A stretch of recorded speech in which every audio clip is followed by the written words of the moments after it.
Perfect. Iced coffee acquired, which means we're good to go. Hi, guys.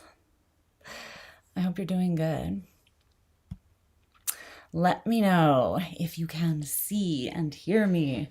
Especially let me know how the volume is, because I did mess with my speakers a little bit, the sensitivity last time. So those of you who have been having trouble hearing me, it should be a little improved, hopefully. So let me know about that. And I hope that you guys are doing awesome. And we are going to, do an all signs as per usual tonight. So, well, tonight, still early in the eve, but it is the evening, I guess. So we're going to just basically look at what your current signifier, an external influence that is important to bring up. This could be a situation that they want to talk about right now, a person outside of you that's in your energy, or just an energetic influence as well. What's up, Lindsay? You can hear me? Okay, good. Good to see you. Mwah! And then what's coming in the immediate future and the advice or reminder that you need most, okay? I wasn't wearing my glasses because the ring light glare is real. So you're seeing my unobstructed full face tonight. Hi. So if I need them later, if I feel like I want them later, I might put them on. But for now, the ring light is annoying me. So we're going to go with no on that. Okay. Just also a reminder for those of you who weren't here the last time, this is a very squeaky couch, this couch that I am sitting on. So just bear with me on that as well. But I hope that you are all doing excellent. So if this is the first all signs, or one of the first by me that you guys have come to, then just a couple things that I'll let you know. I don't read for a particular placement. So that means you can watch, you don't have to just watch your sun or your rising. You can watch basically whatever it is that you're resonating with in your chart. Or even if there's a big transit that's happening, or the ruler of your, hi Kelly, the shirt. Yeah, we're going like flower girl, peace, love, and fuck the system as per usual. So we're going flower power tonight. I like it too. I'm trying to beckon summer in because it's just been raining for like a week and it's supposed to rain for another week straight. So I'm like, hopefully daisies on my boobs will do the job.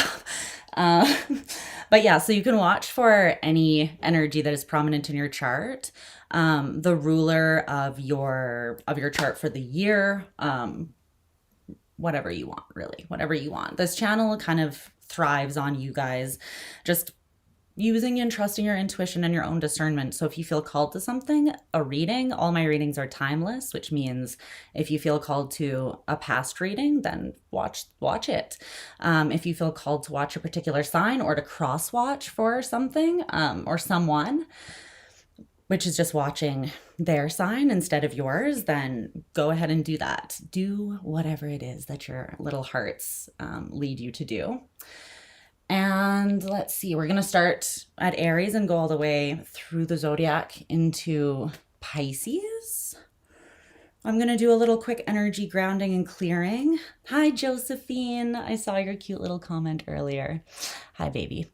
So I'm just going to do a real quick little tuning into the energy, grounding in, and we'll see. I might need to wear my glasses because the only thing is that I am squinting to see the chat, but I can pretty much see it.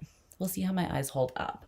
Really, I only needed them I started getting bad headaches when I was in university and had to write a lot of notes, right? And then I also use them for driving at night, but then I just got used to wearing them all the time and was like, now these are just a permanent fixture of the face.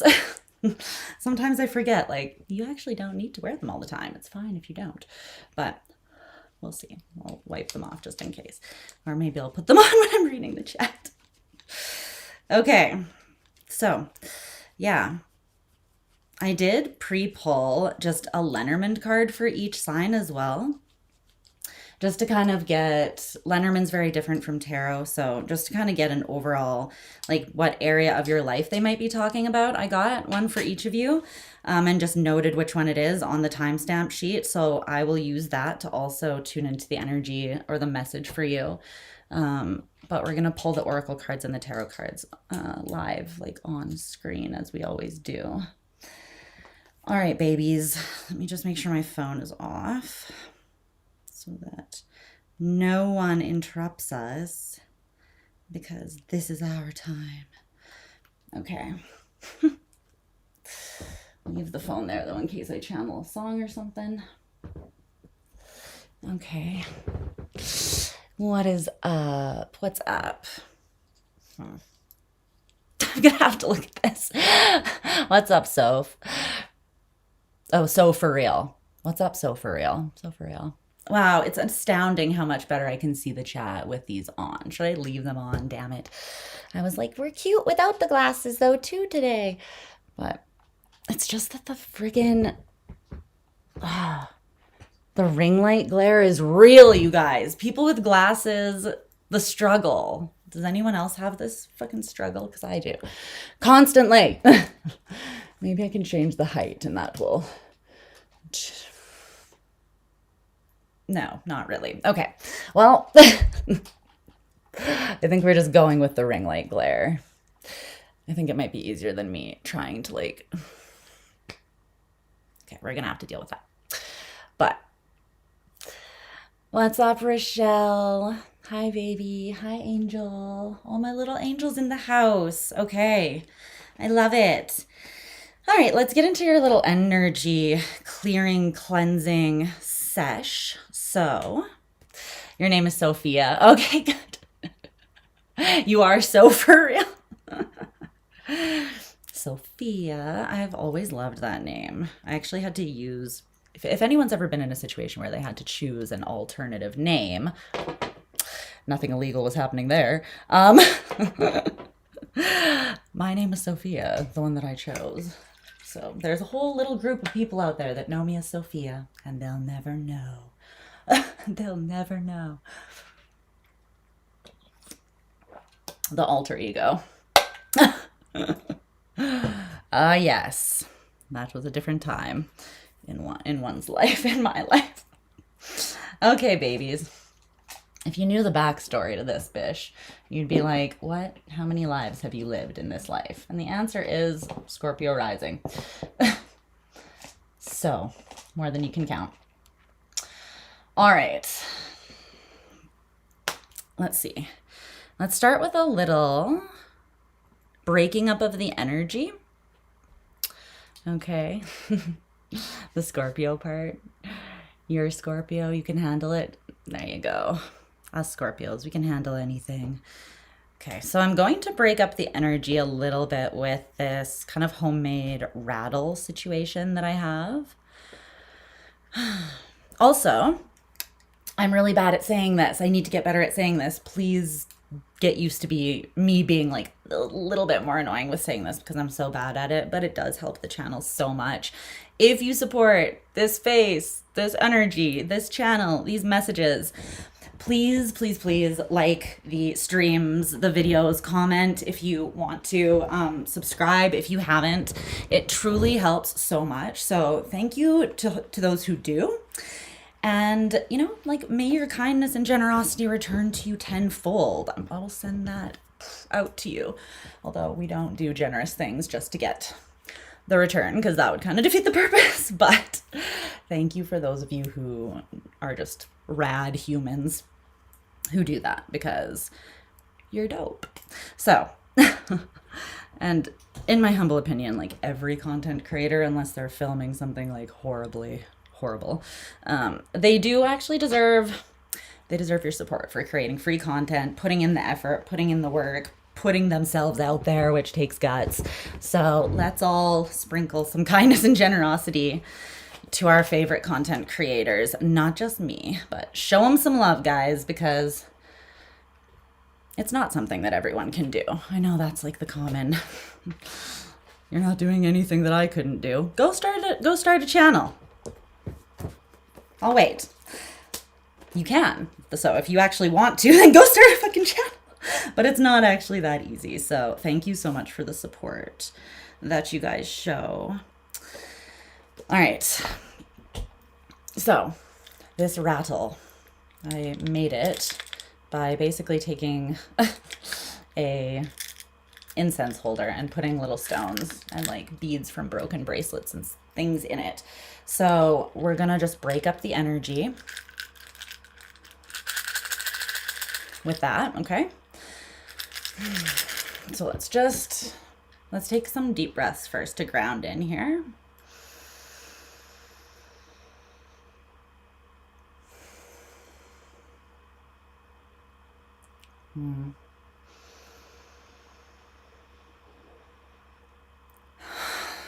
We have a big fat full moon in Capricorn coming up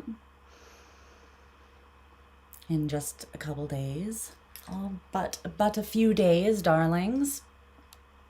So there's some energy. You might be feeling a little bit of extra Saturnian energy. God help us all. And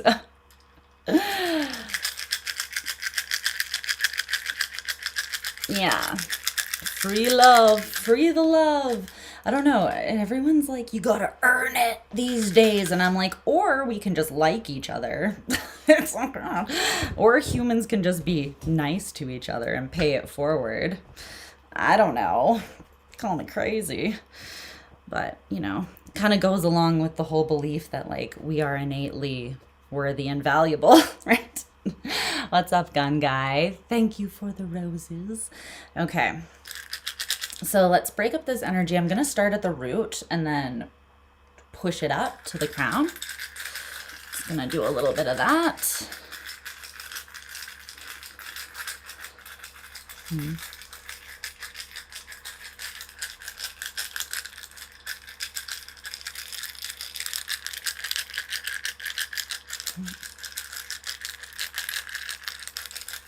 Feeling a lot in the solar plexus. So you guys could be, some of you guys could be dealing with like, for some reason I'm getting like redefining your confidence, reestablishing your confidence, reminding yourself of your confidence in a specific area maybe. Let's see.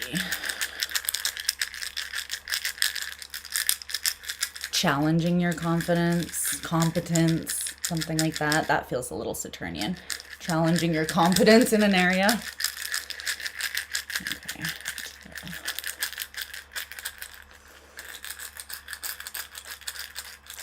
So what this does is just, if you picture energy as in like, you could see it, dense energy, this just breaks up the density a little so that it's easier to move, so that it's easier to cleanse.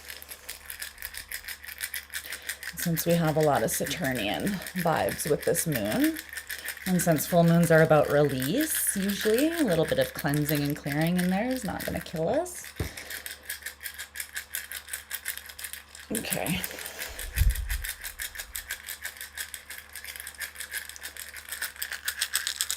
All right. Lovely.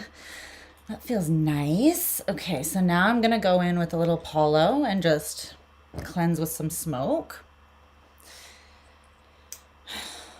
Then we'll add some lavender spray and just kind of run through the energy with a couple of Reiki symbols to bring in clear, grounded connection and protection of the space. I don't know about you, but I've been feeling like a little extra grounding is necessary lately. So there's a lot of like stimulated energy.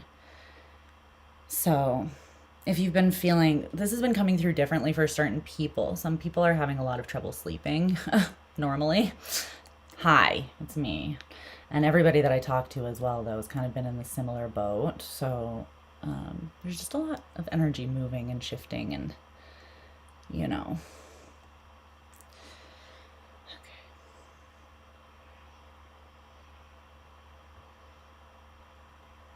So rather than just like jumping in. I'm going to be intentional and present for a moment.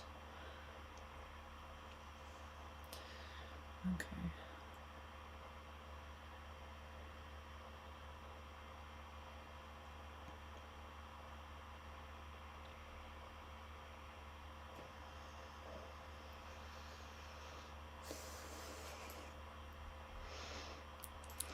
Hey, baby. What's up, Underdog? Everyone go check out Underdog Tarot, her channel as well. Speaking of content creators, what's going on, baby? Thank you. Okay.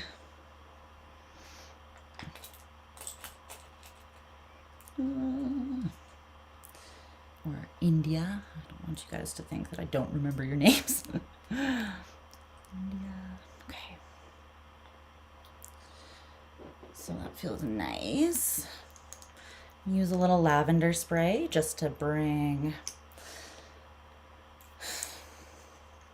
some peacefulness in.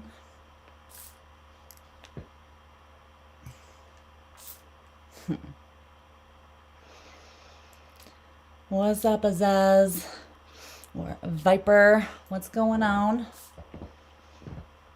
Used to be my favorite car. I was like, when I'm rich, I'm getting a Viper. All right.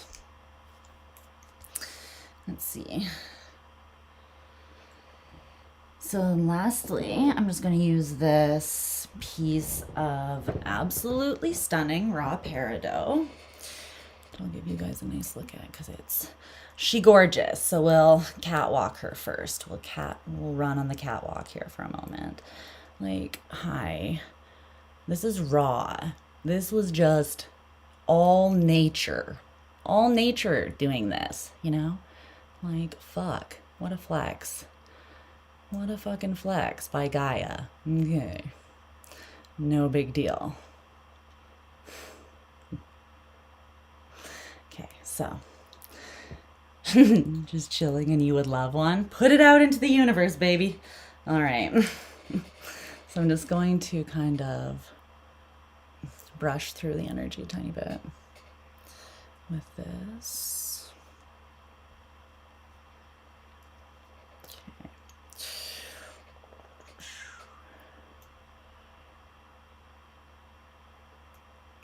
So peridot, it's quite healing. It actually connects the heart and solar plexus chakra.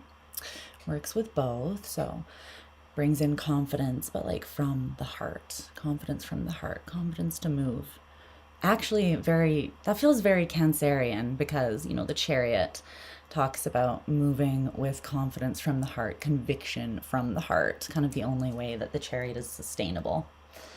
So it feels kind of like a Cancerian stone, even though I think it's associated with, I think it's the birthstone for August. Well, so would that be Leo's birthstone? I'm not sure, but it seems to fit the vibe. Okay, good. So let's just draw a couple Reiki symbols here.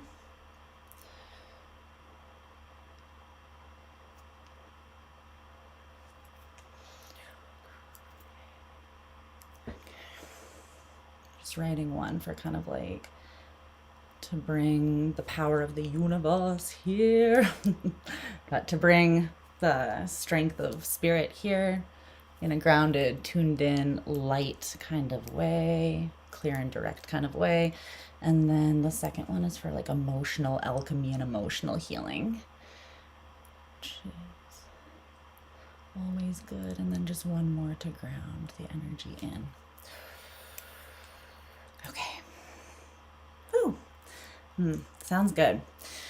Feels good. Sounds good. All the good things. Okay, guys, we're starting with Aries. There will be timestamps in the pinned comment below, as well as the info box when the stream is done. I can't put them up until the stream is over, obviously, but they will be there at the end. And if you're coming in during the reading, up here in the right-hand corner, top right-hand corner of the screen, there are these gifs here. So they will tell you which sign we're currently on. And if you come in and you are just not seeing that because it's kind of one of those things that's in your face, but you miss it, like blends in, just write in the, you can ask in the chat and I'll see if I see it because I will have my little timestamp sheet. So I'll try to let you know if I do see it. But just so you know, they are always up there in the corner, okay? All right. So while I shuffle out your oracle and your tarot cards, let's talk about the Lenormand card that you got. Let's see. Aries.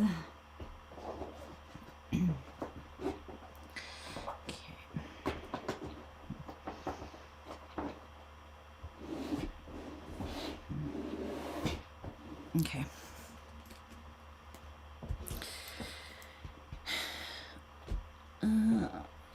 Deck here, your tarot deck. I also pre-shuffled the tarot cards before I started, so hopefully that will speed up the process in between signs a little tiny bit too. Okay. So Aries. Let me timestamp you though, because I'm about to talk about this. Okay. Hi Aries. I hope that you guys are doing well, and we are going to get into your reading here. So I pre-pulled a Lenormand card for every sign just to kind of see what area of life this might be affecting or just get us an overall energy. What's up, Mito? How are you, love? So you guys got the Scythe or the Scythe, however you say this stupid word that looks nothing, that sounds nothing like how it looks. Okay. All right. Well, in the Lenormand, this is an interesting card. Stay with me though, okay? So it can mean many things, but what I got from this when I pulled that for you in regards to this particular message. So it's a card of warning about a danger of some sort. It can be a card that indicates like pain, or something being separated or removed, right? Like cut away from your life. You could be the one cutting, or you could be the one, you know, just having something, having like an external influence come in and remove something from your life. It can also be a card that indicates karma, in that it is literally about like reaping what you sow, right? Because this is something that is used to for harvest season, basically to cut crops. So we'll see how that ties into things, but let's get your cards here. So 4 cards for Aries. So show me their current signifier.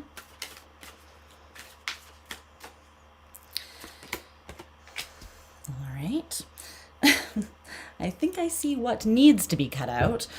Yeah, it's interesting because what I was getting intuitively for you is that something more, the message that something needs to be cut out of your life.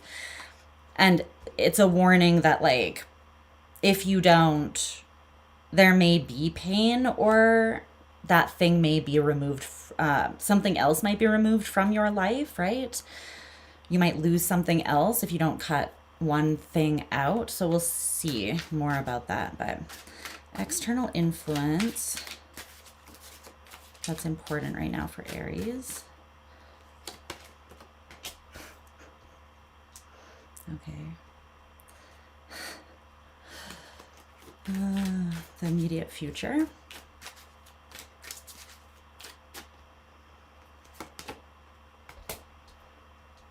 And advice or a reminder. Okay, that one wants to come out. Whoa. Yeah. Shit.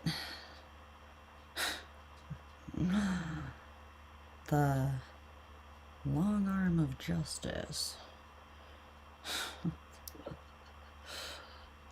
Long arm of the law. The justice law. Okay, let's see. The karmic law. Celebration.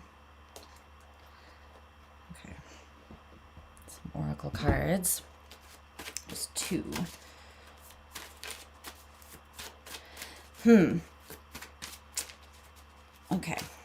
7, the number 7 might be very significant for you guys because I'm seeing the 7th house indicated here.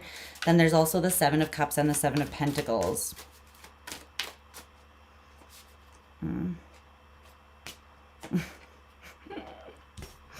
Wow. Who are you head fucking out of their mind right now, Aries? I love you. The immediate future. What's up, Lisa? How are you, darling? Twinny, how are you? Okay.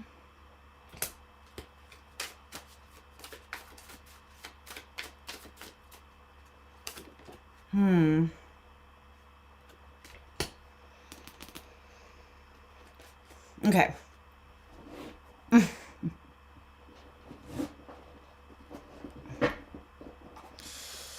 Let's see here.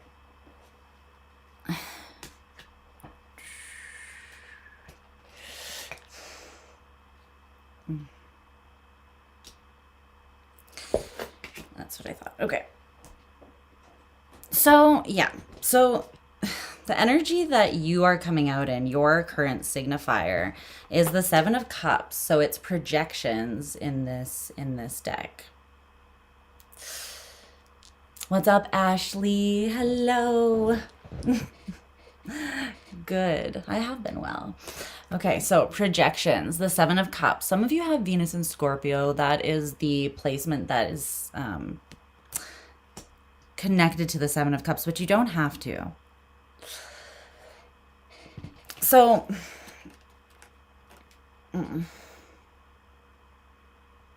you know, like the cutting out of projections is what I feel like needs to happen. And I think that the projections are coming from a place of emotional confusion, because the 7 of Cups can talk about illusion, delusion, confusion, fantasy. And the whole point of the 7 of Cups is like, you have to go deep.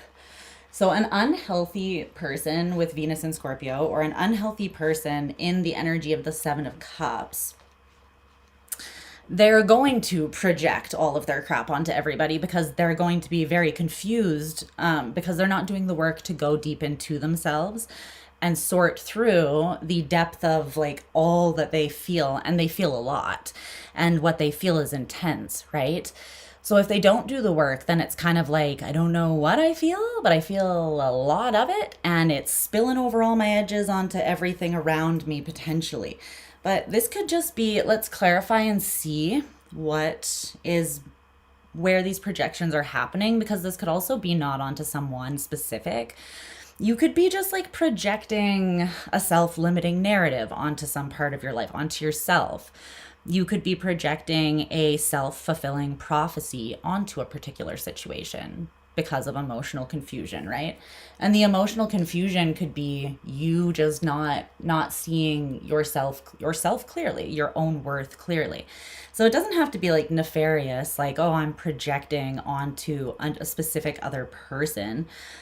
And even if you are projecting onto a specific person, it doesn't have to be nefarious. Like, most likely you have not a lot of idea that you're doing it, whatever you are projecting. But this is what you're being warned, that there's a danger there.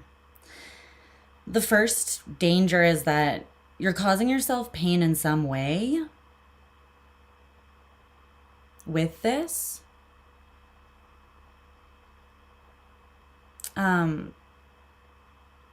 And it's because you are reaping what you sow, not in terms of like you're being punished and you're doing something bad, so you're getting bad karma. In the terms of like what you put out there in regards to energy and thought is what kind of is what you manifest, right? And then what comes back to you. So if you feed doubt and confusion, or if you feed, like, this is the whole baseline of what a self-fulfilling prophecy is, right? It's like if you think about something a certain way and then you go into it thinking about it that way, most likely that's how it's going to go, because you already have it in your head that that's how it's going to go, right? So they're saying that needs to be cut out because you're causing yourself pain, but there's also a danger, a warning that something that you're either already separated from and there's more distance growing there, or something that you currently have in your life. There could be like it could be fully removed from your life. Something could be removed, or there could be deeper separation from something that matters,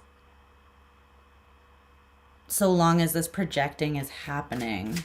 So whatever that area is for you.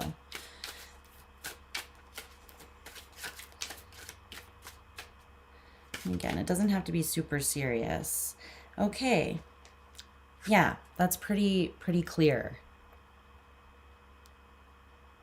It's a self-fulfilling prophecy of some sort, and it has to do with lack-based thinking is what this feels like.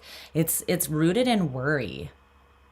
So you're projecting worry or anxiety about loss maybe, or fear, or something not being, for some reason I'm getting perfectionism very strongly here. You could have Virgo in your chart somewhere, or even Taurus with this with the Five of Pentacles. Taurus is coming through in terms of like fixed, having a very fixed way of looking at things in terms of tangible, but those, they don't have to be in your chart. I'm just kind of highlighting what's coming through intuitively. Okay.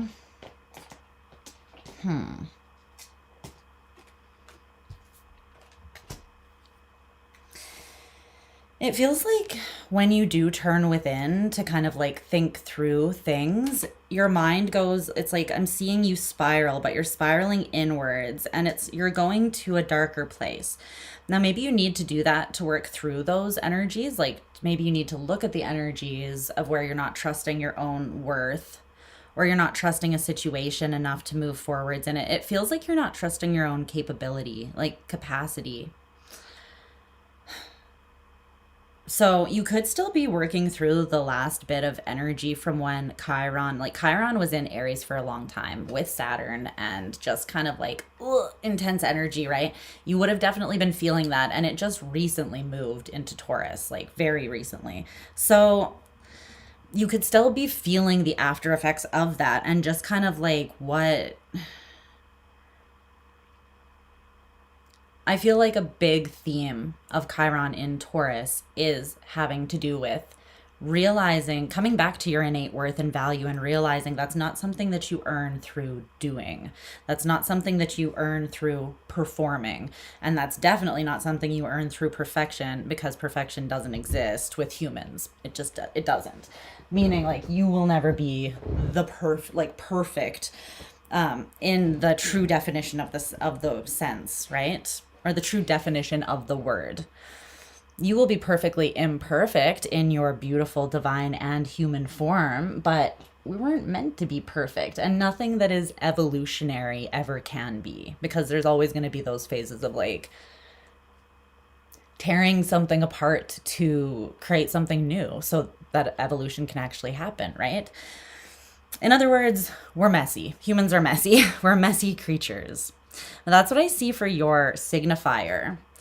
So the most influential external force in your life here is the Seven of Pentacles, which is patience. It's either, I feel like this is a person in your life, just because these are the cards that came out, the oracle cards that came out, and they both are showcasing a woman. So maybe it's a feminine figure in your life, but it doesn't have to be. It could just be someone that's in their feminine energy, like patiently understanding from an emotionally intelligent and intuitively assured place. In other words, I feel like this is someone that's being patient with you because they see what you don't see.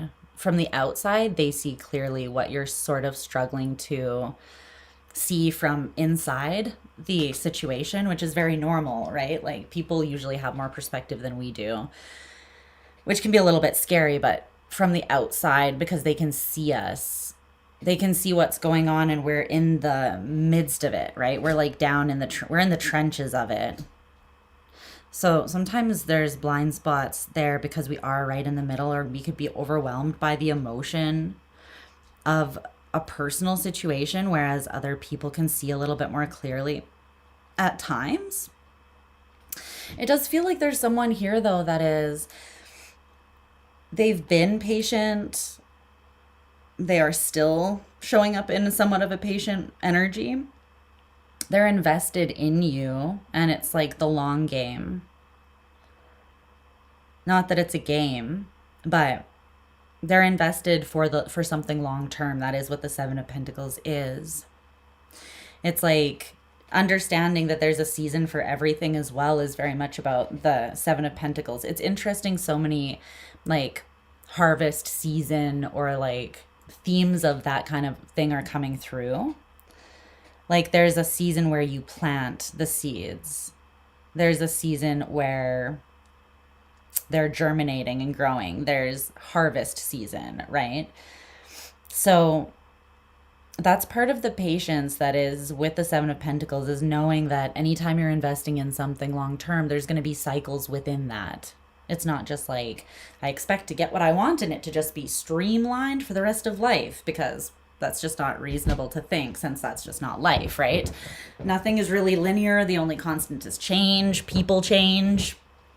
So this is someone who gets that, but something about your projections are confusing this person quite a bit. They're patient, but they're almost telling me the longer that I've been patient with the situation, the more my own intuition is like starting to get a little bit like confused. So maybe they were sure of what they were being patient for in the beginning, but like, I don't know, it could be of that right now you're feeling a little bit more triggered by your own recognition of like, by your own anxiety, basically, around something not being where you want it to be yet, or something not being able to get to where you want it to be. There's a feeling of lack, though, and worry with the Seven of Cups and the Five of Pentacles, and confusion, but it's being blown up by like the way that it feels like you're thinking about it and the projections onto a specific situation. So this person is kind of like, what is life? What is this situation? It's starting to feel a little confused and fragmented from their side of things. Let's see why that is an important external influence or thing to take note of, because it wouldn't come up there if it wasn't. So let's see what the significance of that is. Okay, well, they are also spiraling to a place of somewhat internal, like, it's not necessarily disappointment. There's something that this person might start feeling a little stupid for, like maybe waiting. It kind of depends on your situation personally. If you haven't had communication with someone and they've been like patient with you, they could start feeling like, am I an idiot for holding on to this? You know what I mean? Like, I feel a little bit like a clown for, I don't know, but there's an emotional somewhat disappointment. The Four of Cups comes before the Five of Cups. So this person could be bracing for the impact of grief, like realizing that they put faith in something that was never going to come to fruition, or they still have this like very strong energy, though.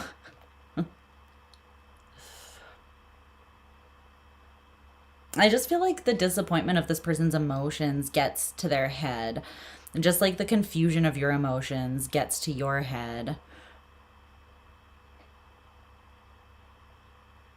Yeah, there's definitely something like assumptions, projections, confusion. Like, how do you clear up confusion? Go to the source. Go to the source.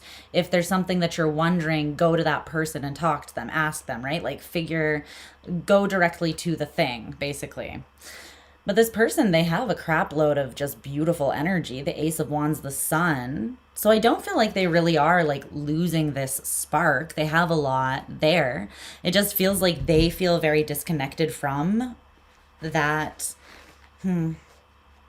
It's like they haven't seen you shining in that way, like the sun, you being in the sun energy, because you've been a little confused or stressed for a long time, but they believe that it's still in you. Like they know that that is your nature.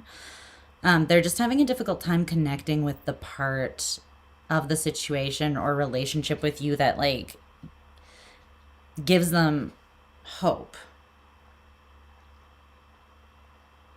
They're sticking around though, but when they look at how the situation currently makes them feel, it's a little bit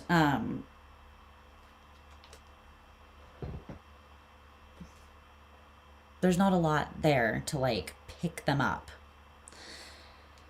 So they're invested. There's a disappointment kind of here though, and a little bit of confusion forming, like they're starting to doubt their own knowing a tiny bit. So what's coming in the immediate future is discovery. The Six of Swords.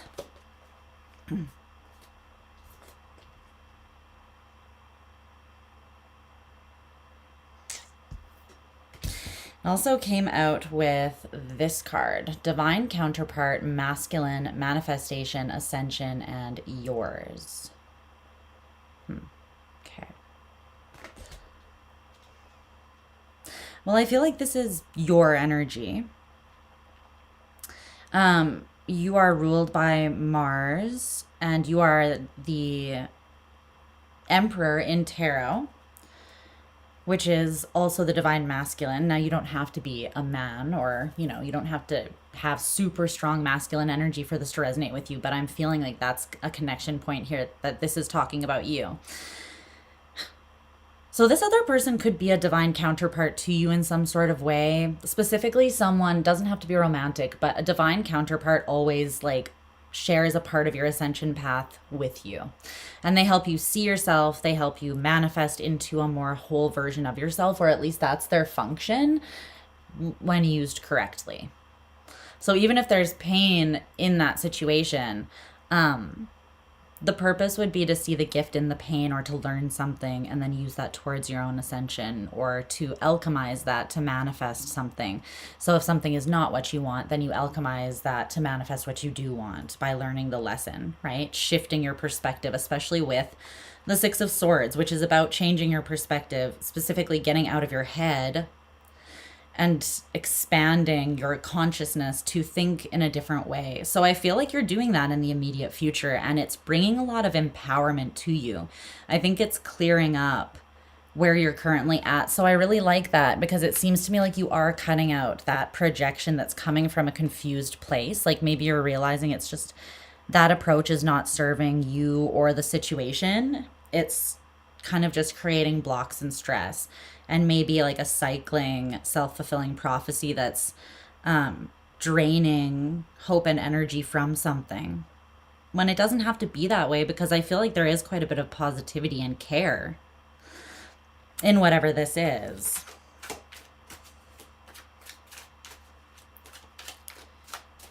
It feels like you're changing what you fight for. Yeah. Feels like you're changing what you're fighting. What you're putting that, like the fight in you towards, is what's shifting. Because there's this intensity, the Knight of Wands, and gift, the Ace of Cups at the bottom of the deck. Feels like you're pouring it into your heart, which is going to remind you how capable you are. And then you can shift this way of thinking. Because when you're coming from fear, which is the ego, that's when you're going to be projecting worry. That's when you're going to be trying to come off a certain way, or you're going to be caring a lot about the image or the outcome. When you're coming from the heart, it's very different. And the outcome is very different as a result as well. Everything, a lot depends on like your intention and where you're coming from. Your motivation, your conviction, your intention basically holds a lot of weight. So the advice or reminder is justice, balance. So when we were talking about reaping what you sow and the karmic element with the Lenormand card at the beginning, the reminder is justice, balance. If you come from your seat of power, you will get what you deserve. It's that simple, because karma doesn't miss, and you get what you deserve In other words, well, what you deserve is like action and reaction. The reaction that is aligned with the action that you take is what you will get 100% of the time. Like nothing beats tricks or like makes karma miss, right? So if you've been putting in, and this isn't bad or good, it just is neutral action and the appropriate reaction, right, from the universe. So it's really not punishment. It's just humans like take it that way. That sometimes when something like bad happens, right, we're like, we're being punished by bad karma, but really it's just neutral. So what about justice and balance here is the advice or reminder that Aries needs most right now. You're the architect of your own fate, your own destiny. It's just coming through intuitively, so I'm just going to channel it. It's in your hands, babes. It's neutral, which means the defining force is you. The common denominator is you. You are the one that comes at things correct or not so correct, right? And again, it doesn't need to be nefarious. It can sometimes just be imbalanced. You're the one that decides. So what do you want from the situation? Because you've got the power. You got the power. It's all you. And this, I feel like there's an emotional element, relational element here that's prevalent and prominent because justice is Libra's card. It talks about the 7th house of union and commitment. So it doesn't have to be a romantic relationship, but there's something relational that it feels like is trying to be balanced here. That's been a little disappointing and confusing so far.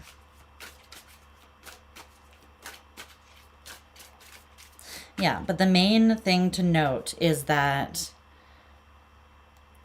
if you want a change, well, change only happens, like, change doesn't happen without change, right? Like, there's the you element of you being sovereign, having your own agency and free will, and you have to put that into action. If you just wish for change real bad, but keep doing everything the exact same, keep seeing everything the same, keep coming at something from fear, keep assuming or projecting rather than having a conversation, right? Then like nothing's going to change.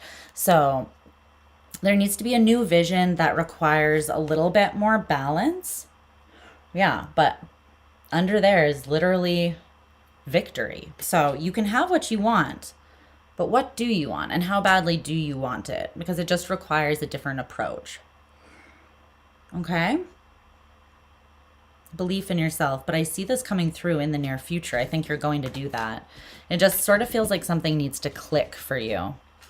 Like maybe you're not seeing how harmful what it is, like the direction of your thoughts has been or how much it's been affecting something, how badly it needs to be cut out.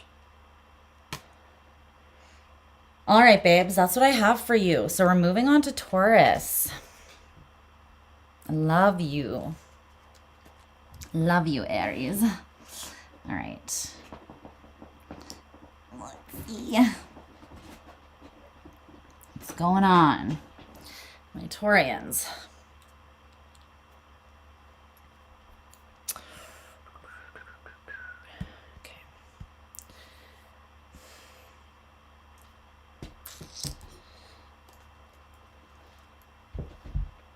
I'm gonna wait to do the time stop till after I pull the cards. Just dive in from there. Okay.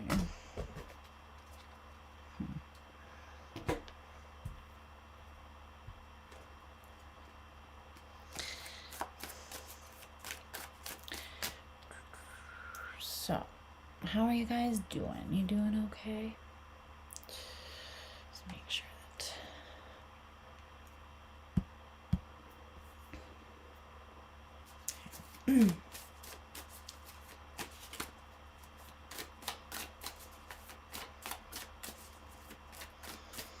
okay, so Taurus, current signifier for Taurus.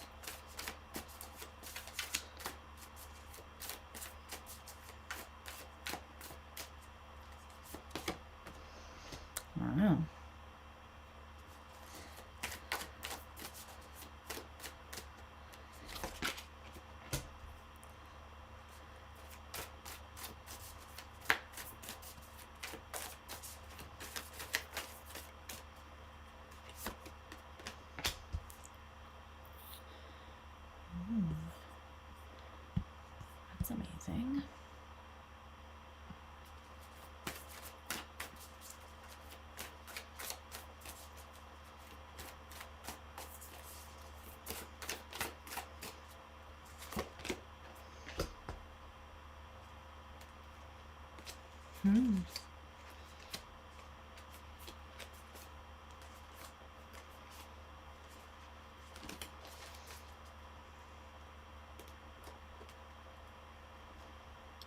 Alright, let's get some oracle cards here. I'm just going to turn the living room light on because I realize it's not on. It looks like it's going to rain outside.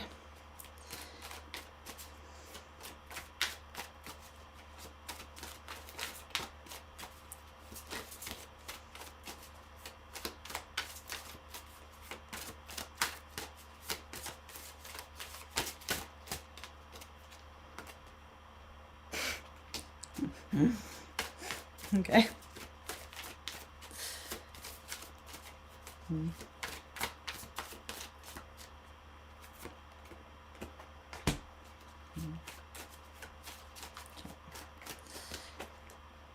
Perfection. Let's do that quickly.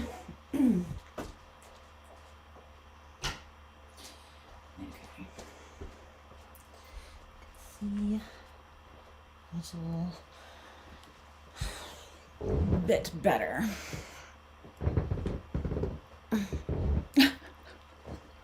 Put a blanket down to sit on the couch because I was like, this will help the squeakiness. It's not actually doing shit for the squeakiness. That's okay. Okay. Timestamp. 22:30. Okay. Hi, Taurus. How are you guys doing, darlings? So, what is going on here? What do you need to know most? Let's find out. Okay, so we're going to take a look here first at your current signifier. So, the Lenormand card that I pulled for you is Stars. And the tarot card that came out is the Ace of Swords. Okay.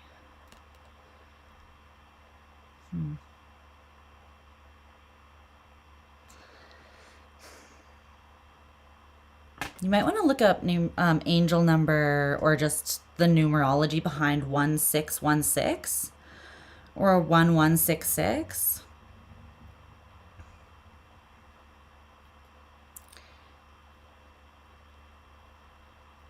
Specifically, I'm seeing 1661, like that order. It could be that the manifestation, you and somebody else are, or your manifestations are mirrored in some sort of way. Which is interesting because the Stars card in the Lenormand talks about your guiding hopes and dreams. It talks about clarity and trust in yourself that leads to heightened healing and intuition, progress, and inspiration, basically. You being guided by inspiration and knowing that it is your hopes and dreams that are guiding you, that it is something that you can trust to follow forwards, right? Something that you don't need to fear. So I think that that's really beautiful. And with the Ace of Swords, it's just even more about clarity and truth. The Ace of Swords specifically is a divine truth. Well, just truth with a capital T. Basically, divine truth is just the resonance of something that is true, that is not diluted or diluted or obscured or, perverted in some sort of way. Let's see what that is for you. So it could be that your own hopes and dreams and what it is that you really want, you're having a lot of breakthroughs around that right now, or you're gaining awareness around that.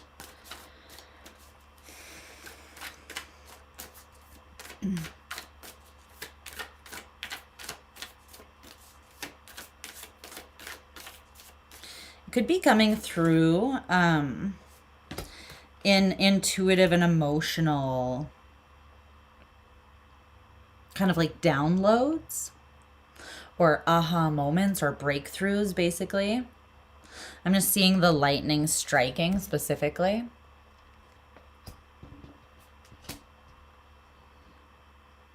So I do think it's important to give yourself rest at this time, or just take those little moments to yourself where you are in the position to receive intuitively. So it could be like just being present when you are super extra present when you're driving, or extra present when you are like in the shower, something like that. I usually find that it's when your mind is like doing a task that's somewhat menial, like somewhat like repetitive, or like you already know nothing super exciting is shocking is probably going to happen in the shower if you're in there alone, that is. But it's like, so then downloads can start coming in because your brain is kind of in that like, we're doing something, but we're not really doing something kind of mode, right? Same thing with driving.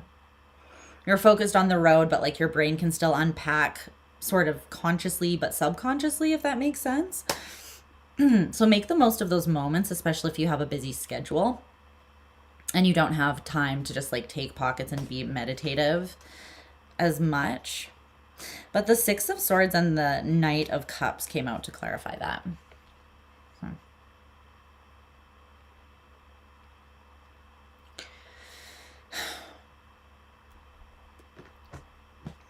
I don't know.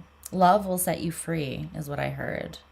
Which is interesting because it's like the truth is obviously how that saying goes. And you do have the Ace of Swords here.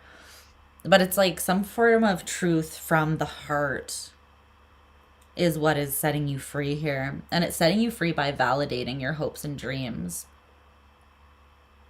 by helping you trust yourself and what you feel pulled or called to, is what that feels like. So an external influence, a person or a situation here that is important for you to take note of, is the Two of Swords. And there's also this oracle card, my alone time is for everyone's safety. Okay. Okay.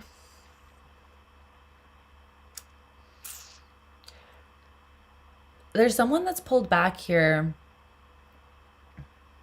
This is a person, I'm pretty sure, because here it's showing me that there's someone that is a little bit there's two truths that they have that are somewhat conflicting, and they have a decision that they need to make.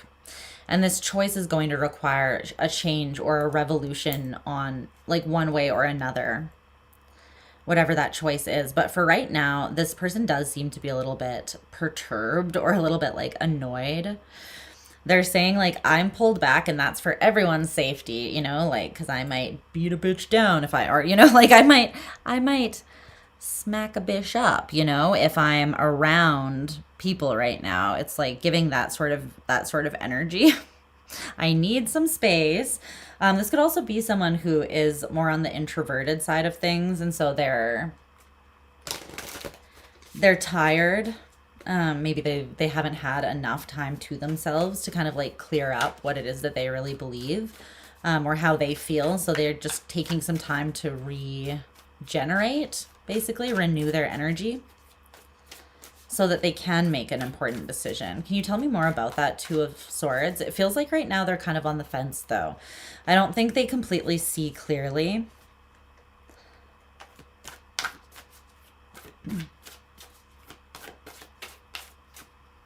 What are the two truths that are held here?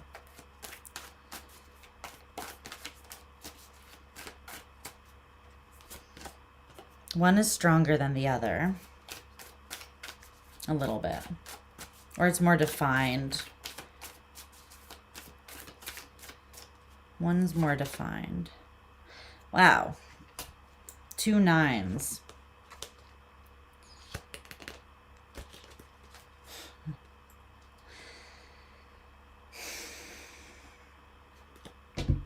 I said, what are the two truths? They got the 9 of Swords and the 9 of Pentacles. Those are different truths. Yeah. It's almost like this thing will be the end of me. This thing will make me. Neither is true because nothing can really do that. outside of you for you, except for, I mean, you are the only one that can make or break yourself ultimately, right? No situation or person or anything outside of you can do that. So this person, it's saying, is basically putting a lot of weight on a specific situation. It could be a situation with you, or this could just be someone closely related to you, or, you know, in your periphery as well. In close vicinity to you, and you're picking up on their energy. It could be that their indecision, in a way, is actually clarifying things for you. And I don't think that it's that you're pulling away. Like, oh, this person's undecided, I'm going the opposite direction.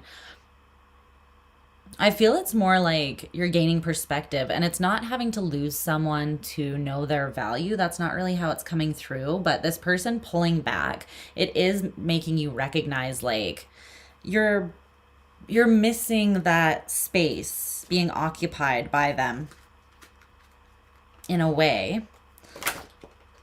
I don't know if they specifically have to do with these hopes and dreams that you are becoming clear on, but with the Knight of Cups there, it is something from the heart that you're shifting your thinking around so that you can come from the heart more and trust yourself as a result of that. Like basically trusting your yin energy a little bit more, that your intuition and your inner knowing is a healing force that would not guide you towards something that is going to like destroy you. Now, delusion might, right? Like delusion or your ego might, but your actual true intuition is not going to do that to you. You can trust it. It's like the fear that comes in that can't be trusted there. Is there anything else we need to know about this external influence here?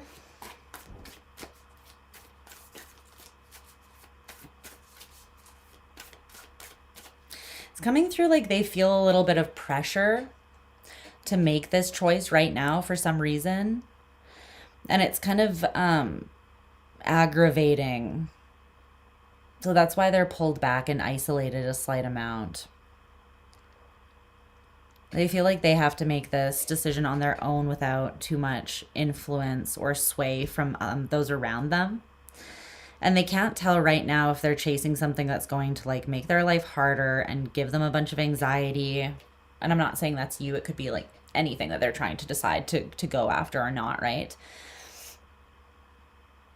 Or if it will actually serve their most authentic and genuine being and add to their life without them losing themselves in it, whatever it is that they pursue. Because of the Nine of Pentacles, they are still good.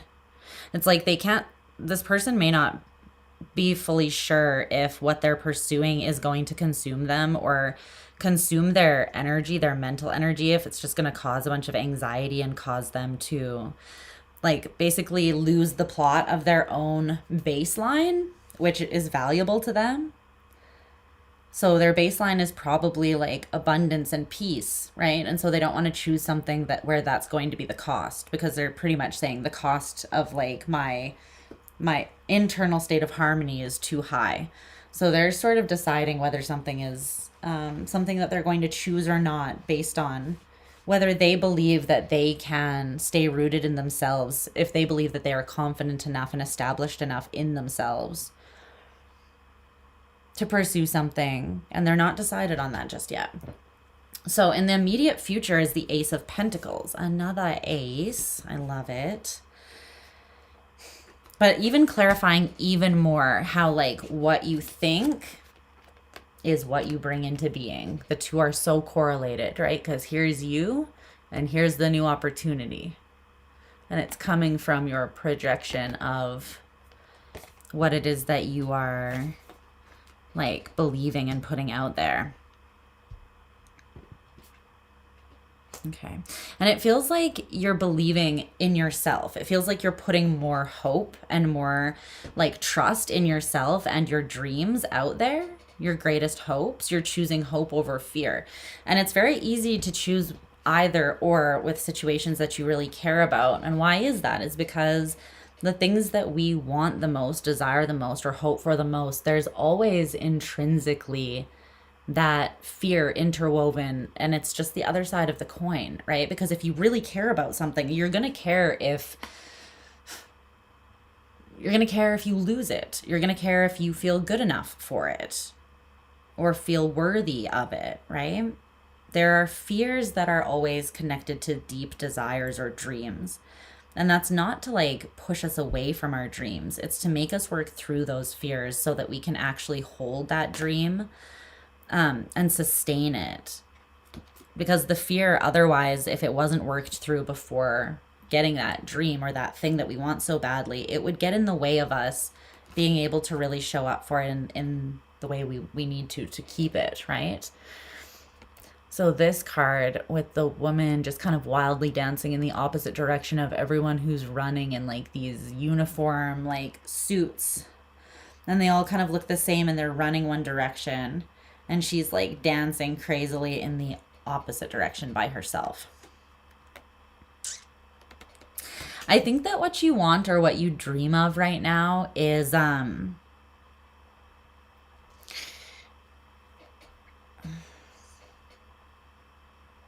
little bit out there. Like it goes against the status quo. It's not something that just everybody would understand.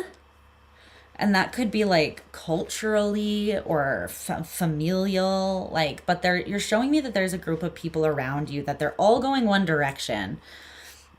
And you don't find that direction interesting. You feel pulled in the other direction. You feel passionately and creatively pulled in another direction. This could be surrounding work. It could be surrounding just what is expected of you, even like lifestyle, how you live your life. Are you going to live your life like all put together all the time and more of like a refined role where you have to show up a specific way? And there's like more defined expectation and responsibility of you, or you need to show up and kind of like conform to a specific, I don't know, like dress code or code of ethics to be inside a specific thing, right?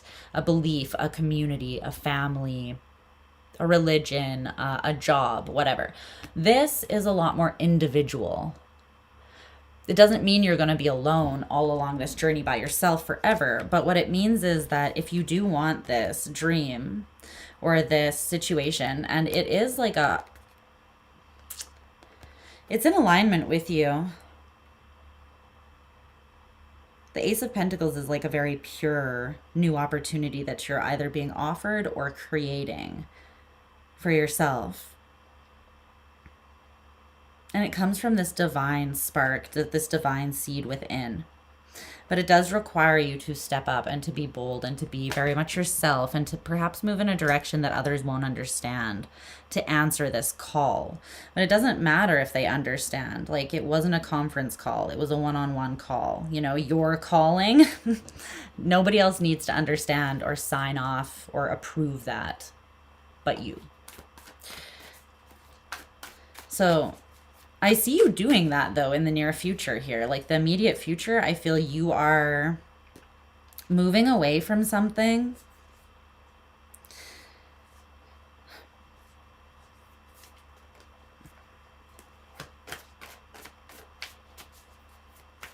that felt a little too uniform and, like, structured or tied down for you, I think. Whoa. The Queen of Wands and the Two of Cups just exploded out. Okay. So yeah, we don't give a fuck about societal standards. We don't give a shit of what people think about us here, hey? We're doing it in the name of love as well, or just alignment and unification, integration with oneself. But the Queen of Wands, she don't care. She's like, well, watch me now. I'm going to go this way and dance how I like and wear what I want. And I don't give a crap if anyone's following me or cheering me on. Because if I'm happy and I'm aligned with my authentic self, then like, that's all the validation I need, right? And that is incredibly powerful. Like, that's a really powerful energy to be in. Like, someone who doesn't need any external validation is a dangerous, powerful force.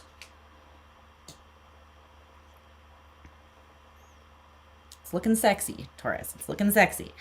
I really like it, but there is this confidence, this assuredness in who you are, where you've come from, what you've grown, like how you've grown and what you've built within yourself as you've moved forwards, what you've established within yourself, and then trusting that enough to go your own way.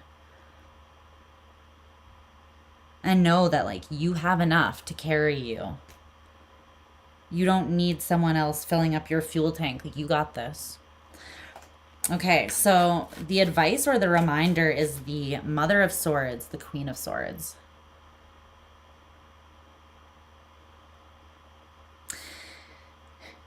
It's giving wizened. You're wizened. Whatever you look at with this Ace of Swords, Queen of Swords energy, wow. There's the Queen of Cups as well.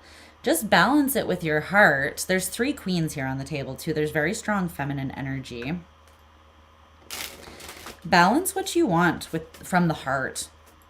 Like, if this is about a person, do you want someone that, are you seeking like romance? Are you seeking to be emotionally like seen and understood and held space for? Do you want more passion and adventure and, you know, something a little bit more along the lines of like desire? Do you want all of that all together? You know, what is it that you want? Anything else about that Queen of Swords? But you can trust what your own instincts and intuition, as well as your own inner knowing, is telling you at this time, because you have transformed in some sort of way. And I think that you know what brings you the most emotional fulfillment and satisfaction. And you maybe weren't always sure about what that was. You've figured it out on your own. Something has come crashing down.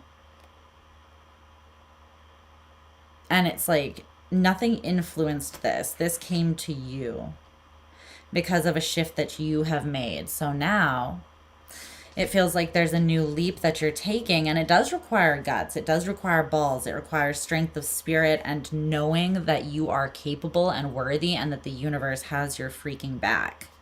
For some of you, this is work related though. A new job opportunity that requires you to like move, or it's a relationship that requires you to move, and even move, I don't necessarily mean, it's like there's some sort of shift and movement that needs to take place. It doesn't need to be like moving your location, like actually physically moving, but there is a physical movement that needs to take place, whether it is actually packing your stuff up and going and living elsewhere or not.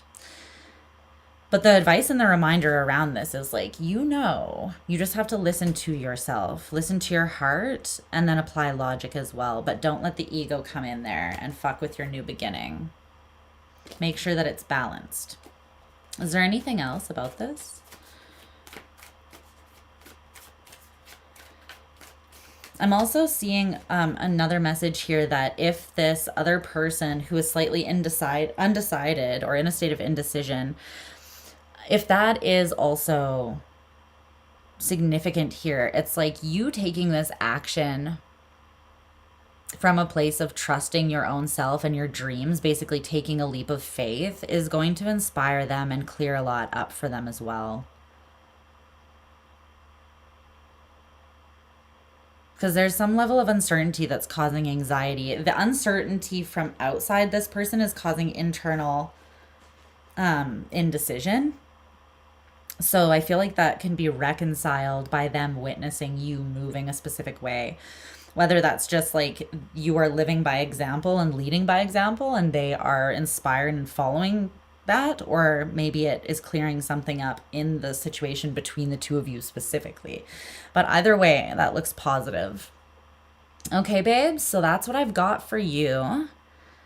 We're going to move on to Gemini now. But I love you, Taurus. Thanks for hanging out. Okay. Hello. Micaiah? That is a beautiful name. Did I say that right? It's lovely, even in writing. Thank you as well. Sorry, I'm catching up on the chat. you like this color. I never wear yellow or orange because I feel like it doesn't look good on me. But I was like, you know what? Fuck it, we ball. We're doing it because it is a cute shirt. And I was like, I'm not letting the color deter me from the adorableness that is this top. We're going for it. So thank you for the compliments. I appreciate it. Okay. I thrifted it. Thrifted it. I've been finding like some awesome stuff thrifting lately.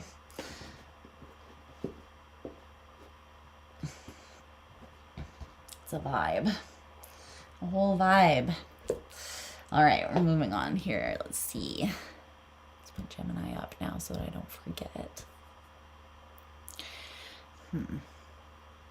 I'd love it if you could be slightly closer to me. I don't know if that's something that can happen without the whole situation falling apart.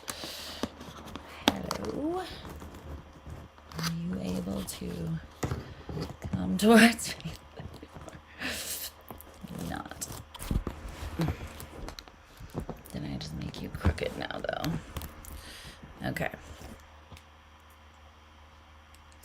I don't know if that did anything.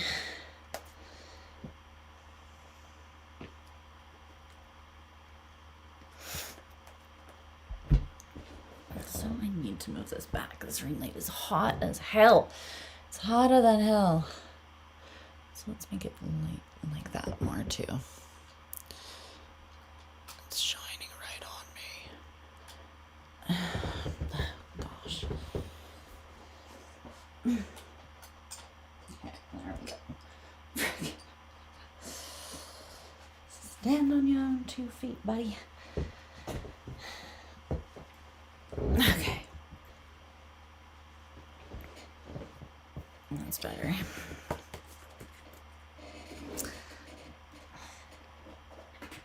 All right, Gemini, where are my chaotic gangsters? Your moon, awesome. Yes, yes. Gemini moon club. That is cool. Definitely a little bit of personal validation there for you. Okay. Love that.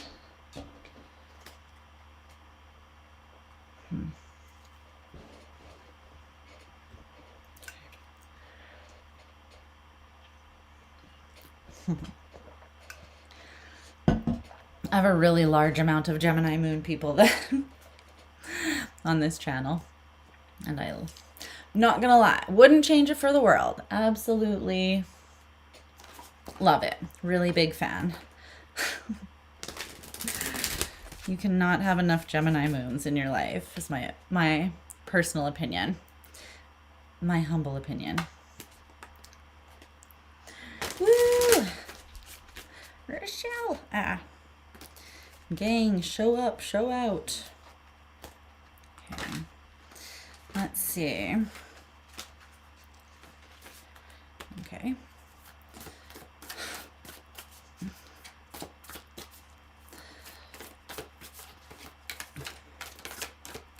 Okay, the current signifier for Gemini.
All right. Well, Gemini, there's something here you know on pretty much every level that there is to know something, I feel. Or someone does.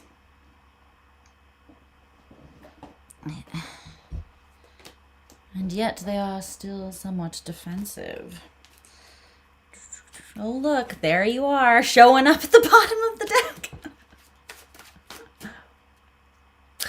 No big deal, right? Okay, let's get a clarifier for this external influence. 100%. I just took a DNA test. Turns out I'm 100% that bitch. Yeah, Lizzo. She went there. Let's see.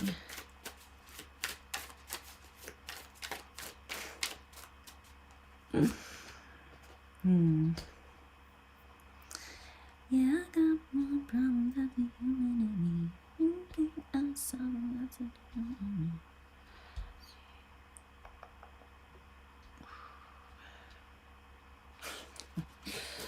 Okay. Immediate future.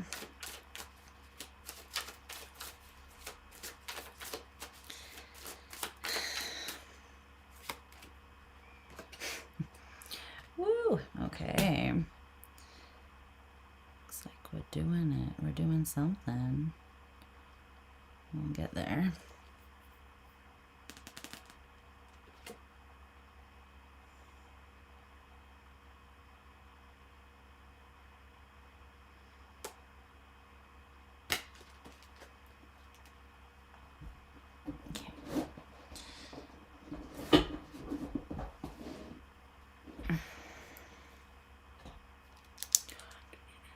Hi, Gemini. Gemini gang gang. What's shaking, sexy babes? Literally just flung that. Flung it. So, let's get into this here, darling. This message is for you, Kelly. It's going out. This one going out for Kelly. Or to Kelly, no, but you were listening to that song earlier. That's signs, obviously. It's a sign. I'm scared that this is going to fall since I moved it. Okay, so your current signifying energy is coming through as the Seven of Wands and the Child card from the Lenormand.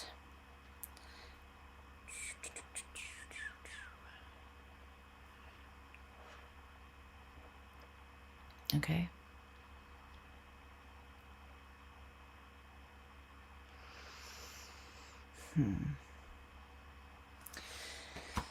Okay, well, the Child, what I'm getting from this, and I'm not going to say like the whole, what it can, all the things that it can mean, because the Lenormand, it does go deeply into things just like tarot, so there's many things that can be interpreted. But what I'm getting is a youthful innocence, a youthful naivete, you may say. This is something I feel like Gemini naturally carries. But the Child card can also talk about something new beginning, something that you are trying something or things that are new that you haven't tried before, or you're opening yourself up in a curious sense to learn new things.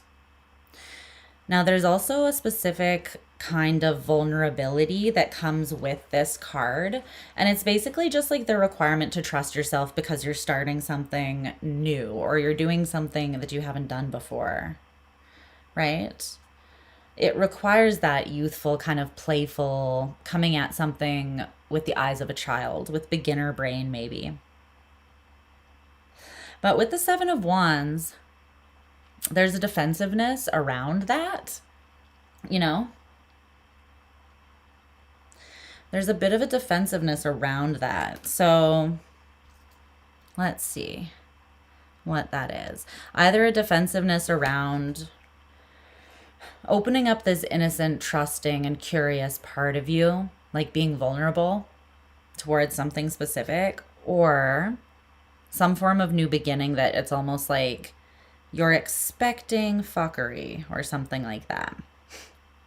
You're having a difficult time maybe trusting something, either yourself or something else in a situation. So let's see what that's about.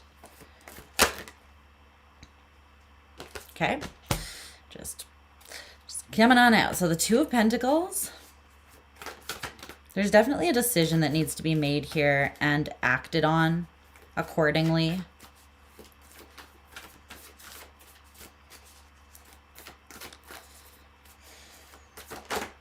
You might not know what to do with... You know that you want the closure of like emotional... Okay, you could be dealing with an Aries, or there could be Aries strongly in your chart. The Aries reading could be significant for you because there's just common themes that are coming up here in the energy that I'm channeling. But I was saying there's a choice that needs to be made. And you might be struggling to make it. And then the Hanged Man came out as I said that. So yeah, it's like there is a choice, but you're kind of just chilling on it right now because there's a defensiveness around making it. And the defensiveness around making the choice is coming from like not fully trusting it or knowing if you can trust it, if you should. Open up another, like peel back another layer of your onion, or like open up another one of the nesting dolls and like give another layer of yourself or another... Why am I saying that? Another part of yourself to something.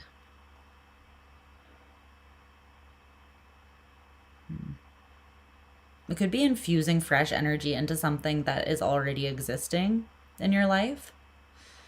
But the fresh energy is like a return to innocence within that situation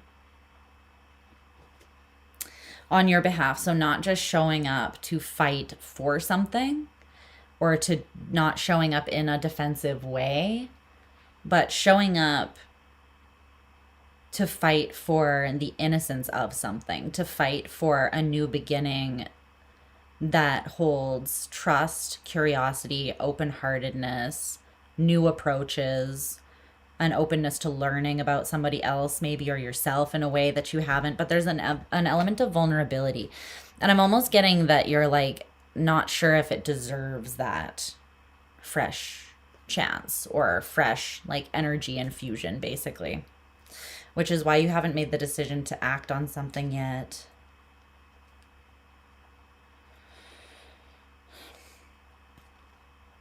But you want the closure of like emotional confusion. This is the energy that came up as Aries signifier, the Seven of Cups. And you want justice. And this is what came up as their reminder or advice. So there's a correlation there, right? Or you could be dealing with a masculine of some, yeah, a man, a masculine, strongly masculine person. Okay, so the external influence, so this could be a person or a situation or energy outside of you. There's emotion from the past here. I don't know if this really is a person. It could be like you seeing a person through the lens of the past, the way they acted in the past and how their actions made you feel basically. Because it's the Six of Cups with this fish. And it's making me feel this like emotionally haunted kind of energy.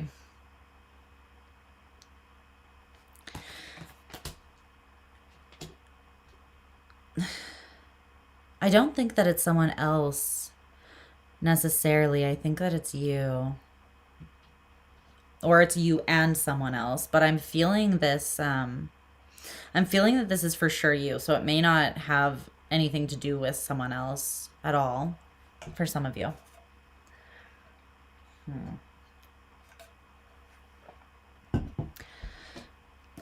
But something about the past has still got its hooks in you, and it does feel emotional. It feels like something emotionally created. Well, I heard an emotional disturbance. Okay. It's like it muddied the waters in a way. Like something running along the bottom of the ocean and kicking up the sand. It takes a while for the water to become clear again. Yeah, it was a fresh energy. The Chariot. He was a pretty strong, fresh energy that came bursting into your life. And it was something that created a lot of emotional conviction within you, it feels like. The desire to move from the heart. Tell me more about this external influence that's important in regards to Gemini right now.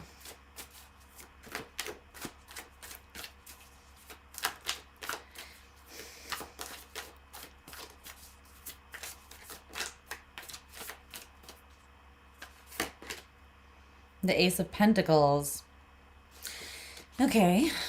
This came up for Taurus as well.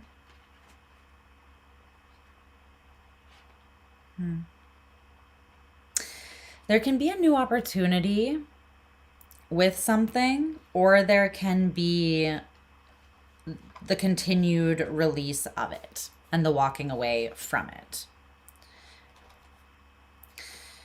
The Ace of Pentacles, the Queen of Cups, and the Eight of Cups. Right now, there's more focus on the walking away from something, the releasing something that has been emotionally unfulfilling or disappointing. And that could be walking away from the past, right? Like the Eight of Cups follows the Seven of Cups, which is what you told me you're done with. You're like, I'm not holding space for emotional confusion, for someone creating illusion or conflict that's not necessary through weaponized incompetence, through game playing, through gaslighting, through just anything that could confuse emotionally. However, if you were to kind of like apply love to renewing something, then yeah, because it does feel like you're looking at like this leaving process, or someone is here through the eyes of love. But really behind that, there's still a little bit of fear. Like what is informing the walking away is fear of not getting what they ultimately want or what you ultimately want. And it's not that that's not available. I think there's a new approach that needs to be taken to get whatever that is. And it does require something totally fresh. The Child, the Ace of Pentacles, right? A renewal of the heart, and what's under the heart, like the Moon and the Five of Pentacles, right? It's like this could be lack-based mentality or struggle with self-worth. It's like maybe you think you can't get what you want because you think you're not enough, or someone else is not enough, something is not. But underneath that is the King of Pentacles. The King of Pentacles looks at like the Five of Pentacles and laughs in its face and then goes and deals with it, you know, because they run that shit. They quite literally run the suit of Pentacles. So this person or you, you're very capable. It's just what's making you feel not capable is looking at how things were in the past, or allowing how things were in the past to haunt you. So whether this is a work situation or a collaboration or a creative thing that hasn't gone the way that you want yet, you know, or whether it's a relationship, it's almost like dressing up, walking away as not like in a self-righteous way, but as like being the right thing. Like, this is what I have to do to move out of the Seven of Cups. And you do need to move away from the Seven of Cups, like move away from whatever is causing that, because that seems to be the source of your frustration and defensiveness. But that doesn't mean you necessarily need to, like, you can clear something up without throwing the baby out with the bathwater sometimes, right? You would know if that's possible for your own personal situation. But in the immediate future, you have the Two of Swords and the Tower, Mars energy. Yeah. Huh. You gonna fight for your right to party here?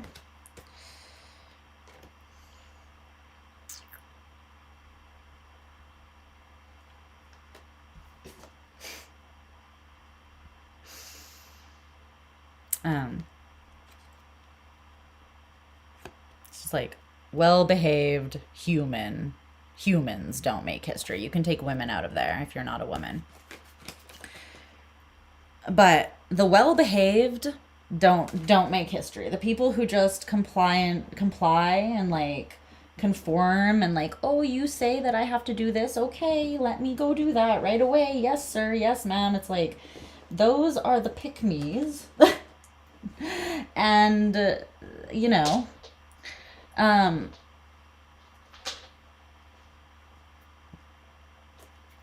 it is what it is, right? But it's not something that's going to stand out in history because it's not exciting and it's not original.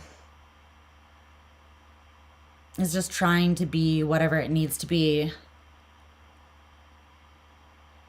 whatever it thinks it needs to be, to gain approval. This isn't about that. This is about your truth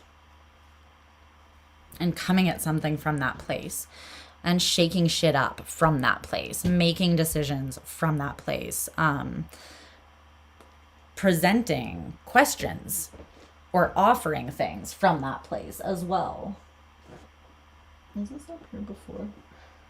I don't know why, but it keeps on hitting me now. It was not that way before. There.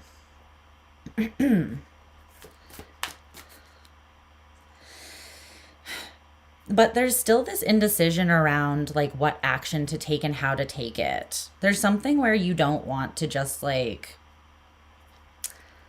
well, I'm hearing that burnout, don't fade away. And that doesn't mean burn it down on your way out the door. But you have a decision in how you want to act here in the near future. And I think that you are going to choose something. There's a hair. You're going to choose something that is maybe a little bit shocking to certain people. What is this rebellious kind of energy here that's not well behaved?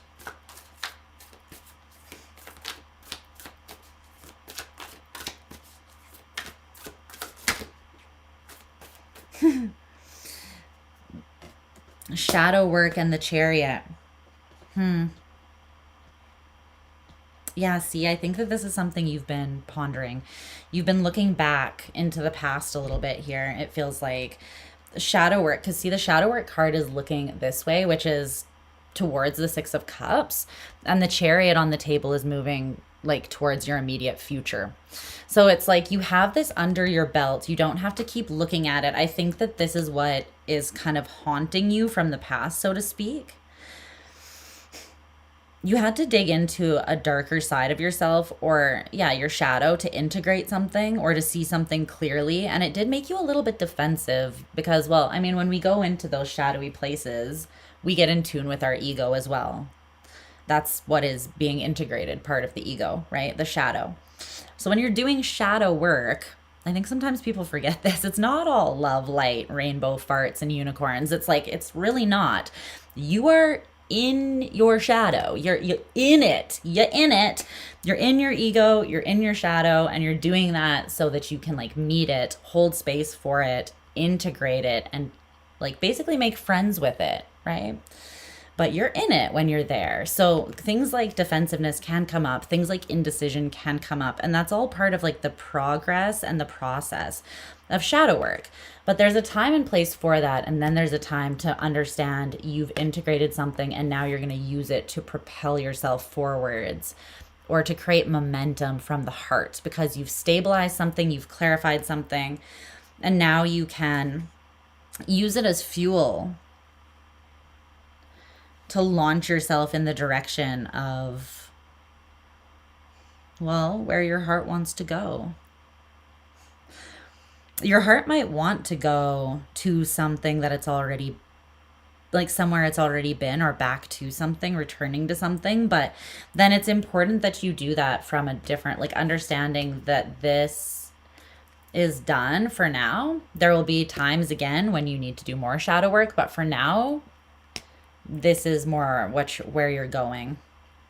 And there's a boldness of action that you're ready to take. And it's not within this like well-behaved, subservient kind of little, let me do what they say, let me care what they think. It's like, no, fuck what they think. Whoever they are, it's not relevant right now.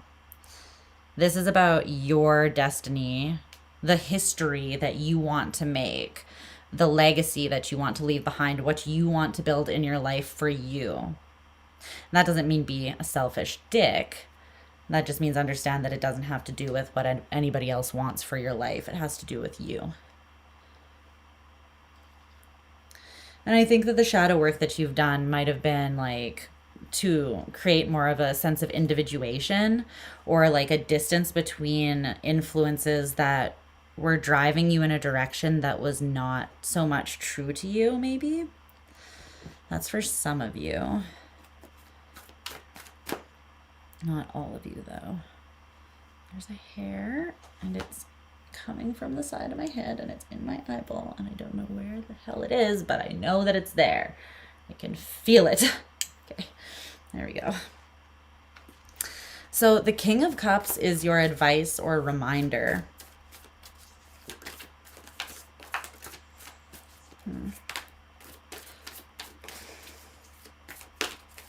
You know how to handle whatever this is. You already know. And you've gained the insight from the past. Okay. All right. So in the past, there was something that didn't really work so well and needs to be revisited, and a whole new approach that looks nothing like this should probably be taken. I'm not saying that that was you that took that approach. If that was you, then a whole new approach needs to be taken, one that where you're not in your head to such a detrimental degree. It looks like there's a little bit of obsession here. That ultimately created maybe a very large amount of overthinking, rumination, and then acting from something just got thrown out of balance to a pretty huge degree. Someone ultimately put these swords in their own back, though not somebody else's. Although if there's more than one person in a situation here, then both could have suffered. But whoever was acting from the place of the devil, they put these 10 swords in their own back. Like they kind of caused a demise of themselves here in a way.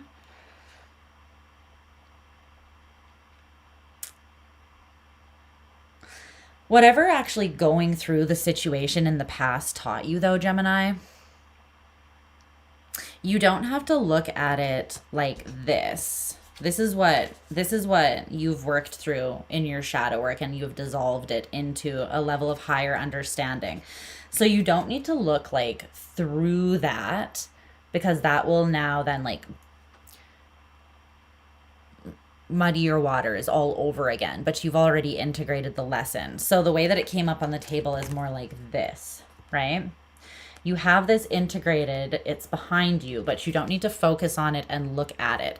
And the way that the King of Cups is looking, they're looking back at the Six of Cups. The point here is to see something different that you weren't seeing before. This is what you were very aware of in the past before.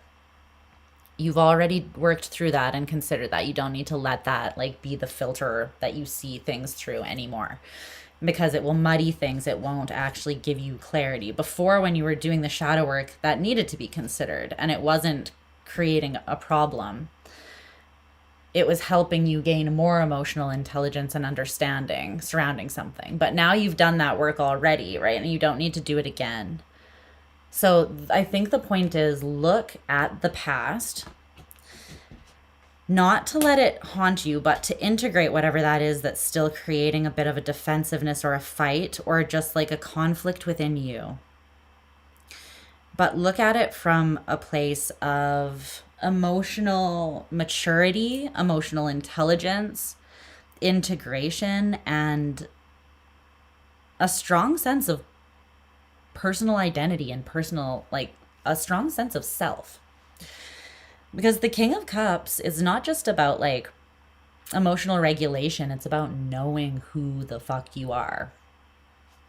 It's about knowing who you are knowing what makes you feel good, what makes you feel bad, why those things make you feel good or bad. Like if something makes you feel good, but because of this, well, the King of Cups is going to clock that and understand and be able to like regulate and have moderation, right? If something makes you feel good because of like the Queen of Cups, or yeah, because of the Wheel of Fortune, then that's different.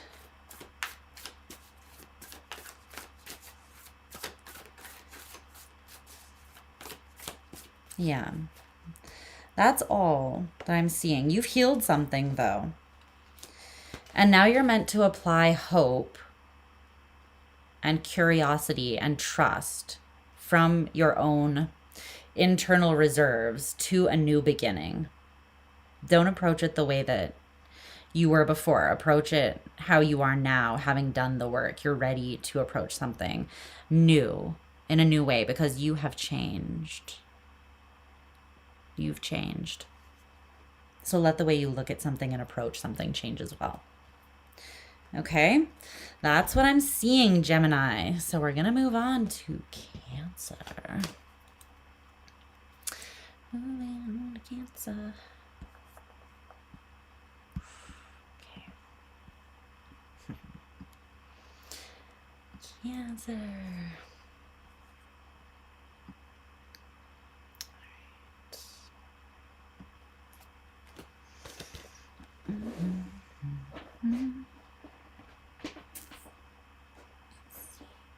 Ooh.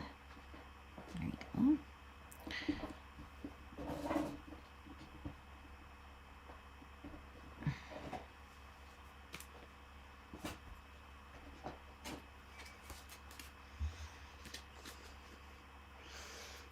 That was spot on.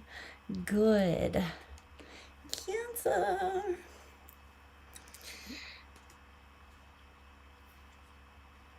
Okay.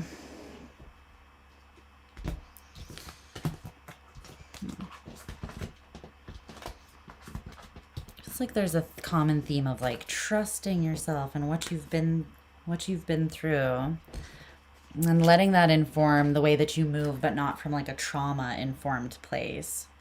From like a place of, okay, I can do this. I've been doing this. I know that I can keep doing this. I know that I'm capable. Let me approach things differently from that place of understanding and genuinely believing in my own capacity, which is then allowing me to move different, you know? Okay. I like it. Gemini hit for you. Geminis. Love me, my little gems.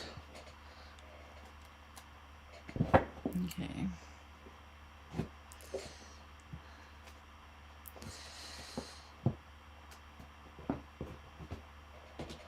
All right.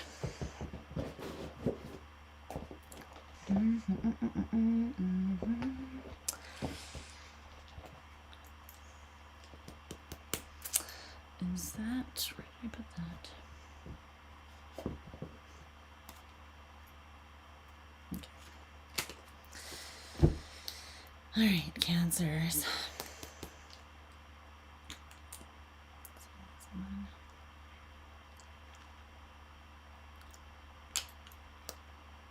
Sloppy.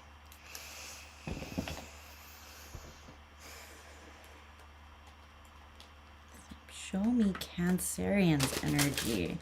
What does Cancer need to know?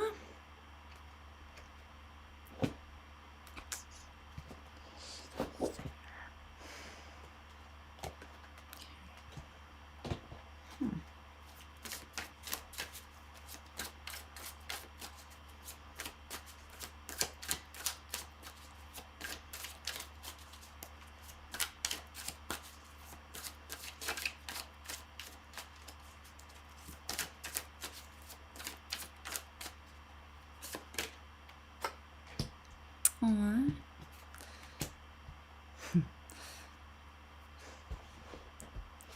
Okay, love it. External influence.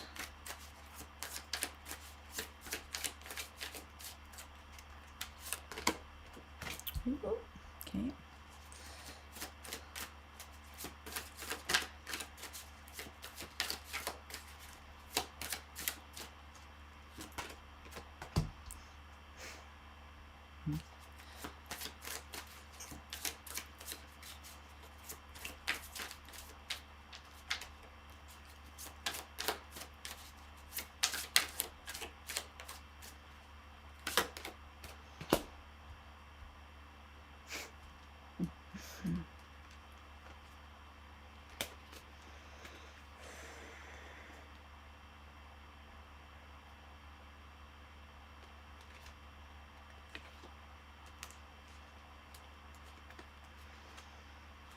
Okay.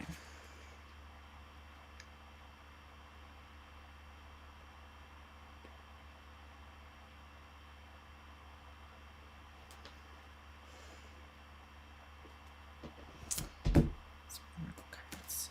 Tell me more about this external influence here.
Ooh.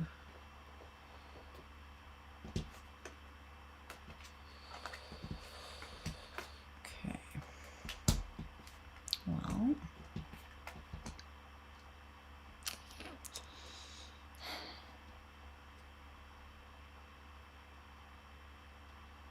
Huh.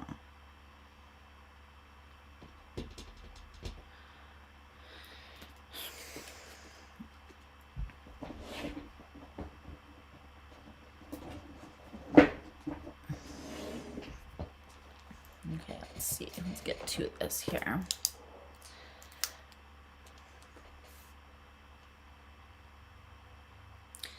Hi, Cancer. Hello, my sweet and spicy little crabby cake babies. I hope that you're doing incredibly well, and happy birthday. Cancer, it's your birthday. Happy birthday, Cancer. Yes, I will give you my birthday's theme song, the Lisa birthday theme song. I gift this to you on this, your birthday season. I love you guys. I hope that you have an amazing season, an amazing birthday. Shout out your own birthday in the chat or in the comment section below so that I can send you birthday love and so that others can send you birthday love, because you are well loved and we know this. So accept the love. All right, Cancer. So let's take a look here.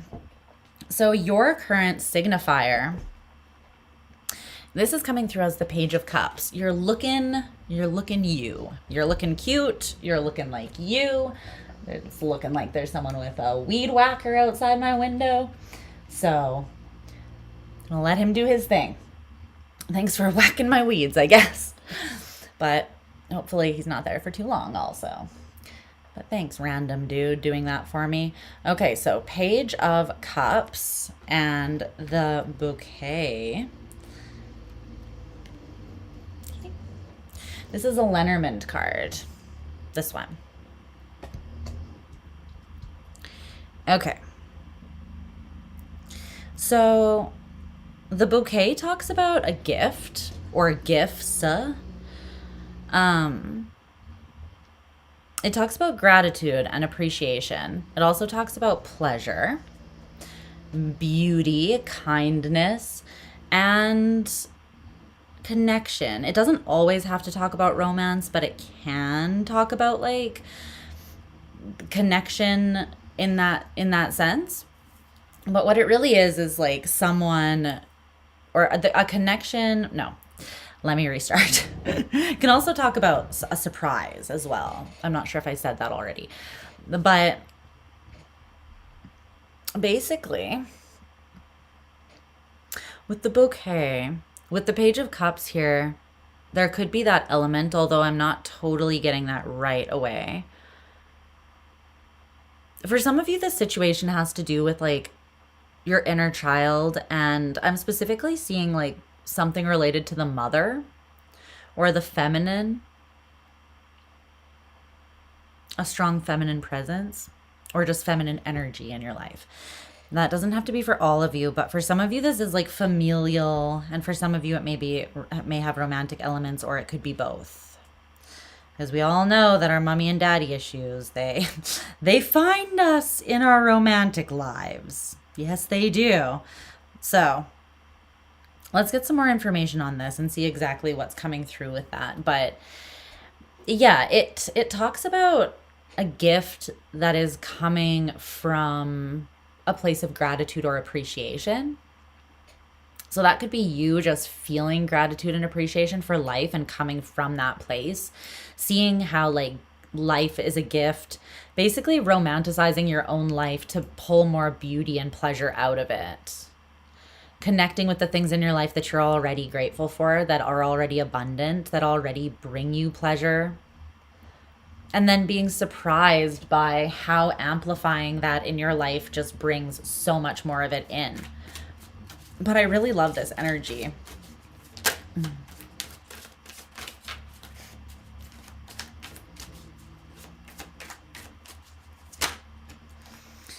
The Knight of Pentacles. Yeah, it's taking form in your physical.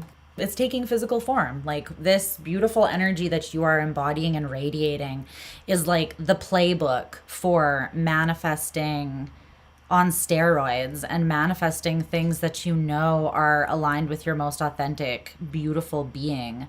I see you just in alignment with that, moving from that, and then like attracting or aligning yourself more with that as a result, which is goals. So hell yeah.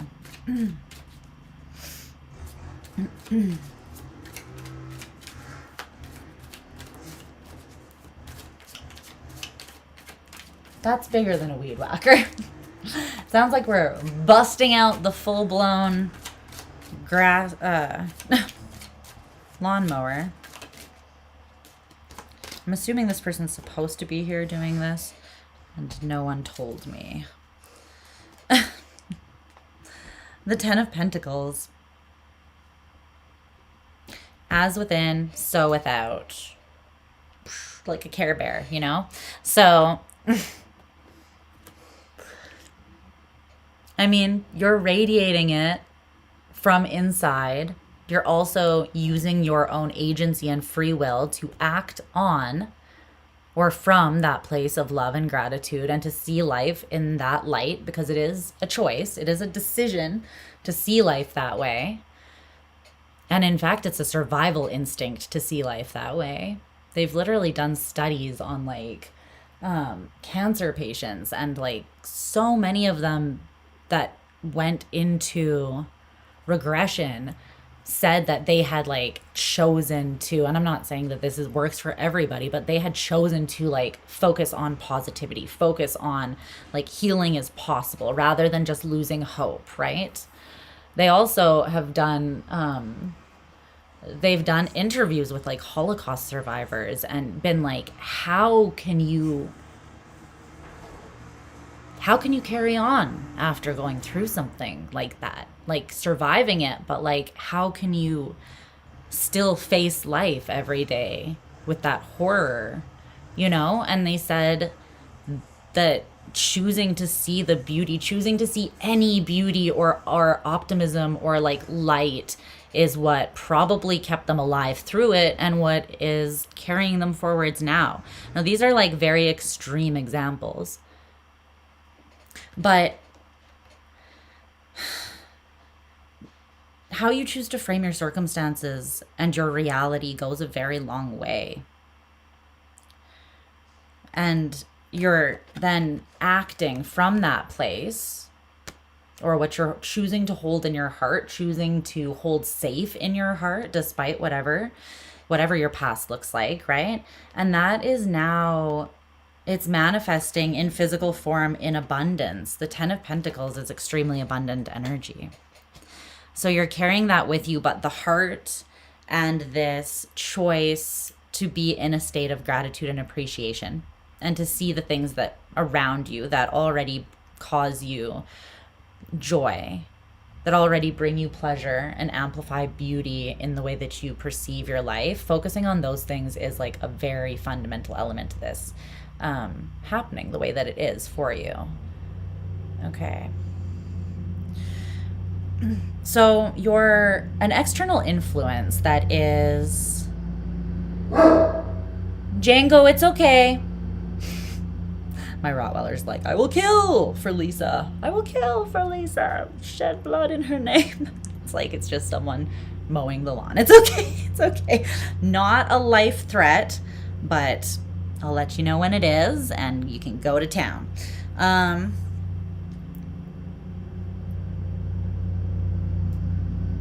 He might choose to come down here. So this external influence is coming through as the Three of Swords, and it's with this oracle card, which says, don't adapt to the energy in the room, influence the energy in the room. It's interesting based on what I was just talking about.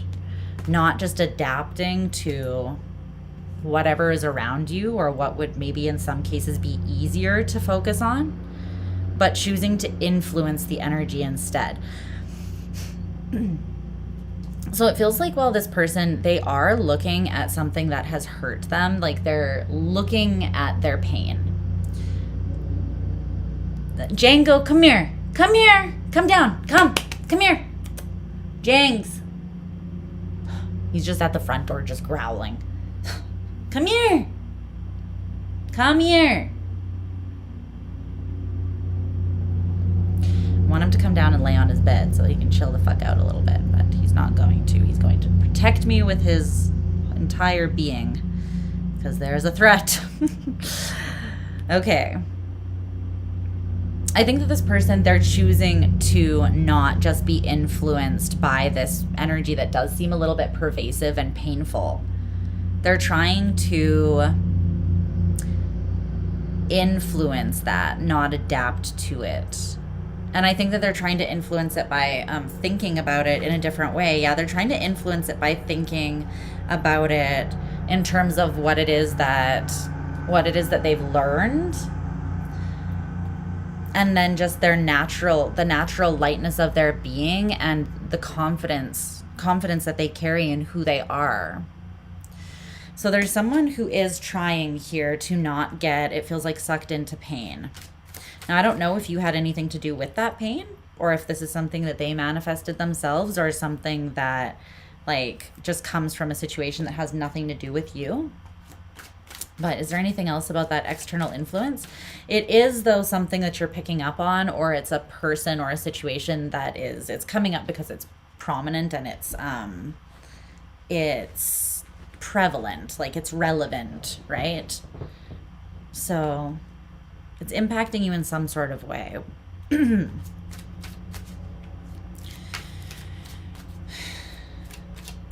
else about that, though? The Seven of Pentacles. I think this is something that this person is facing on their own. I don't think that it has to do with you. And if it is something that was aggravated, then it was a pre-established pain inside of them that was aggravated by a situation with you, but you are not like the original wound there. That's being highlighted. This is something, though, that this person, they feel as though they're invested in personal healing and overcoming some sort of painful way of perceiving the world, and allowing that pain or that the lens that they see the world through based on past pain. So it could be like a victim kind of mindset. It could be scarcity mindset. It could just be fear or very paranoid or self-protecting. They're looking at like the way that they view pain and how they approach life as a result. So if something really hurt this person, then they're looking at how they've allowed that. It sounds a little bit, it's how they've, they're not letting it impact them the same way anymore. So like maybe if they went through something very painful, they lived their life very different after that. Like they had a lot of social anxiety after being hurt or burned by a friend, by a community, by a partner. I feel like they held back. Their world got smaller. It's reminding me of that, I think it's F. Scott Fitzgerald. Life shrinks or expands in direct proportion to one's courage. But when you're hurt, it's very difficult to be courageous and be like, onward and upward, like we ride at dawn, you know? So there could have been a phase where this person, they kind of did adapt to the energy in the room, and the energy in the room was their pain. And it feels like it took up a lot of space for a time. Okay. In the immediate future here, you have the Two of Cups. I hope that that's not too loud. Can you guys hear the immense lawn stuff that's happening outside the window? Is it really annoying? I think he's almost done.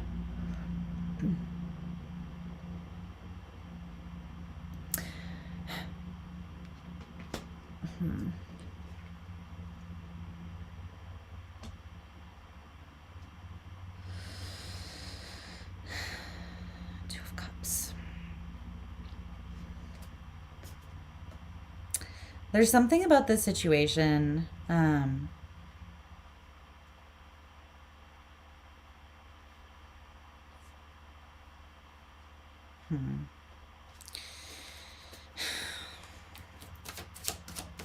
Clarify that Two of Cups a little more.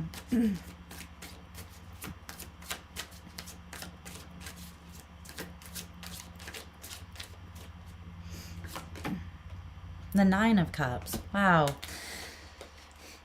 There's something in the immediate future that is an alignment that is like speaks to you greatly. Now, whether this is just a personal alignment, like you are very aligned with yourself, balanced and in a state of calibration, personal calibration and empowerment, that you are manifesting something that is basically the fulfillment of a dream, or it holds a massive amount of emotional fulfillment for you. It's something that you're going to be celebrating. Pop that bottle, baby, and everybody gets a glass. It's like one of those things. It's coming through as pretty big.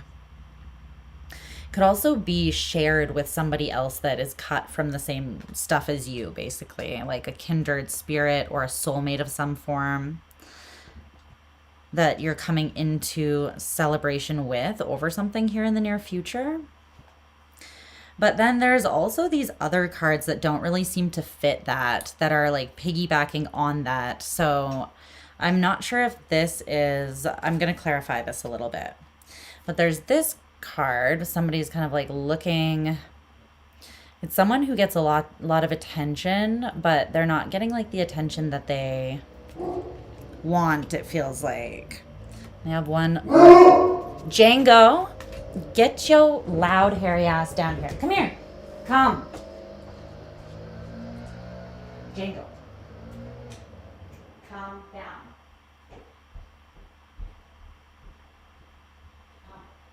Come on. Come on. Come on. No, not outside to attack the lawnmower, but downstairs. Come on. Love you. I love you. Can you lay on your bed? Let's chill together, okay? Love you. Thanks for protecting me. You big butt. Sorry about that. Cancer. That was going to continue. That was going to continue. Okay. He's just like looking at me like, but you need my protection. You could protect me better here. I'm in your exact line of sight. If a threat does appear, jump up and by all means murder them. But until then, you don't need to bark. Okay, I'm like, I'm here for the violence if it saves my life, but this person riding around on a lawnmower outside the window probably false alarm, you know? So there's a broken heart here. It's almost making me wonder if perhaps there's a connection between this, since this is an influential external force. It also came out with this card. Being emotionally manipulative isn't very punk rock of you. True. Manipulation of any type is not very fucking punk rock, to be honest. And the goal is to be as punk rock as possible. Obviously. No, just kidding, but anarchy. So, not kidding with that part, but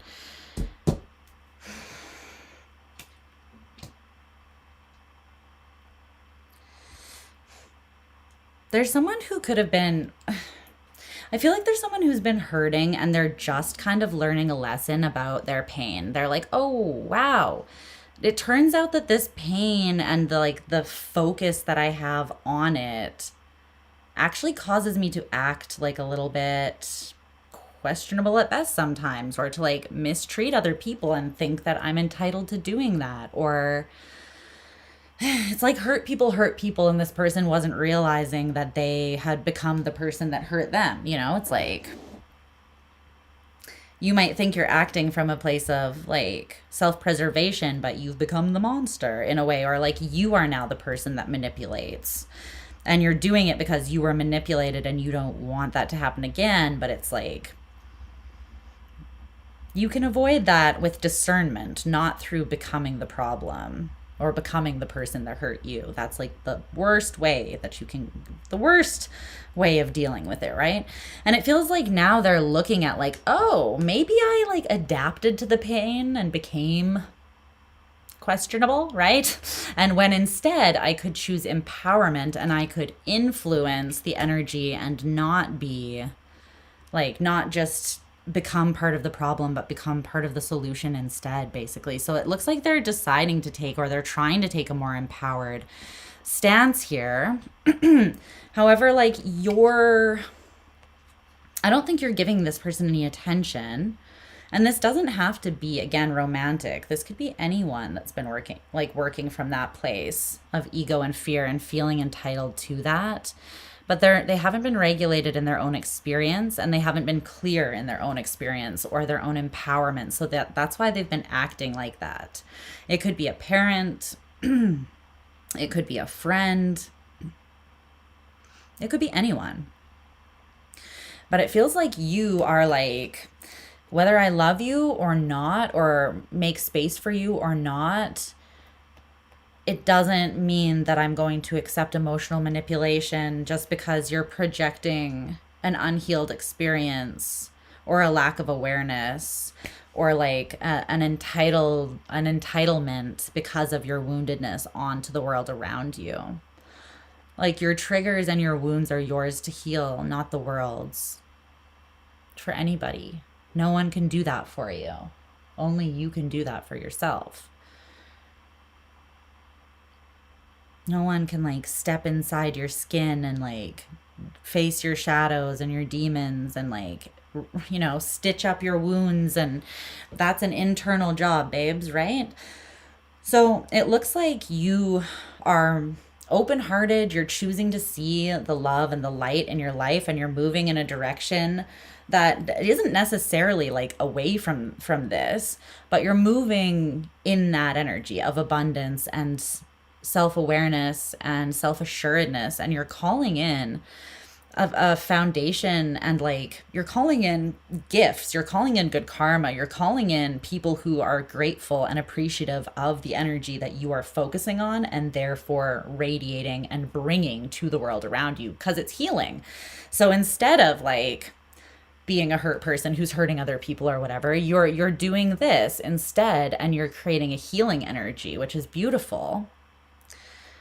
And I think that you're being rewarded in the near future. There's going to be a celebration for this, basically for you acting out of personal alignment and integrity. Even maybe in the face of someone being emotionally manipulative or just not acting right here. Not acting with integrity. And it was coming from a place of woundedness. They may have specifically been like seeking out specific kinds of validation, but then like it wasn't hitting because it wasn't coming from the place that it would need to come from to heal the wound that they're acting out of, right? And anytime someone is like validation seeking, it's going to create questionable behavior, and behavior that's most likely not unified with their truth or integrity, because it's like approval seeking, right? It's like people pleasing, or just gratuitous sometimes, even in nature. That doesn't mean this person is like a bad person, but the way that they've been acting has been a little from that place. So is there anything else about that? They might not have an easy time. They could be balancing themselves out. And okay, so there's different ways that this could be what's coming in the immediate future. It could be that this is someone you've had a relationship with, and they are coming back in the near future having sorted through their shit. And this could be indicative of you needing to have an honest conversation with them and saying, okay, the way that you acted was not cool, right? Or that you just needing to understand that they understand, like that they have a self-awareness and a level of accountability for the pain that they've caused. While they may have been in pain, yes, that's fine, but that doesn't justify them in just acting like a fool and hurting other people. They need to take accountability and responsibility for their pain and heal, right? So this could be you telling them that, like having that conversation with them, or them having that conversation with you, like coming forward now that they are influencing the energy, not just like letting it consume them and make them someone that they're not, something that they're not, making them act out of like a space of not having integrity, right? Or just not being authentic because of their pain and fear. Or it could be like you're having a big win on the horizon here, and someone is coming back still in that place, and they're in the middle of sorting through it. But I think that this person has sorted through it, though. I don't really feel like it's the second thing. For a few of you, it might be them coming back and kind of like being a little triggered by a personal win that you're receiving, because they're in the midst of the shadow work and they're still trying to sort through their own pain. So then like it's like being open and vulnerable and seeing you win right at that time, right at that moment when they are open and vulnerable, and they could just feel it as a bit of a slap in the face. And that would be the case if this is someone who like you're moving away from, or you've put up personal boundaries with, but they are still in pain. You know, it's like going through a painful breakup, and then like you're perceiving the other person as healing faster or getting a win while you're still in pain, and it just kind of hurts. Like it feels like salt rubbed in the wound there of an open wound. I don't feel like that's the case for most of you. I think that this is like someone coming through in a more empowered and tempered way. They still have a little bit of anxiety that's creating a bit of a defensiveness. And that actually still is coming from a bit of a toxic place of feeling like they have something that they need to defend and protect. So like they're coming in playing defense. And so it's just as long as they realize, like, well, as long as we all realize, generally the energy that you bring into a situation is more likely what you're going to be met with, right? If you come in a non-defensive way, like genuinely open, vulnerable, and trying to find a solution, someone is more likely to meet you in that energy than like come back aggressively and defensively for no reason, right? But if you show up defensively and set the tone as such, then someone's more likely to respond in that way as well. Okay, so the advice or the reminder for you is the Empress. This is you. It's you. You know, you are innately valuable, fertile, abundant, expansive, beautiful, sensual. The life that you are seeing and celebrating around you is a life of romance, pleasure, gratitude, kindness, connection, beauty, because, you know, that's the Empress's life. It didn't happen by mistake, so remember who you are.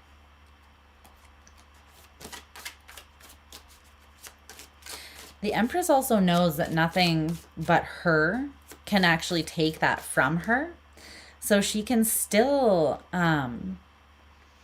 manifest new opportunities that include reconciliation. She can still, like, she doesn't have to burn bridges to maintain her abundance. And because she understands that if people don't see her clearly, that has everything to do with the way that they are looking at themselves internally, the relationship they have with themselves. It's not a reflection of her. So that's what allows her to continue being in an energy of integrity and expansion and abundance and kindness, grace. The Empress is graceful. And grace is an undeserved pardon. When you know your own worth and you don't take other people's shit personally, you can offer them grace because you understand that it wasn't personal. That person wasn't lashing out because they had this vendetta and they wanted to hurt you. You know, they didn't do it on purpose. They did it. And again, it's not justification, but it helps you be able to see. Like, it helps when you can see people clearly. It helps you forgive them. And forgiveness is ultimately a benefit to you, not them. First and foremost, forgiveness is about setting yourself free from carrying something heavy. Resolving and reconciling that for yourself so that you can move forwards into more abundance and not carry the weight of something. But it also is very healing to be able to offer that to others as well. Especially when someone is full of shame or they don't believe that they deserve that. Like, think when you're pardoned and you're not expecting it, how grateful you are. When you act, like when you show your ass and someone chooses to forgive you and see that it wasn't about them, that is emotional maturity. That is emotional intelligence. That's divine. Right? And you don't need to necessarily give the same access as was there before and whatever there are elements to it and nuances to it, but that's powerful. So I kind of see you doing that, and that is your advice here. Remember who you are and act in accordance to the Empress. Because nothing can take anything from you. The love, the grace that you offer is not like the way that it's received or the way that it is given back to you is not going to make or break you. Okay, so you can give that freely when you want to without worrying. All right, Cancer, I love you so much. It just looks like you're just extra effing beautiful in your own energy this season, which I love, honestly. Because this is very much your natural energy, that mothering, nurturing energy of, like, you can see when your child acts like a little bit of a shithead sometimes and you're like, well, you know, kids will be kids. I'm going to choose to forgive you because I'm the mother and I think you have some intelligence or you've integrated something, even if it's like wisdom of the heart, that maybe someone else hasn't just yet. And so you can show them grace because you can see maybe what they're still struggling with, healing, working through, etc., etc. All right, let's carry on to Leo. I think the yard work guy has left left the building. So hopefully that wasn't too loud for you guys while he was here. This is a little wobbly. Okay, there.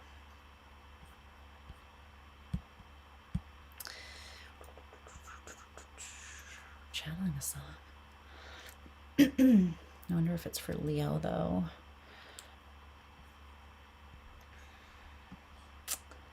All right. What is up? What is up, people? Thanks for being here. If you just arrived, say hi in the chat. I'm going to look at it now for a brief moment again while I pull Leo's cards, and then I'll cover it up again so I can stay focused. So holla if you haven't said hi and you want to. But I hope that you guys are doing well, and I appreciate you being here. All right, Leo. My brave-hearted baddies in the house. Let's see what's going on.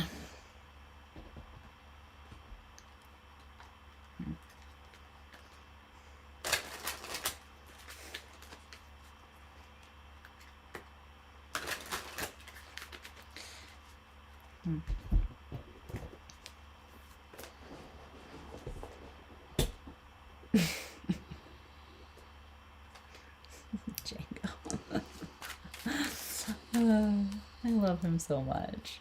He's literally just like 125 pounds. He basically weighs what I weigh. He's like 125-pound baby who thinks that he's a lapdog. It's like, you're a Rottweiler. People cross the street when we walk together, which I don't mind. I kind of like it actually, so thank you for that, Django. But yeah, you don't know that people are terrified of you. You're just a lover boy. Aww. Okay. Wow, that's crazy. Okay. Let's see. The external influence.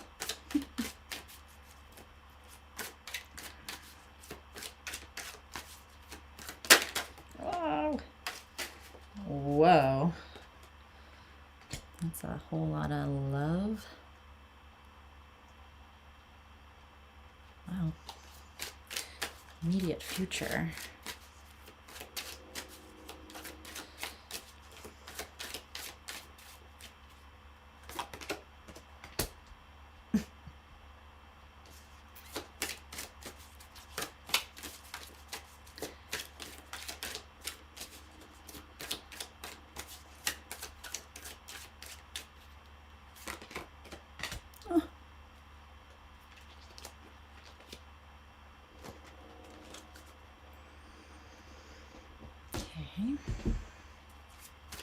An oracle card or two.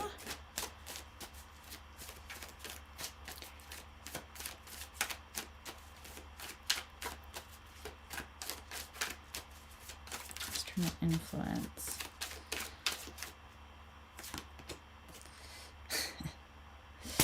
Okay. Spicy, sassy, something's going on over there.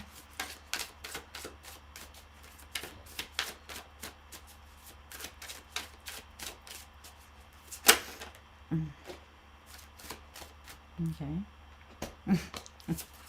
Anything else about that?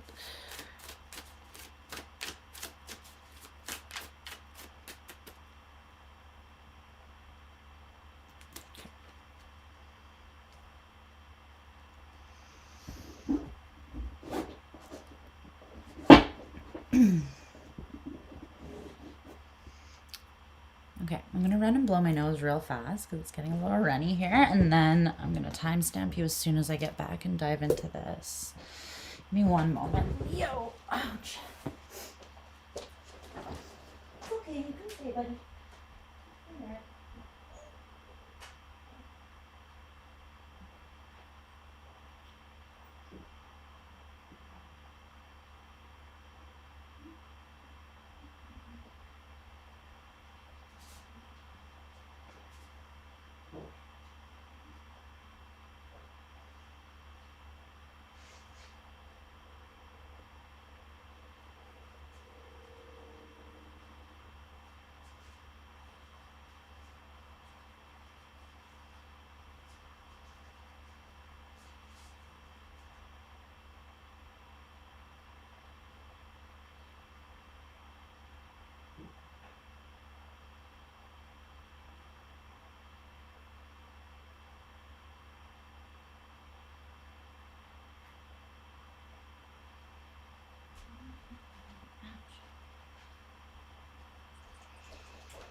James.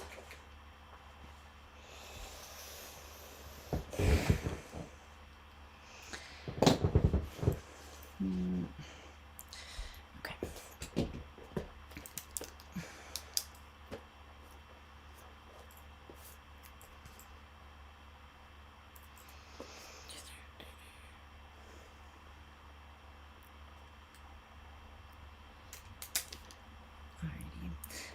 Hello, Leo, darling. I hope that you're doing excellent. Let's get right into your reading here. So, I have some beautiful energy for you here. This is your current signifier, and I am not angry about it. It's the sun. The sun, your ruler, with the card Lily from the Lenormand, which is a gorgeous energy, honestly. So the Lily in the Lenormand talks about, it kind of talks about two different things, but it can talk about the culmination of them, like together, holding both things essentially within yourself at once and learning how to do that in the ways that that benefits you. But it can talk about peace and maturity, personal satisfaction. And it can also talk about like sexuality, passionate sensuality, pleasure, but then also offset with like this gentle innocence, virtue, purity, morality, ethics. It's basically like sexuality and sensuality and passion that is rooted in integrity, ethics, morals, personal virtues. So it's not coming from a shadowy place. It's not coming from an indulgent place. It's not coming from an obsessive, addictive place. It's coming from a place of having sorted yourself out, being at peace with yourself, knowing what is healthy for you, and then living out of that, which is beautiful. Some of you have had some sexual healing going on lately. And that could be like Kundalini type thing. It doesn't need to involve somebody else, although it certainly could. Fun. Looks fun. Okay. I love it. The sun is a card of abundance and expansion. It's a card of knowing who you are at your very core being and being in that, not being afraid to take up space.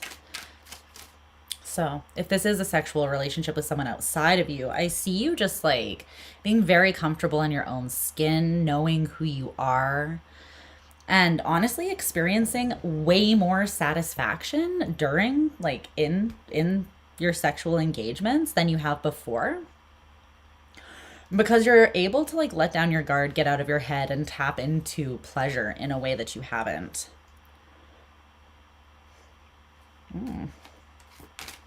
Loving it. Tell me more about this energy that Leo is in.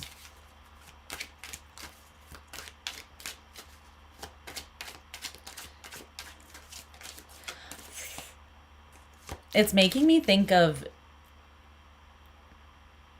Jupiter and Leo opposing Pluto and Aquarius. This huge opposition that we have coming up. And the interplay between those things. You will be feeling that massively, by the way, if you have Leo strongly in your chart.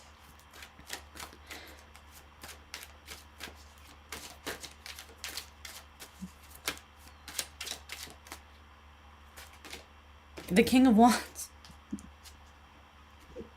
Just get out of here. Just go. Just leave. Take your sexy ass and walk on out the door so that I can look at it while you leave. Because, like, do you need to be here? I feel like these Leos are just people who are like, we're just hanging out because we enjoy your company. They're like, we're good. Because, like, what?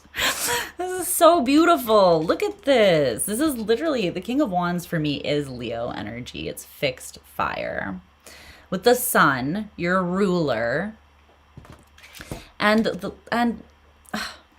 Okay. You sexy and you know it. I mean, come on. Save some for the rest of us.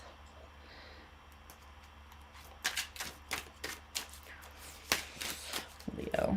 You know yourself. You are acting out of accordance of like leading your own life. You are the leader of your own life and you're ballin'. You know. Okay.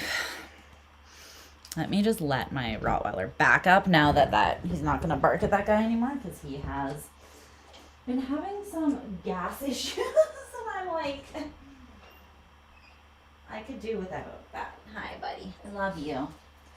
But you know just as well as I do that it's been bad the last little...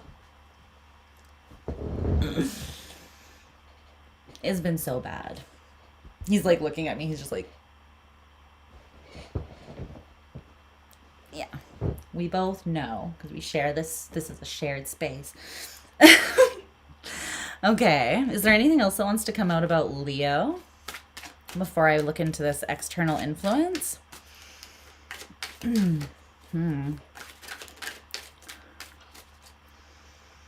Ooh, I like this. You know what? I think someone's about to match your fucking freak. Or they already are. It's getting hot in here. Damn. I really like it. There's a huge masculine energy that's showing up for you. You don't have to be. Like, it's not really about gender. It's about energy. But with the Sun and the King of Wands, that is a lot. And even with the Lily, it's sexual energy, life force energy is tied into there pretty strongly. It's a lot of yang energy.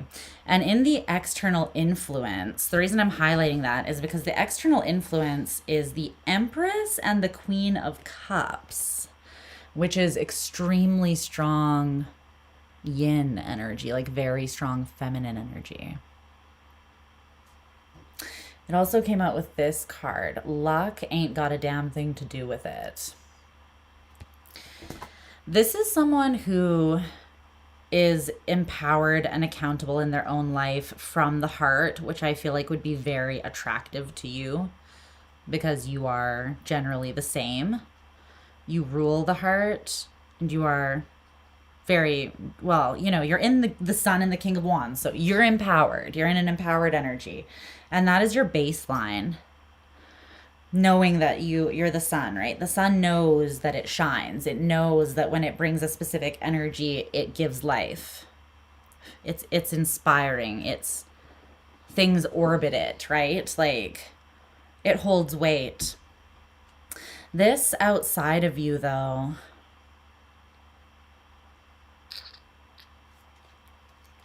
this is someone that's currently doing very well for themselves. Like they are in a very attractive, magnetic, abundant energy. They're also like spilling over, like flooded with love. Like this person, and it doesn't need to be. In fact, I'm actually getting that it's right now it's directed at themselves. First and foremost. It's like this love and empathy, they're offering it to themselves as their baseline. And that's why luck doesn't have anything to do with it. This is someone who's very aware that they can the Empress is only sustainable. The Queen of Cups is only sustainable when you prioritize pouring that into yourself first. That's how you regulate that. That's how you sustain that and then can offer it to other people.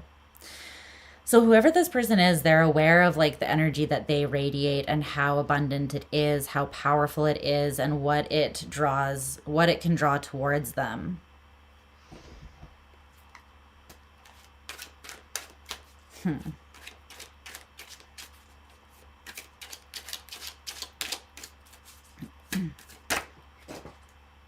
Whoa. Okay. They could be very focused on work right now. I think that they are experiencing big wins in regards to work then, if that's the case. But again, it doesn't have, it's not because of luck. This person, they're not just sitting there sitting pretty either. The Empress is outward focused, outward asserted feminine energy. The High Priestess is inward focused, more like passive feminine energy.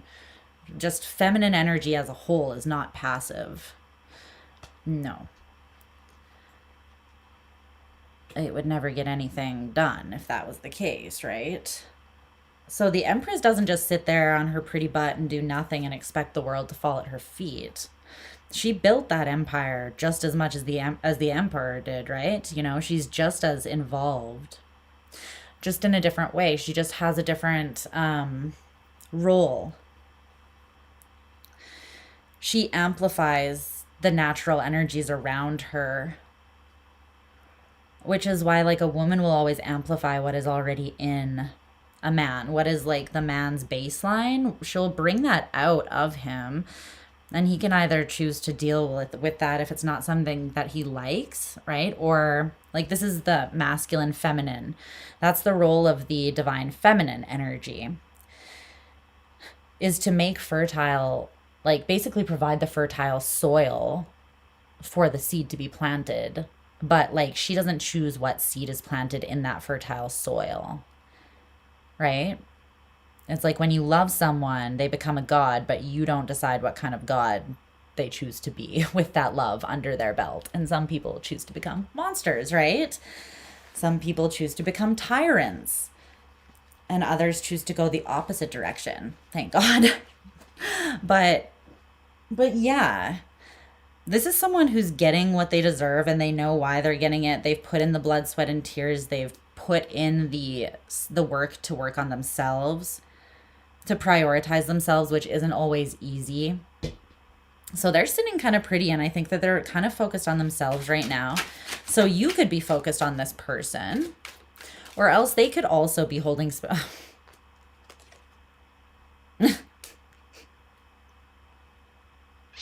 I think you're feeling called towards this person.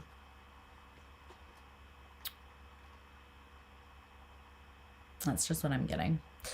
It's very clearly there's a counterpart sort of situation vibe going on here. And if you feel called to them, well, I would say that that's the natural response to the Empress and the Queen of Cups. Honestly, that's the natural response. Because that's an incredibly attractive, abundant, and magnetic energy, no matter who or what that is. And if this isn't, like, this is someone who has a lot of love and they're emotionally intelligent and intuitive. They trust themselves, but it doesn't have to be, like, you could be drawn to this person because you are in a very empowered, sort of authentic energy, and you could be seeing, like, another creator and being like, ooh, it would be great to collaborate on something, to cooperate with this person, and in some way we could really, like, we could build something that would be great, you know? So you could feel creatively inclined to work with this person, or, like, for work purposes. It doesn't have to be romantic, but it could be. It could be romantic and sexual for sure, but it could also be creative. One or the other. Okay, so in the immediate future, you have the Knight of Wands, and it came out with this card.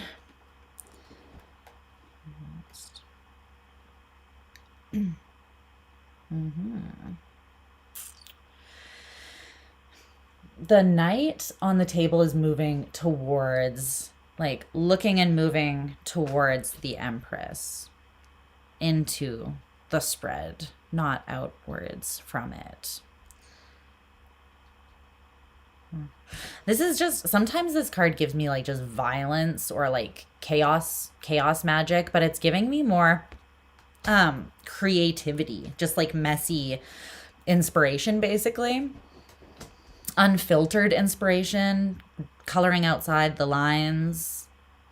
With the Knight of Wands, it's like it's a positive energy. I'm liking it. There's an element of chaos magic to that, but chaos magic is basically just, it's like energetic anarchy. I've never said something that I've loved. Well, I've probably said things I love more than that in my entire life, but that is like one of the favorite things that I have said. Damn, energetic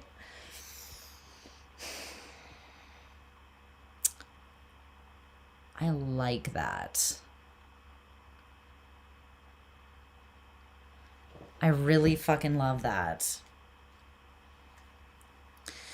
That is to a T what chaos magic is. Like it's like Fight Club. It's like the only rule is like don't talk about it and there are no rules. Right? That's chaos magic. Is like you holding space for whatever is and then just setting an intention and allowing the energy that you are radiating to engage with whatever the chaos around you is in any given moment. And the chaos is just that the only constant is change. So technically, like, we could see our environment and surroundings as being in a constant state of what, flux or chaos.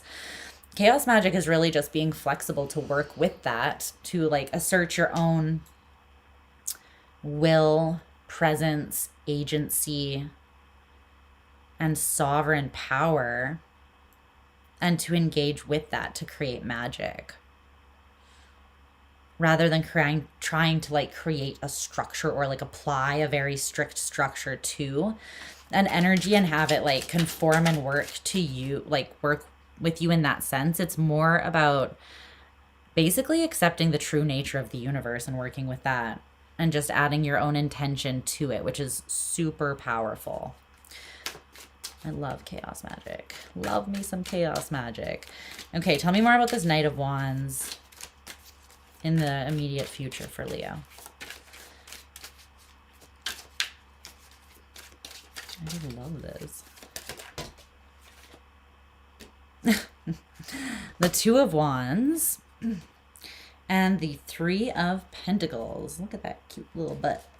Cute little butt.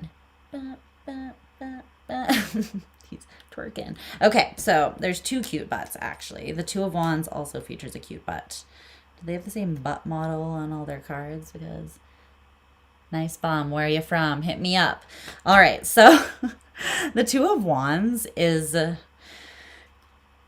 this Knight of Wands, King of Wands, Sun energy. This is you.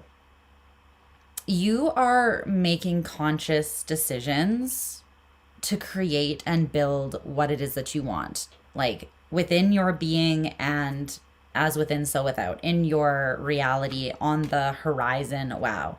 The Three of Wands, and behind that is the Queen of Wands.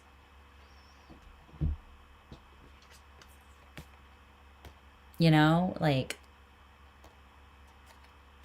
there's natural that you are being intentional, and so your results are like fine-tuned to you. It's beautiful. It's the direct manifestation. It's almost happening instantaneously once you realize your own power. And I feel like you're in the energy of realizing your own power now. So this is the immediate future, is that you take this creative life force energy and you allow it to fuel you like the fire within, you know? You allow it to fuel you and push you forwards towards that which you want, and that which you desire and deserve. But you're making these conscious choices, not out of trying to control, but like to direct your own personal energy, which is what you do have control over, the only thing you have control over, right?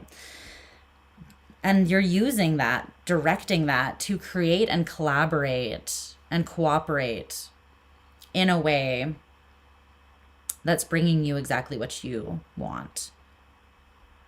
So your advice or a reminder here is the Ten of Cups. Dream big, babes. Dream so big.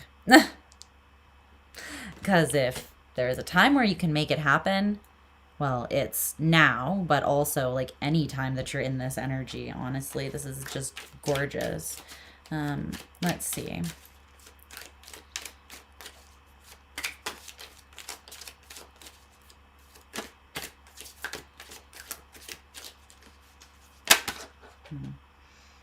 The Knight of Cups.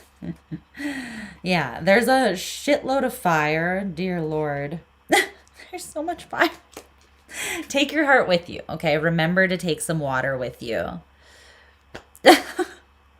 The Sun, the King of Wands, the Knight of Wands, the Two of Wands. Then there's the King of Cups. Yay, water.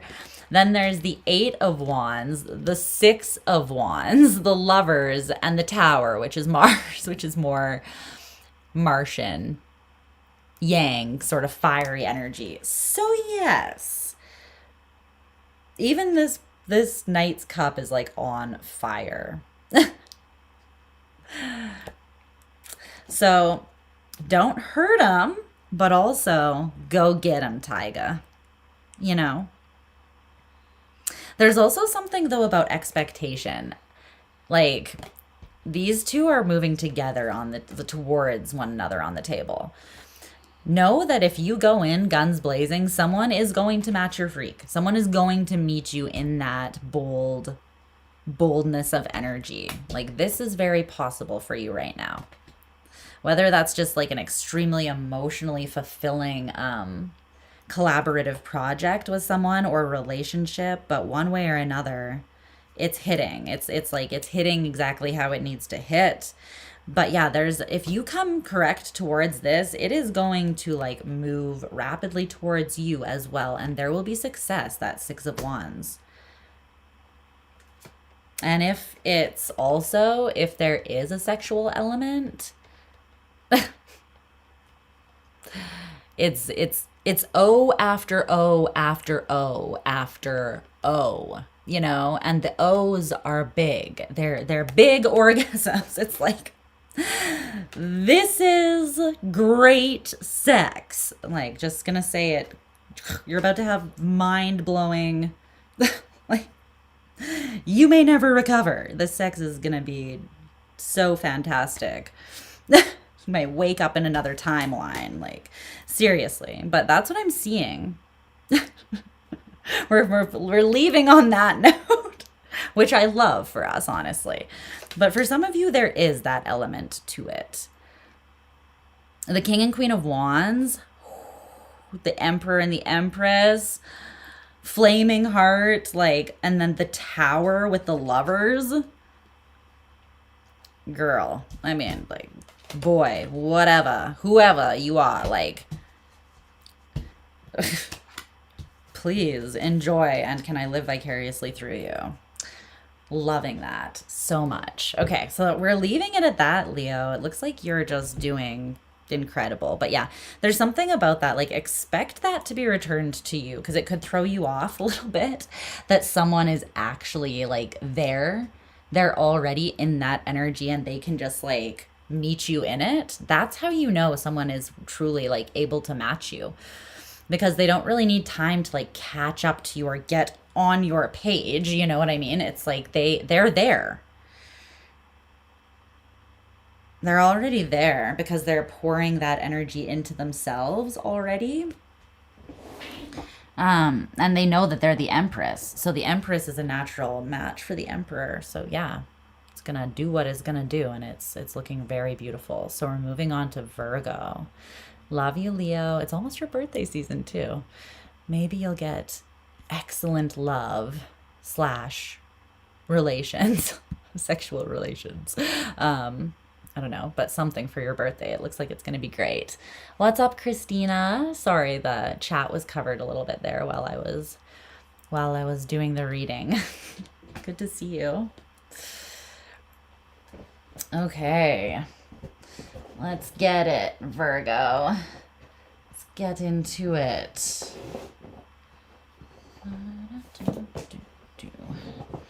Dang. You know what song I'm channeling for you, though? If it is schmexual, you want some of that too. Claim it! Claim it! It's by Vory. The song is by Vory, like Vory, and it's called All Due Respect, and you should listen to it. Yeah. Fucking on you for 4 days straight. She coming back to back. That's what's up. That's what's up. He also, it's a sexy song because he's like, 1,000 times I've fucked you in my mind, with all due respect. It's like, you're just bringing it. This is something that maybe you guys have, like, there's been if you're having great sex, then I feel like it's been building. There's been like tension building for some time. And so now when you come together, pun intended. It's gonna be, it's gonna rock your world. It's gonna be really great for both of you, I feel. We love to see it. All right. I should do a after dark naughty edition reading sometime soon. They're so fun. They really are fun. Okay. Virgo. Tarot doesn't always have to be about super deep stuff. It can be fun sometimes. It can be sexy sometimes too. Okay. Huh. Yeah, definitely channel that song for you though. All right, Virgo.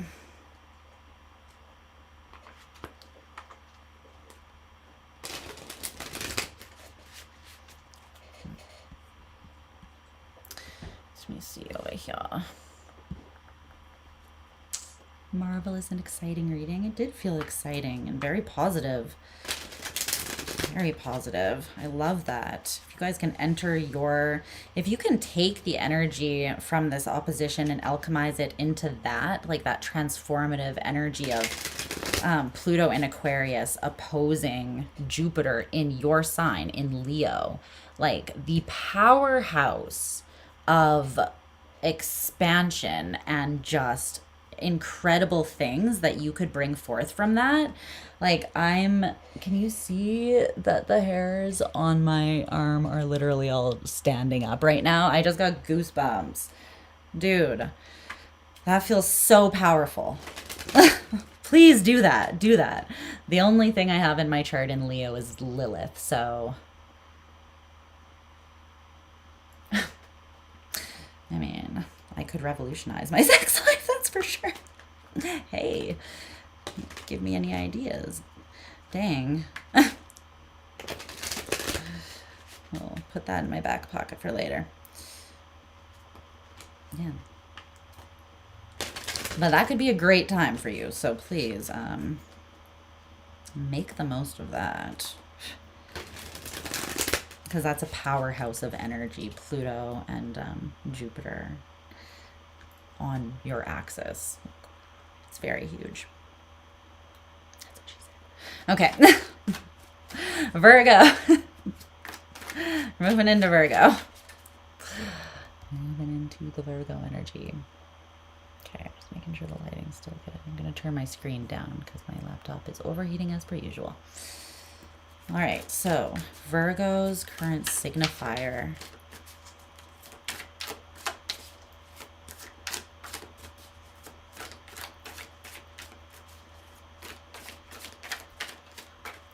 Actually, what time is it? I should probably also feed Django, my Rottweiler. So once I pull your cards, I'll just go fill his food dish quickly as well.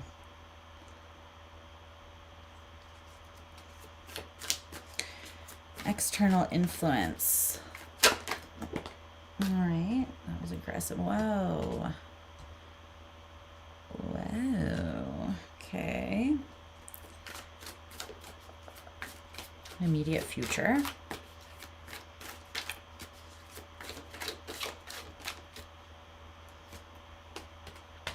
Okay.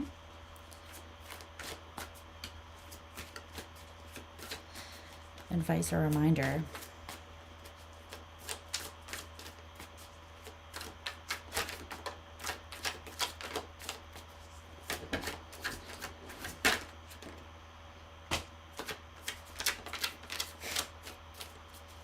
Why does this feel so tender?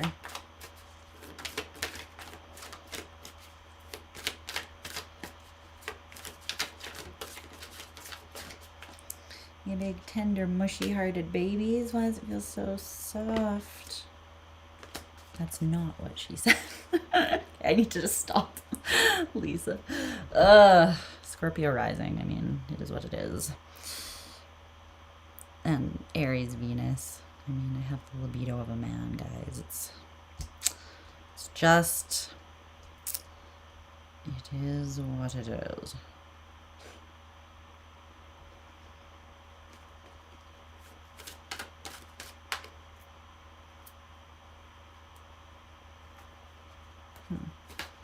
Okay. Tell me more about this external energy. This external energy is like powerful. The powerhouse. It just keeps like shooting things out with a friggin' aggressive willfulness. Mind of its own.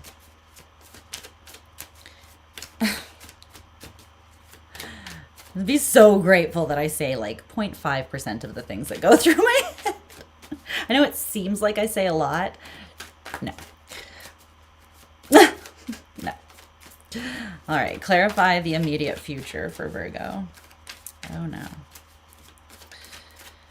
You would be misled if you thought that. Oh no, let's not do that. Okay.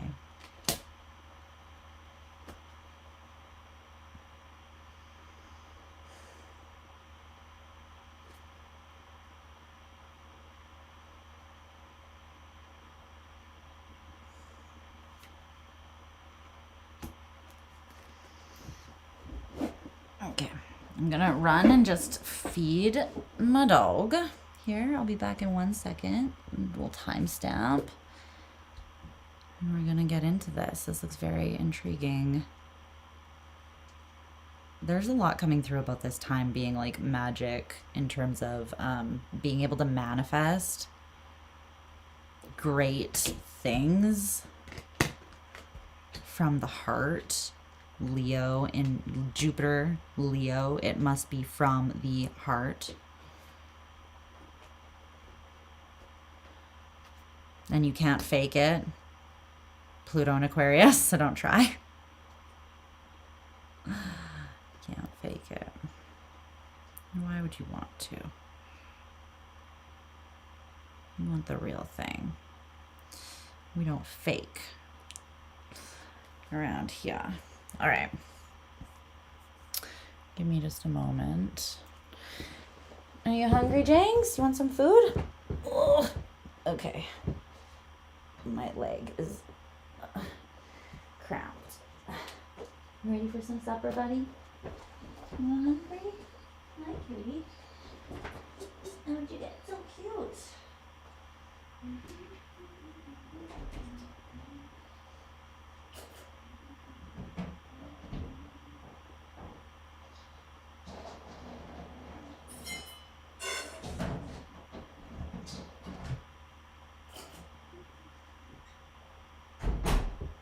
Just some fresh water and some milk.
Bud. Go. You hungry? Love you, butthead. You know I love you. Even though your head is on your butt and your butt is on your head.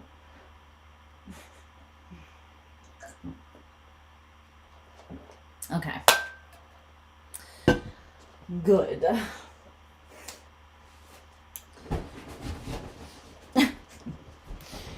Go get it. Get that dinner. You might hear Rottweiler eating, drinking sounds for a brief moment. He's usually not that subtle with it. But yes, okay. Virgo, 3, 6, 10, okay.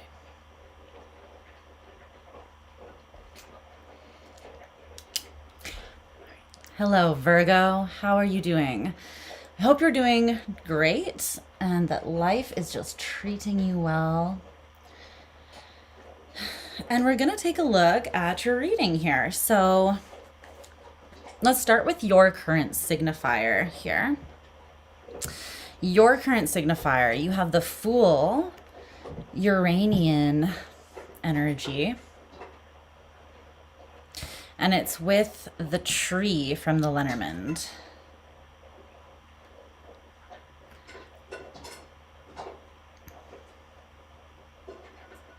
Okay.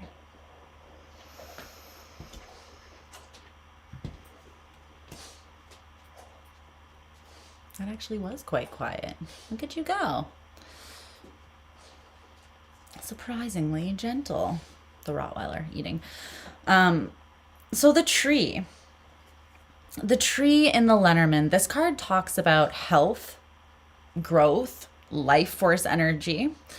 It talks specifically about healing, and the endurance that comes from personal healing, personal balance, balancing your physical, your emotional, your mentality, getting them all sort of streamlined into a place that is serving your overall being.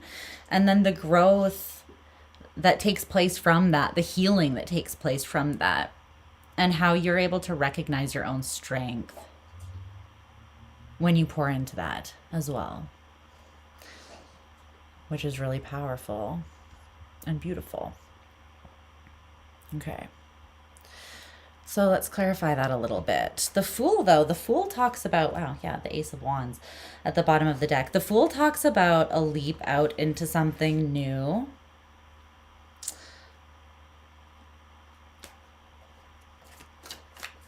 It can talk about surprising even yourself with the way that you are either like thrust out into something totally new, or the way that you propel yourself out into something totally new. I think that like you've done some really deep healing before that. You may have been a little confused on what it is that would actually bring you a lot of joy. You could have been in a situation where like you had a lot. Sometimes like having too much can confuse us, right? Like when we are indulgent, or if we just have too many options, or if we're complacent, like too comfortable, we can lose like sense of like, am I really happy, or am I just comfortable and bored actually, you know, like, or did someone give me a lot? And like, if so, that's great. But like, is it actually in alignment with what I want? Because not every generous offer is going to be what you actually want. It might be generous, but it might be generously giving you something that won't actually make you happy. So you got to take the time to really know what that is for you, right? So let's see. What is this? I want to know more about that tree. What is it that Virgo's been working on healing? Okay. The Three of Wands, the way that you look at the future, the way that you look out on the horizon, and whether that is, yeah, it feels like that has come from a place of internal conflict. You were looking out on the horizon and you were conflicted about what would actually make you happy, or what is actually healthy for you, what actually supports your lifelong growth, healing, and like being able to sustain the kind of balance that is empowering, liberating, and can endure and allow you to achieve and hold great things, greatness within yourself and in your external world, right? It's like you are looking out on the horizon here, and this is what you've been healing. And it's been very slow going. It feels like this is something you've had to like take one step at a time, or like take it's felt very like laborious for some reason. One step and then collapse on your bed and rest for 5 days, and then take one more step and then more rest. Or else you've like moved forward. No, there's something about this that feels super heavy. I'm not gonna lie, the Ten of Wands. Spirit's like, you're not blowing that out of proportion. That is a thing. But it's the way that you were approaching it. It's like your own internal perception or mentality. Specifically and somewhat ironically, your perception or your mentality towards greatness, towards fortune, towards your legacy, you know? There's something here that's quite karmic in nature, or it's like destined a little bit. Something that you feel like is very much in alignment with you and could be very abundant and fortunate. But you've had to work through a lot of internal weight to see this correctly and to move towards it without a crap load of like conflict behind you. That's what you've been healing. And now you're standing right on the edge here.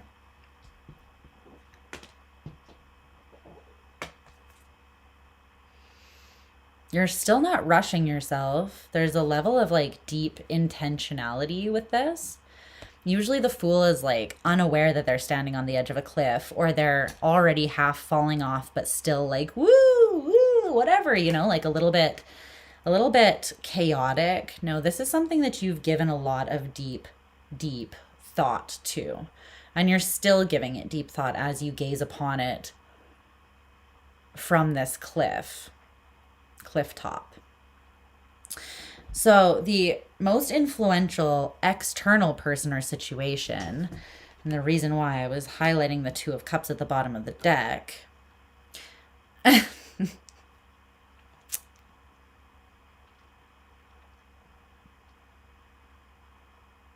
yeah.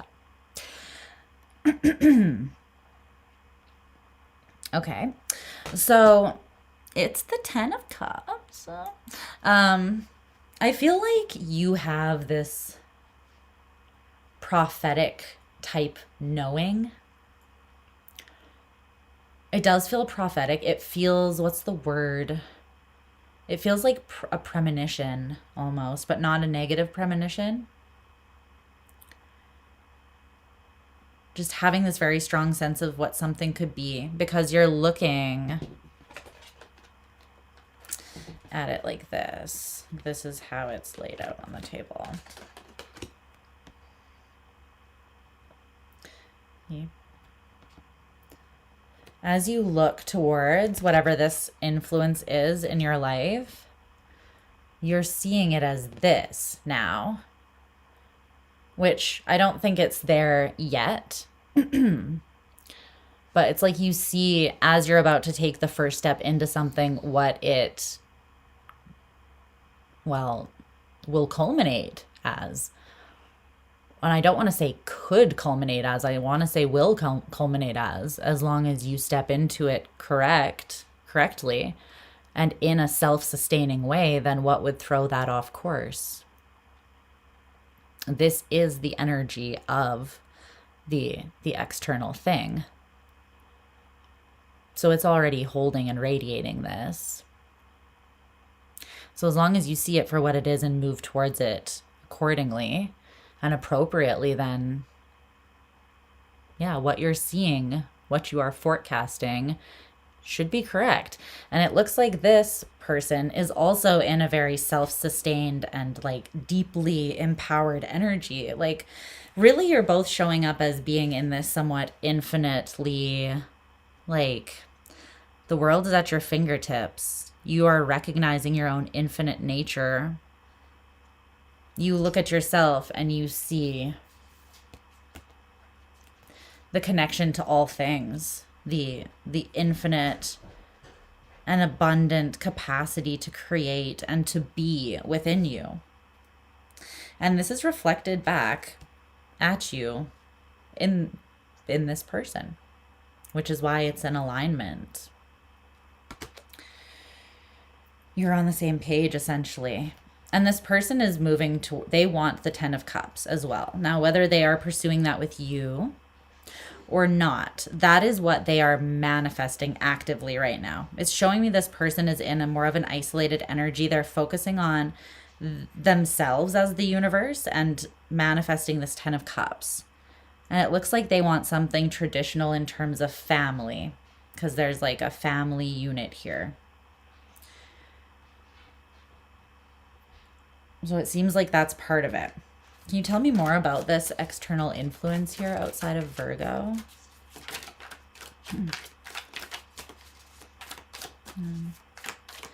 I'm hearing the song Sacred Heart by, what the fuck is her name? Sacred Heart.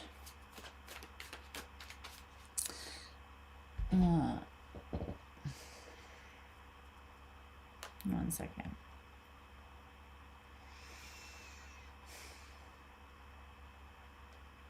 It is by, oh yeah, duh. It's by MIA.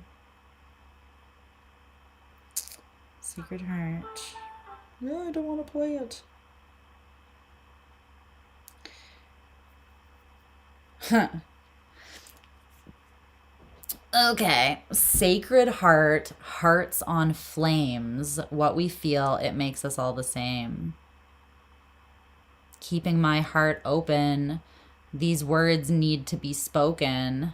What we feel, it makes us all the same.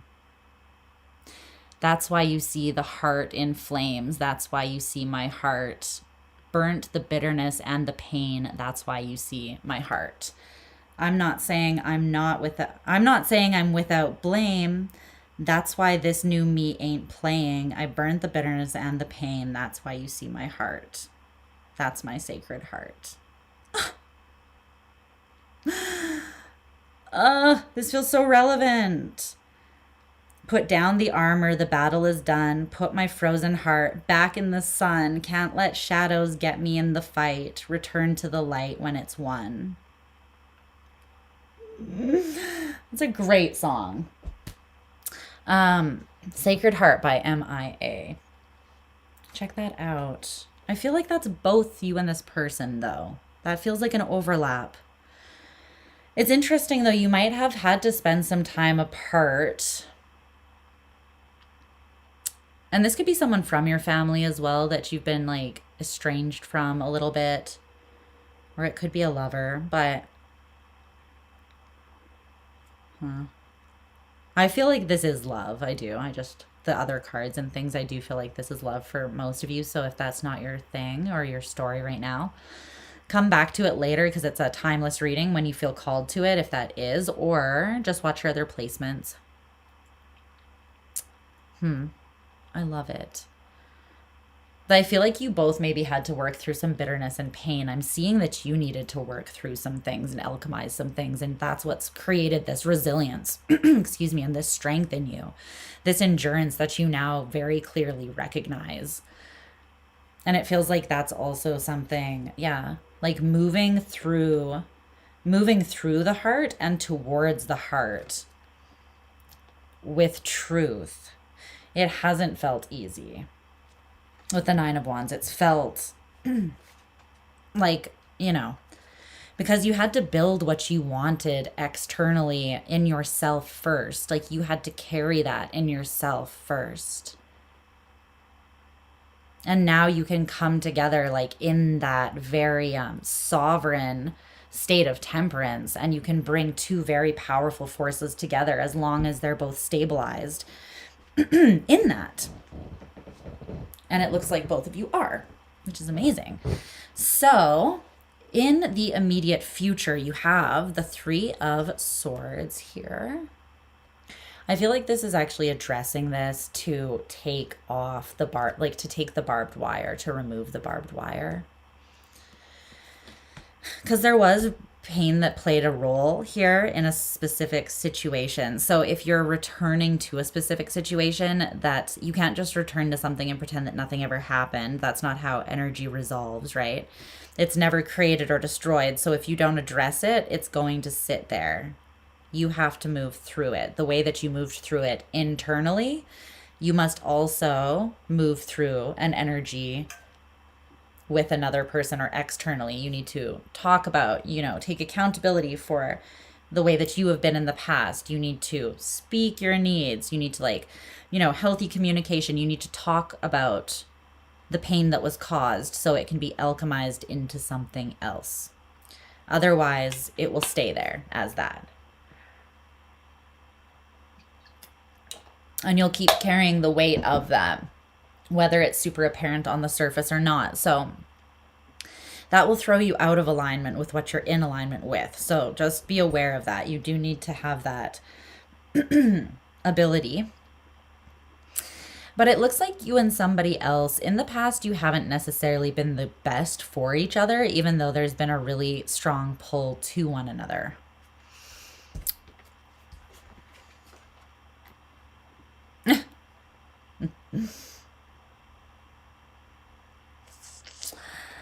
Let's check and see if we're still bad for each other. Makes out with the devil. You know, it's like, and the thing is, anyone can be the devil if they're not in a regulated state, or any situation can be the devil if it's not in a state of moderation, if you're not coming at it from a grounded, sovereign place that holds you down, like anchors you, then you can lose yourself in something. Something can consume you rather than feed you. And that's when the devil energy gets a little too intense, right? But it feels like you are coming back here. And there are roles of power established within you individually that allow for an ease of union that wasn't there before. And it's balanced. It's not like power roles, like one person over the other, one person seeking to control the dynamic or lead the dynamic. It's both people coming to it, understanding their own infinite self, because this is the other card that came out. And the mirroring in this is just so beautiful. Because this is this other person outside of you. This is you, though. And I think this is what you've been working on. I think that you might have felt that someone had power over you because you were seeing them as like infinite, or you were seeing them see themselves as, see the divinity in themselves, or see their own infinite potential or capacity, but maybe you weren't quite seeing it in yourself yet. Now you are. You're seeing yourself the way that you saw this person. And I think in the past you believed that there was like a disparity there, that essentially that they had something that you didn't, but that's not true. It could also be that in the past this person, you saw that in them and they saw that in you, but you weren't seeing it in yourselves. So then you could have like gone into, the pain could have come from then needing the other person to continually validate that for you, but not seeing it in yourself. So the time spent apart could have been for you to see and validate that in yourself. So that you're not bad for each other when you come together. But this is showing me this is something that there may have been cycles. There may have been patterns. There may have been like coming together, moving apart, coming together, moving apart. But if this is your reading, then that was happening in a somewhat healthy way, not a completely toxic way. And you would know that because like every time you would come back together, something new would have been catalyzed and you would have used that to grow or to self-reflect. And this other person would have also done that. You would have used every time that you came together to manifest the temperance and harmony that you have achieved now. It could have taken some time. It may have been rocky. It may have not always been perfect. But the reason that you're able to celebrate now is because of the work that you've done. It's not that there was not work to be done. There was work to be done. Yeah, so that's coming in the immediate future. Yeah, that cycle is done. Spirit's like, there was work to be done, but it's over now. That lesson has been learned. That has been integrated. And because you've closed out that very karmic lesson, that's why you're in the Fool energy now. The World is the last card of the major arcana, and the Fool is the first. So you've closed out a cycle, but not in a way where it's going to keep repeating. This is like it's been reconciled, it's finalized, that is crystallized, integrated, complete, and done. But those are lessons that it takes longer to learn. Could have been very Saturnian in nature, felt very tough love-ish. So your advice or reminder is the Page of Pentacles. Don't be too hard on yourself. Don't put too much on your shoulders. Don't crush yourself with the weight of your own impossible expectations. Wow, it sounds like I'm talking to a Virgo or something, you know?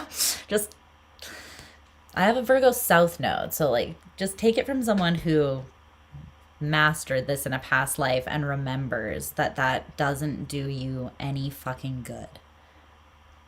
That way of living will kill you before you're dead. Because if you are expecting perfection, what you'll end up with is either constant disappointment, because perfection's not possible, or complete delusion, again, because perfection's not possible.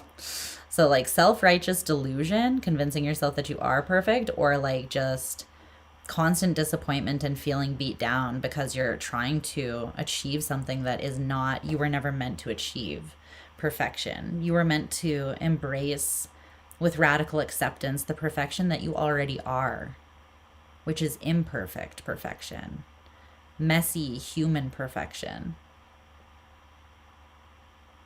And you were meant to just allow yourself to just be. The Page of Pentacles. You hold so much more inside of you than you've always recognized, Virgo. And you were born, like, you were born with it. You were born that way. It's not something you have to earn. It's not something you have to prove. It's not something that you picked up in pieces along the way. You just remembered it in pieces along the way. It's always been inside of you. Everything that you are now. Anything else about the Page of Pentacles? Open yourself up to receive, though.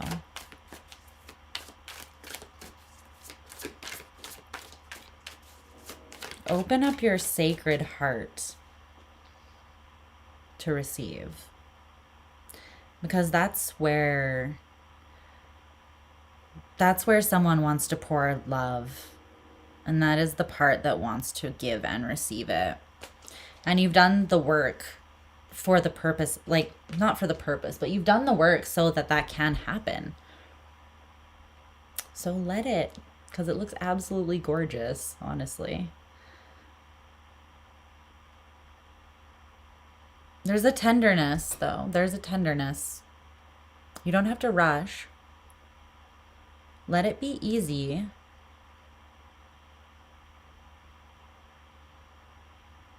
Let the roles be established naturally as you take one step forward at a time with someone. Like, you don't have to determine and figure everything out right now. You won't be able to.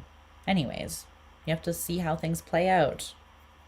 You have to come together and see what is created by that energy. Like, you don't define what energy a connection is going to hold. You bring your sovereign, independent energy, someone else brings theirs optimally, right? And then like the relationship energy or the synastry is an energy of its own. It takes on a life of its own that reveals itself to you. And that energy will contain highs and lows. It will contain strengths and weaknesses. It will contain challenges and celebration, you know? It will be multifaceted like you, like this person. It will be its own thing. So let it be that. And just approach it with the reverence of knowing that you love and appreciate and support who you are and who this other person is. And so you can trust what's going to be created when you come together, and that you'll be able to work with that in a way that is beneficial for both people. Even if it hasn't been in the past, or if it didn't seem like it was in the past, it actually has been, because this is what came from that past experience. And you'll know if that's your message. So if this was like a toxic, abusive relationship with a schmuck face loser, then it's not. This is not your reading. Exit the tunnel of delusion. Exit the tunnel of Delulu. This is not them, okay? This is someone who knows their own infinite nature, who wants to give from their sacred heart and wants to receive from yours, and who has seen and witnessed that within you already, even when you weren't able to witness it in yourself, okay? So while there may have been pain, this person has a heart and like a core of integrity, okay? All right, babes, we are moving on to Libra. I love that so much for you. So much. Love it. Okay. Let's see. Libra.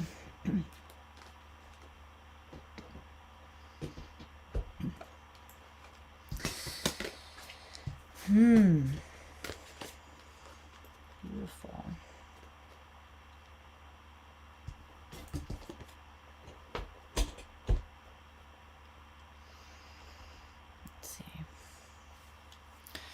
See what's happening over here.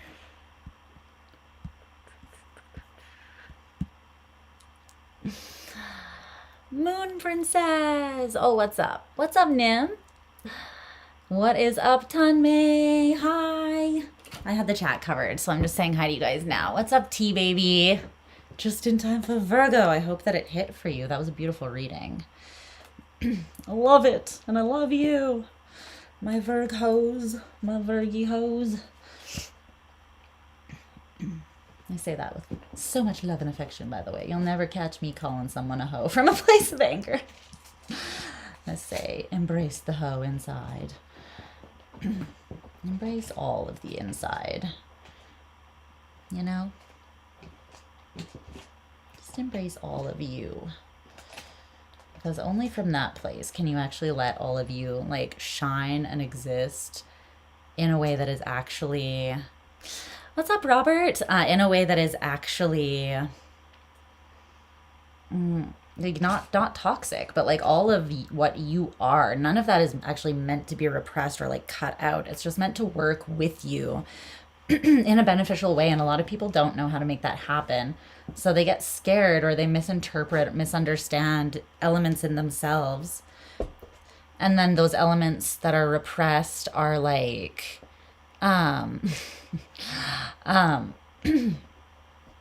they trigger because you're seeing it reflected back in somebody else and you know that it's in you, but you haven't embraced or integrated it within yourself. So then every time it's reflected in somebody else, it's going to trigger the shit out of you, right? Because it's like this part that's in you crying out that wants to be integrated. So yeah, but you guys are you're doing the work. I'm so proud. I'm so proud of my little babies, my little spiritual gangsters. Like, I am so proud of you. You're doing the work. You're doing it well. You're looking fine as fuck while you're doing it also. So props to you. A head injury? Bruh. Like, come on. What do you mean, where was I? Was I supposed to block? Was I supposed to bring my mighty hand down from a random cloud in the sky and just, just palm whatever hit you in the head out of the way? I didn't get the Batman signal, unfortunately. I did not get the bat signal for that one. Next time, maybe, but try to avoid the head injuries until then. Are you doing okay, though? Are you all right? You're cognizant enough to joke, so I'm guessing that's a good sign. Okay. Libra.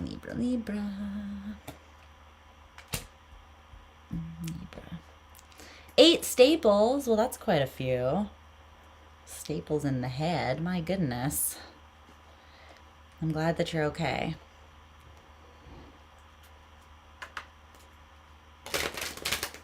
I would miss the stoicism and dark humor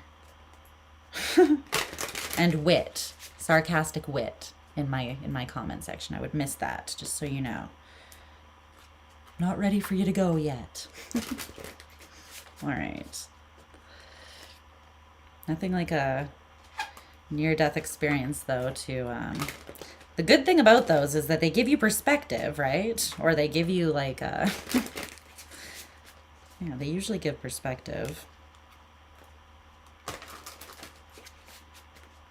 If that's just like a realignment to gratitude. I don't know. I'm just speaking the truth. I'm here for stoic sarcasm and dark humor all the time. Show up with that and I'm already in love with you, so come on. Really any kind of humor. It can make me laugh. Most women are like this. I'll give you a little... If you can make them laugh, you're already really far. Okay. Okay. Laughing with and not at you, preferably. We're laughing at the incels. We're laughing with the men who are awesome. Okay. There's a differentiation to be made here. Let's see. Libra. Libra. Or the women incels, really, whatever form they take. Whatever shape they take.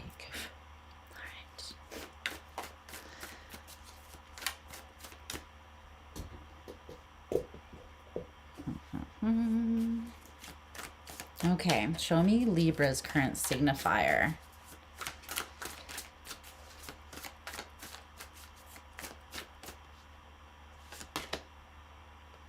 Wow.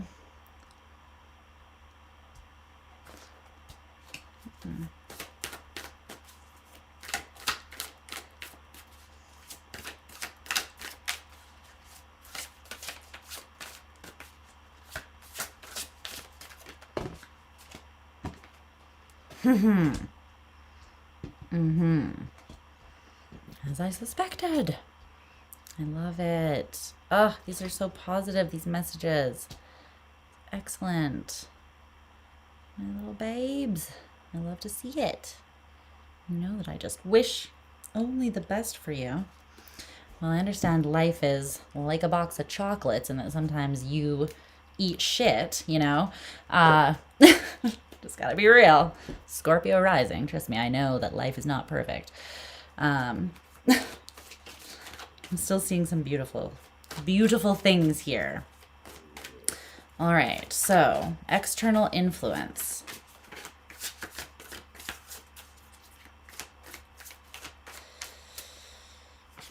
Well, okay, we got two.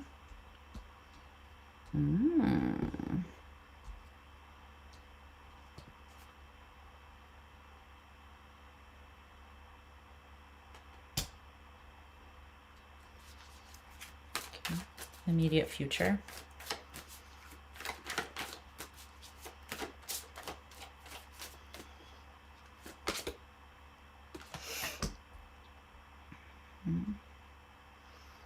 And the advice or reminder. How's my hair tangly? Not making sense. I need a haircut, I think. And I'm thinking of cutting it off to like my collarbone, potentially. That's a lot now that I'm looking at it. Was thinking about doing something, doing a thing.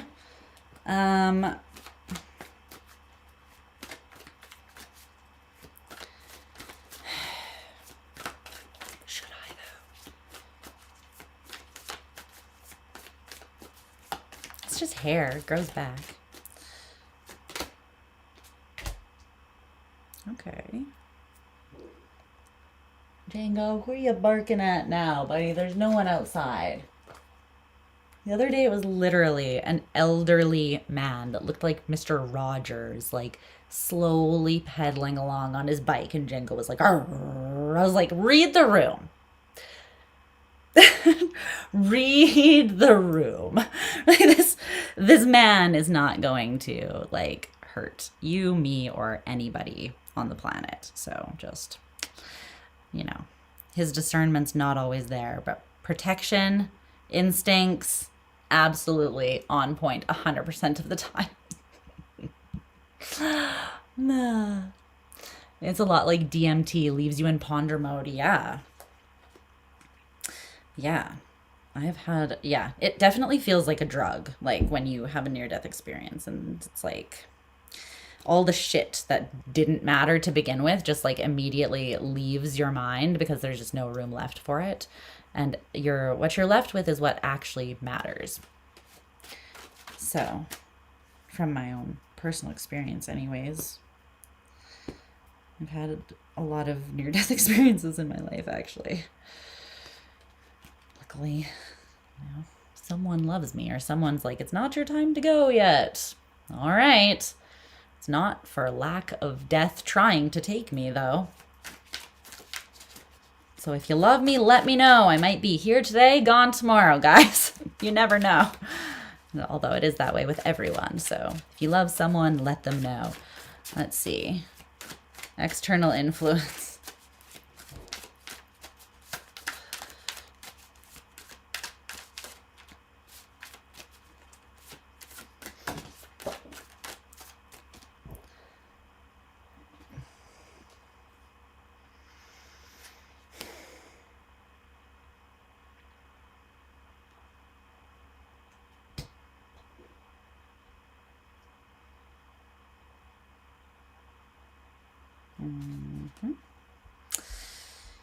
Okay.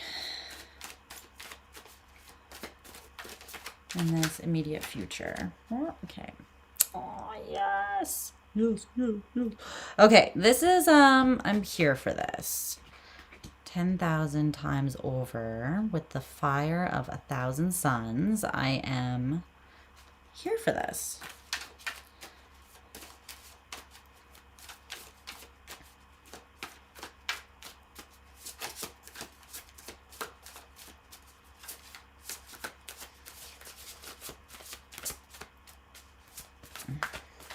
Okay.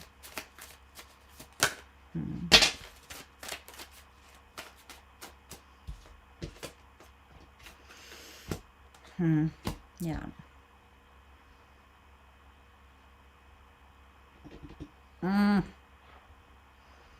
Wow. Well, this is absolutely beautiful. Okay, so let's get into this too. There.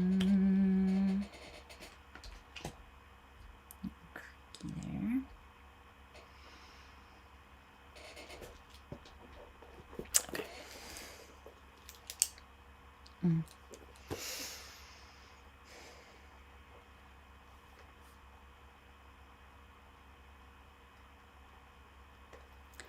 Hello, my gorgeous angels, Libra. I hope that you're doing absolutely incredible, my friends. And let's just get right to it. Let's just get down into it here.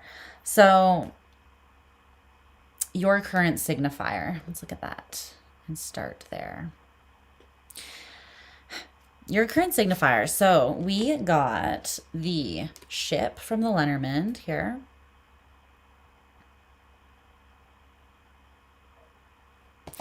And two cards came out for you. Now, the first one that came out was the Five of Pentacles.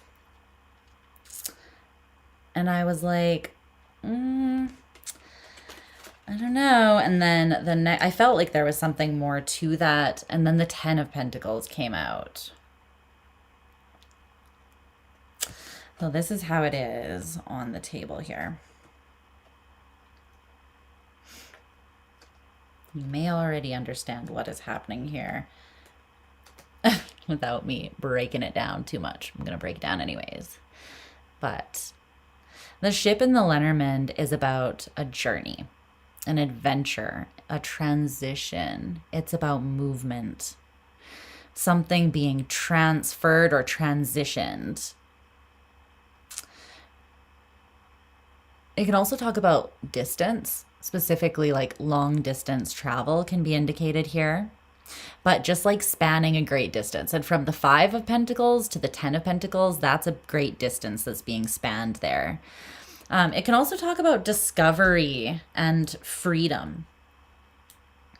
Movement into freedom, usually out of something that's been slightly difficult or oppressive.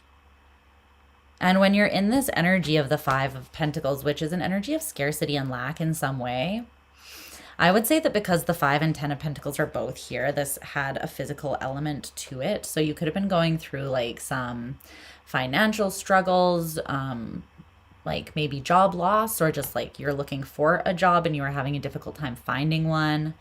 Something like that. It could also be, if it's not financial, it could be your physical health, your actual physical health, or like a living situation. Or even like the breakup of like difficulties within a family unit or a relationship even. Whatever it is, it feels like you're moving out with the ship here. You're moving from that 5 of Pentacles into the 10, and the 10 of Pentacles is like well established, a fortunate situation that's well established essentially, which means that it's just rooted and grounded in something sustainable so that it can last, like a legacy, right? If a legacy is not built on a solid foundation, it's going to fall apart and it won't be a legacy anymore, because a legacy is something that is left behind and carries on, right, after you're gone. So, whatever it is, you're moving from one to the other. And this definitely has to do with your mentality shifting as well. Because I think that like it felt like, this is so interesting. It feels like what the exact thing that you have been missing is being like lowered, like planted into. That's the seed that's being planted into the hole where you are feeling so much disparity. Because you see how in this card, it's like there's like a crater in the ground, and it's like you're seeing from the bottom of that. It's like you're in the bottom of a well and you're just looking at like how far you have to climb yourself out or pull yourself out, right?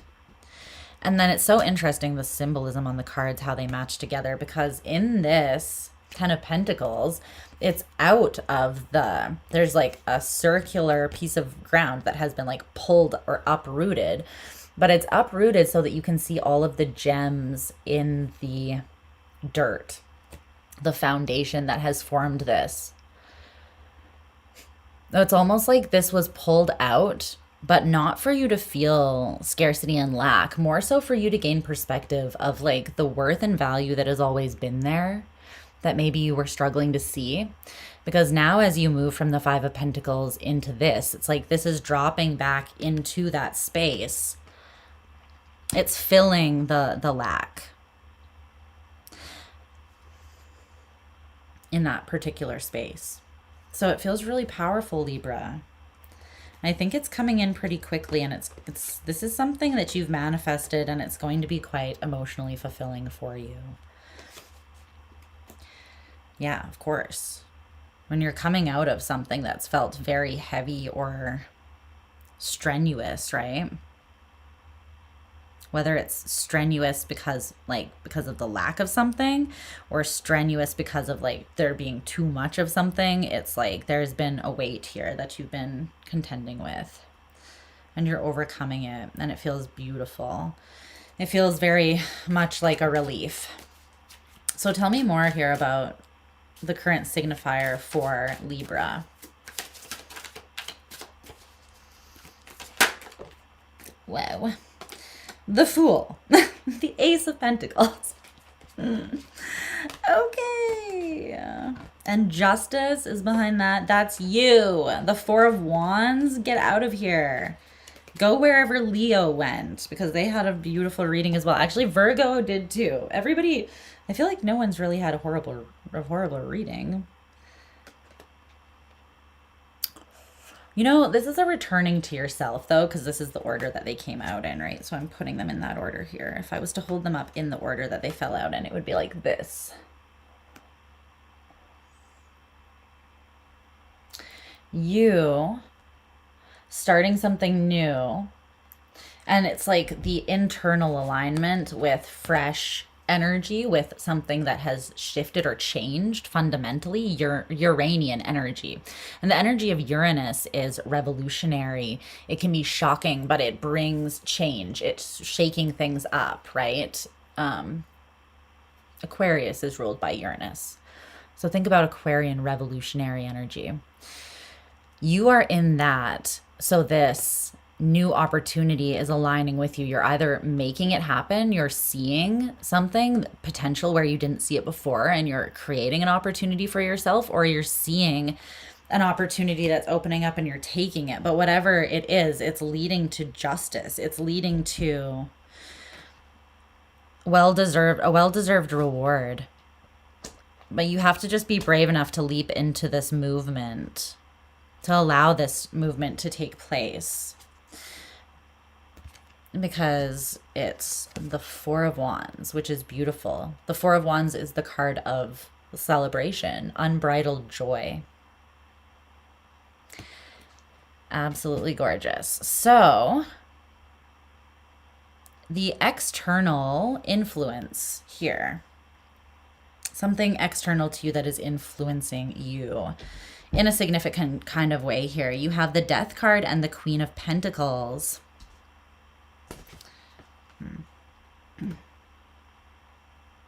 So there's strong scorpionic energy.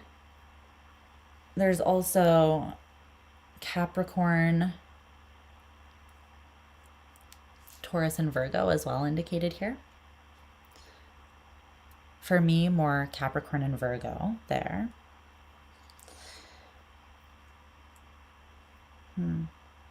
Someone has been going through a really huge transformation. This Death card is very much making me think of an image that I have here, and it's I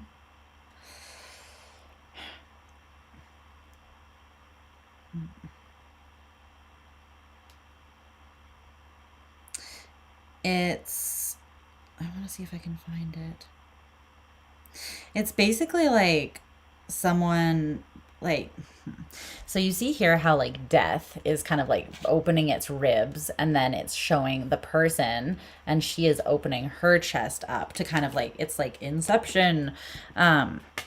It's scorpionic energy, showing that even within death there is life, but you must be willing to crack your own ribs open to, you know, open a vein, symbolically speaking, and bleed to gain the wisdom from the death. You have to be willing to die over and over again in life, right? To be reborn. There is no death, or there is no rebirth without death. That's where people sometimes get it twisted too. It's like they think that they can totally transform their lives without I mean, it sounds so silly when you say it out loud, but without like changing, right? And it's like, make that make sense. Make the math there. It doesn't, no, like that makes no logical sense, right? You're gonna have to die if you want something to be fundamentally different in your life. The card that came out, I don't know where that is, but it's basically like they're pulling the chest apart to expose the heart. Yeah.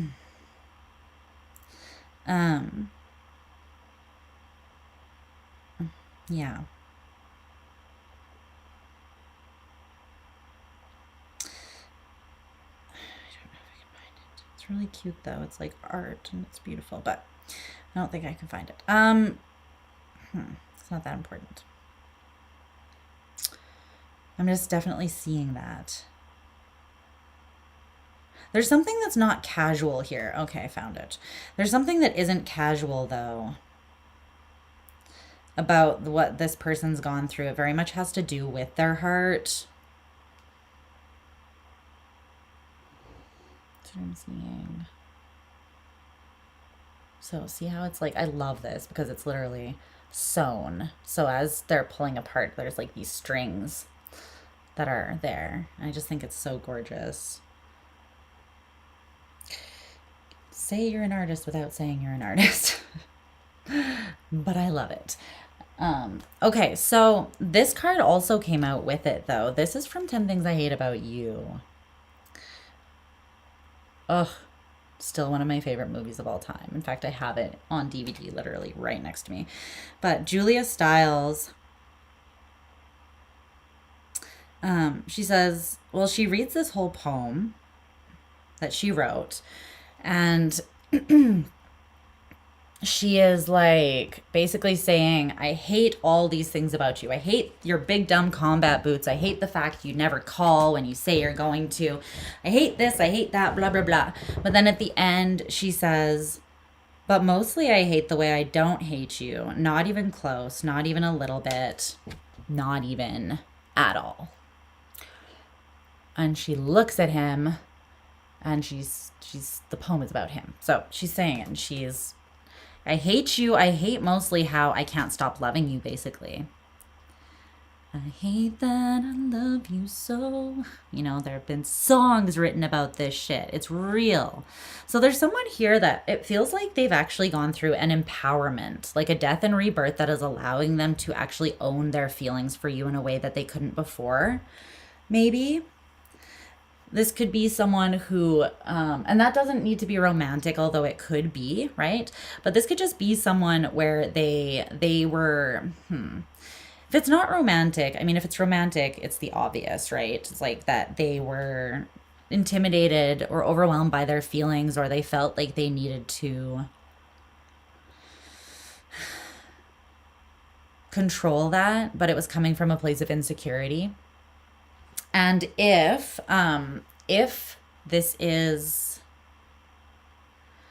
not romantic, then it's someone that's somewhat still the same, is like they were focused more on the things that they didn't like about you, or the way that the situation between you was going, and how they couldn't change it.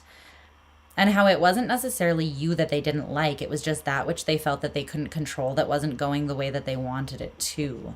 And it feels like this person is finding through personal security, right? They're dealing with their own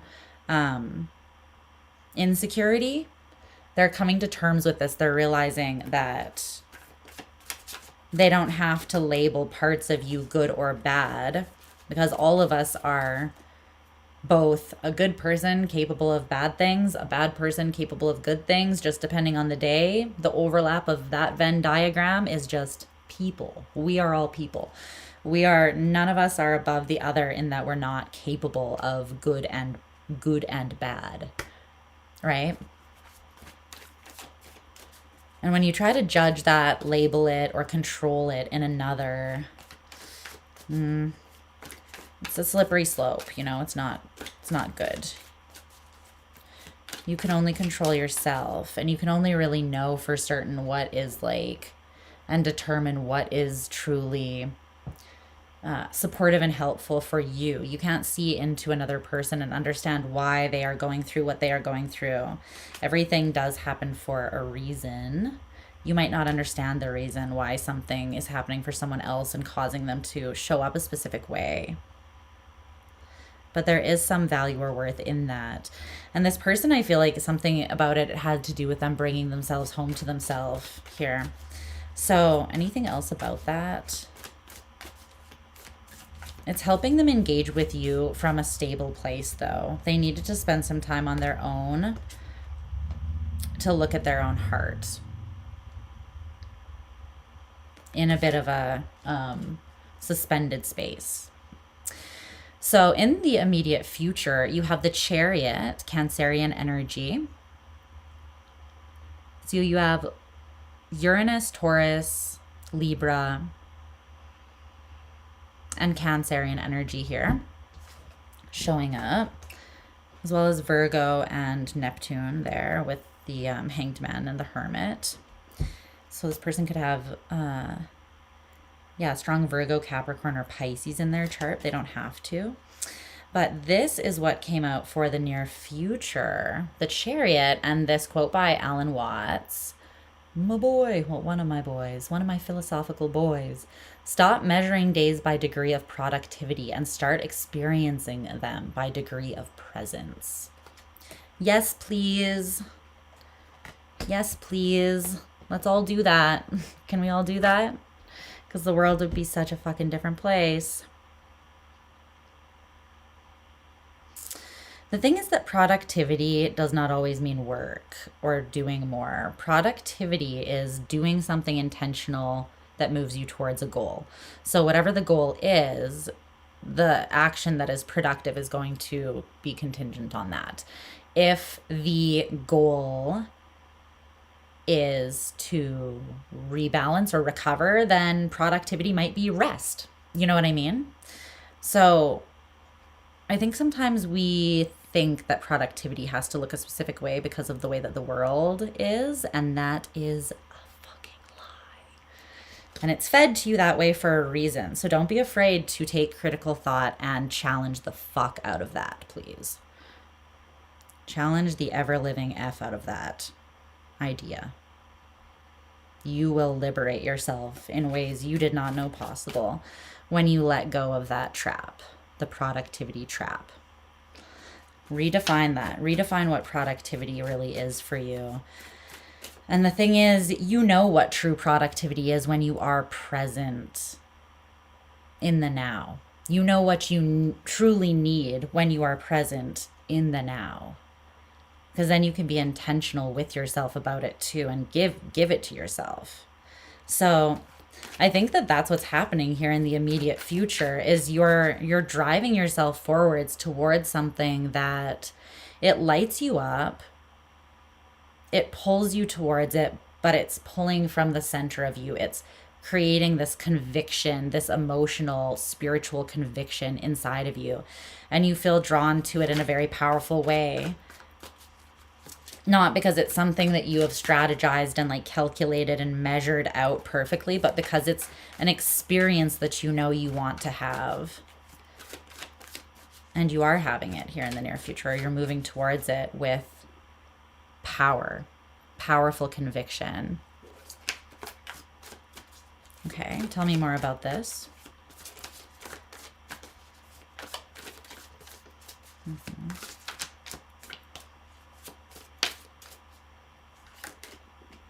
The Three of Pentacles, the Sun. I could not love this more for you if I tried, honestly. This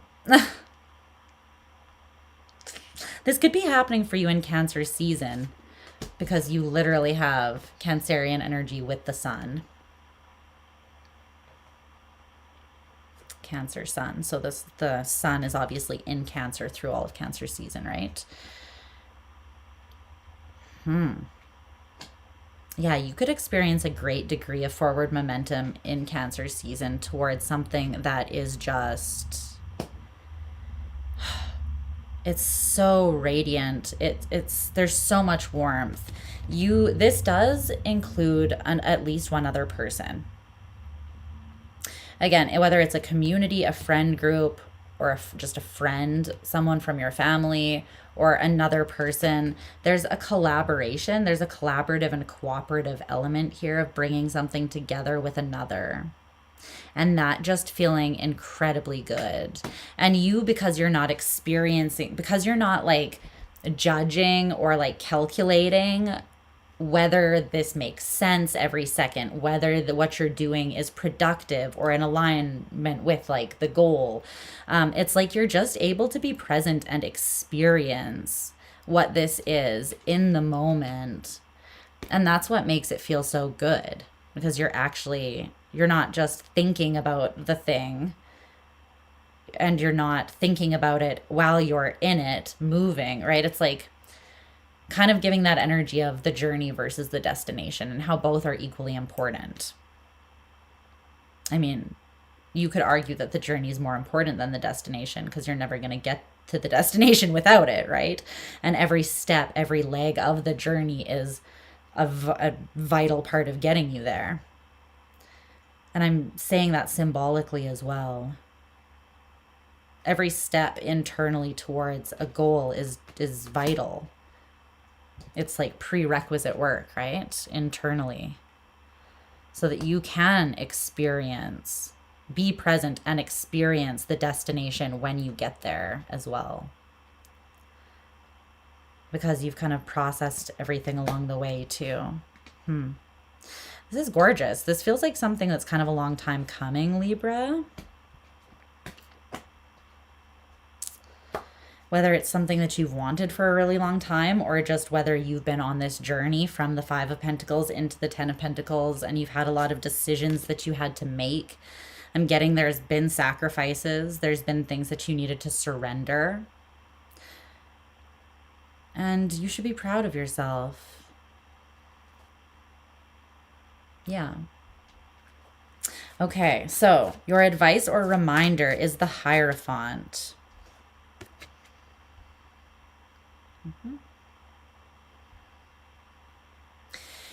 It came out clarifying or clarified as well by these two cards, which came out together.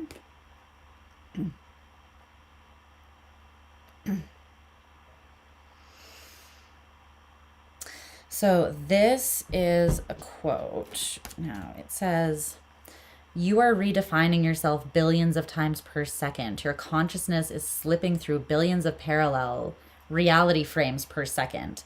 So at any given moment, at any given moment, you are always back to zero. You are always present in the here, in the now, at the 0 point, right?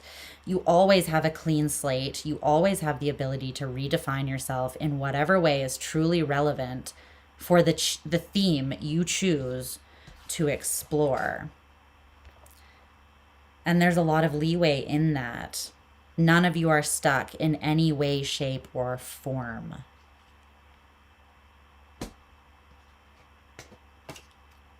Mic drop. Mic drop. The card is, it's mic dropping here. Yeah. This is the foundation of understanding that you're building your life on now. The fact that there is nothing to be afraid of, because even the most like dire perception, right? The most negatively perceived place that you can be in, it can still flip. You know, you create the movement though. You create the movement. And it doesn't need to be trying to be super productive to do more and create the movement outside. It's like as within, so without, right? Like what has created the possibility for this change and the sustainability behind it is the work that you've done internally, as well as somebody else here too. So just remember that. And then there's also this card. You could be really connected to nature at this time, especially with the Hierophant, which is Taurus, fixed earth, and then this. You could find that nature really helps renew you at this time, helps ground you, but specifically it's connecting. You feel very connected to your heart, I think. So there's something about that is important, staying grounded. I think it's because there is a lot of movement coming up here. There's already movement with the ship, but the Fool indicates that leap out and Uranian energy, which again can be a little bit unpredictable. And it can feel like unstable because you're taking a leap into something totally new. So that's natural. It doesn't need to be like destabilizing in your life. But you can also recognize that that feeling a little unstable while that happens, while essentially something falls apart so something else can fall together, that's normal. And you also have the Chariot. I mean, there's a lot. The only thing that I haven't seen is the Eight of Wands that would also indicate just rapid like progression and movement happening very, very quickly. Even here, there's a speed indicated, right? You're redefining yourself billions of times per second. Your consciousness is slipping through billions of parallel realities per second. So every second counts. Any given moment counts. Any given moment can be ground zero, can be a clean slate, can be a moment of powerful redefinition if you harness it as such and act on it as such. So just remember that, because you're in a very empowered energy here. Stay grounded though. That is something that's mostly coming through here. Stay grounded and it will be very helpful for you, especially those of you that are very intuitive, telepathic, spiritually inclined, you know. stay grounded and have practices that you return to daily that do that for you. Moments of presence in every day that really help ground you. And it can be something very small. But I'm seeing like a habitual thing, that something habitual would be very healthy for you to kind of maintain that. And it could have something to do with nature, just putting your feet on the earth to sort of reestablish that electromagnetic connection. Reset the nervous system. Transmute and release unneeded energies. I have nothing else to say. It looks beautiful, Libra. So thanks for coming out. Needed to see that. Love it so much. We're going to move on to Scorpio. But yeah, I'm sending you so much love. And I'm proud of you. Be proud of yourself. This is incredible. And it took work. So you know that already, though. You were the one putting the work in. So you're aware. Okay. It looked like it was snowing for a second. I was going to lose my shit. But I just was looking. I was seeing something that is not there, luckily. Okay.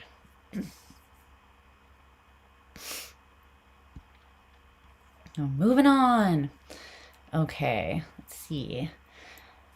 Okay, bye. Bye, Robert. He's probably already gone.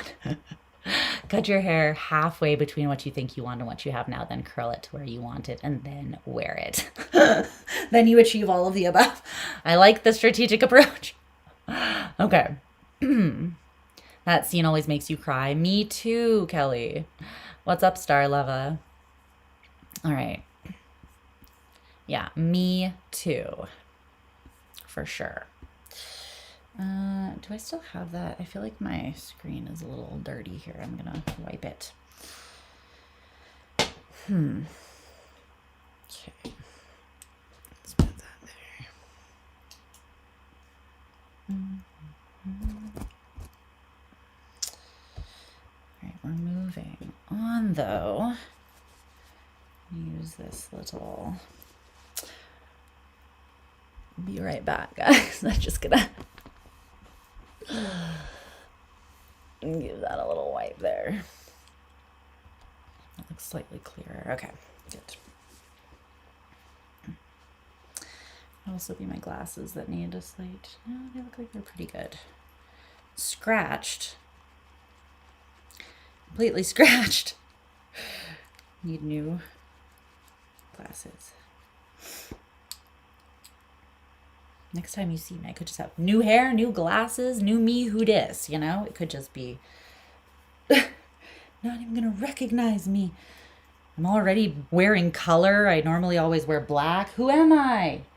Having an identity crisis here. Okay. Scorpio, Scorpio, Scorpio. Scorpio.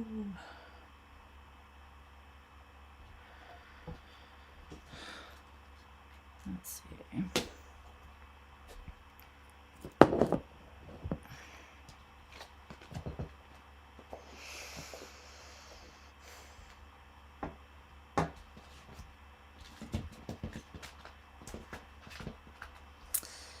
These cards are a bit too low.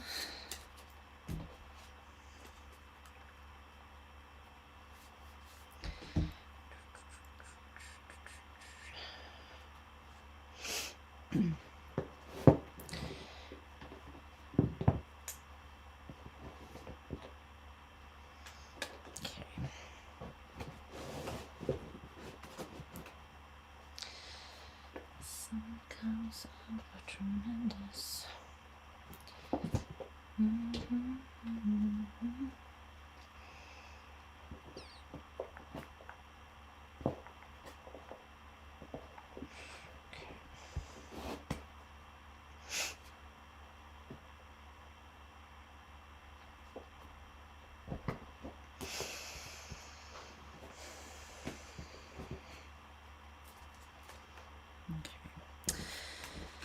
I may not be able to show you all of these cards fully because this deck is a little nudie, but I really love it. And I also feel like it's kind of scorpionic in nature, so we're using it anyways.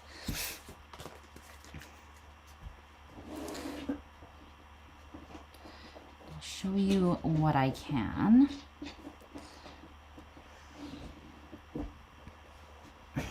Just bring this up there so I'm not leaning down like this every time. Okay, there we go. That's better.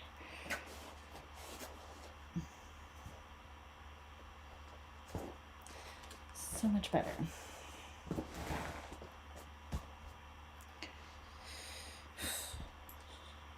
Song has been coming into my awareness the last like 3 signs, but then leaving my awareness before I mention it in the reading for the other signs. So maybe it's for Scorpio if I remember to mention it.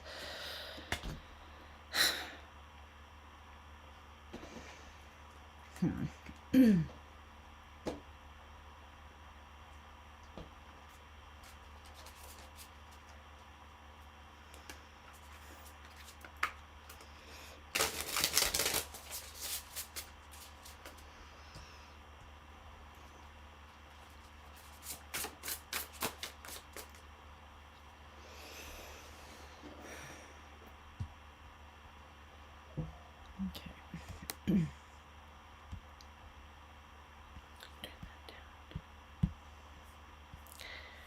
Okay, guys, let's see. Where are my Scorps at?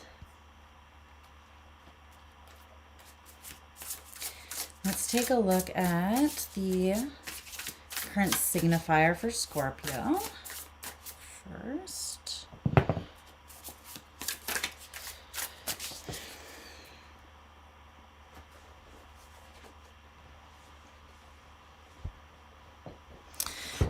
I feel like I need to lean forwards. Sorry, squeaky, super squeaky couch, guys. Super croaky couch here. It's because it's a hide-a-bed. You can never sit on a hide-a-bed without it being like the squeakiest thing in the world, I feel.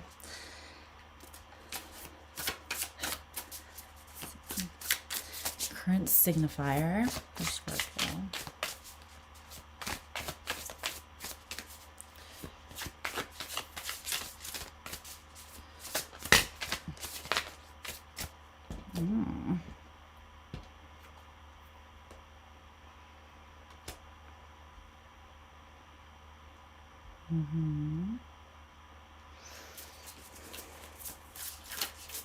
External influence. Who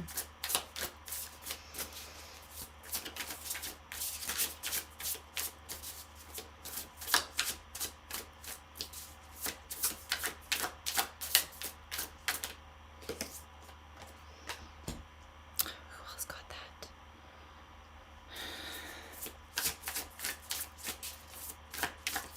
Maybe Virgo.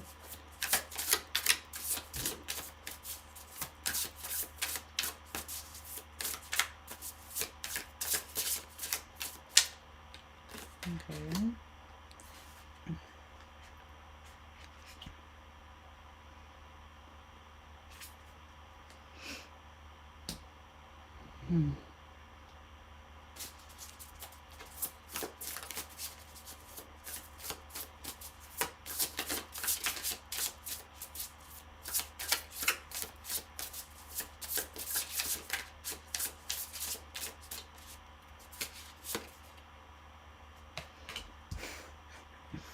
Okay.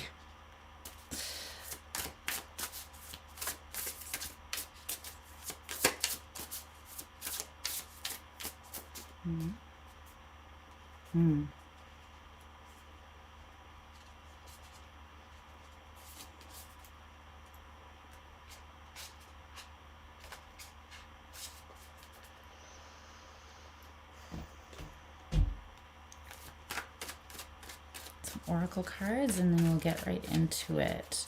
Tell me about this external influence for Scorpio.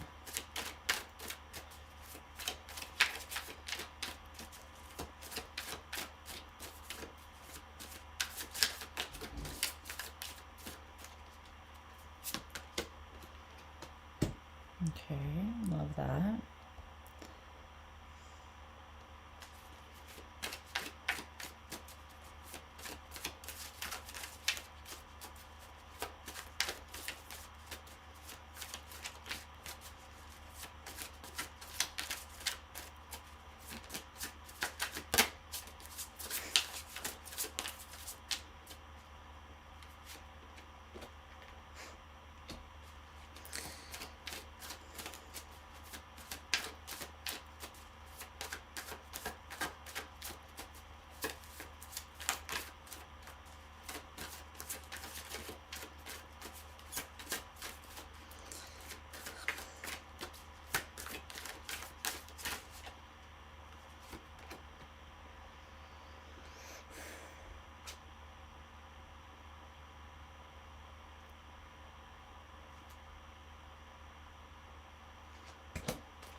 All right. It's been something you've been wanting to get off your chest, and I think you're gonna do it.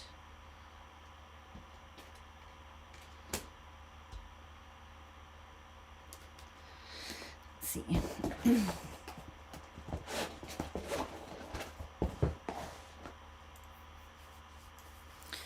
All right.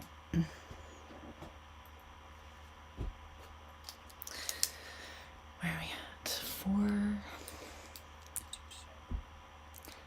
Okay, hi Scorpio. What's going on, babes?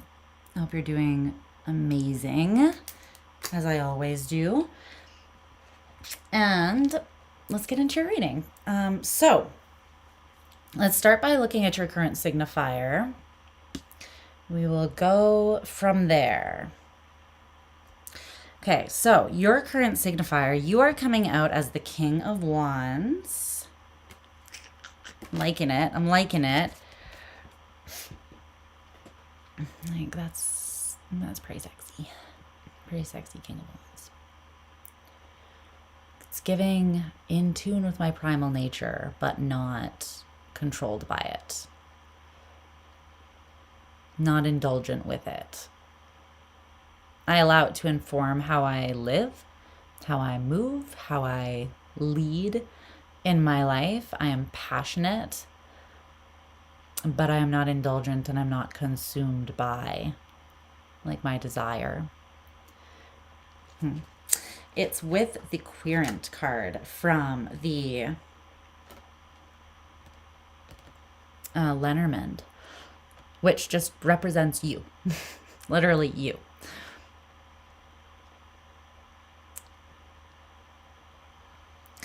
So you've spent some time focusing on yourself here, and it's done you very good. Because the Querent card, like I said, it talks about you. So it talks about self-focus. It can talk about self-containment, self-expression, self-embodiment, but it mostly just talks about you understanding through being self-aware which of those is required or which of those is appropriate or will serve you best at any given time. So knowing when you need to focus on yourself, knowing when you need to contain yourself. And that's not the same as repressing, to make that distinction clear. And then knowing when you want to express or embody a specific element or part of yourself as well.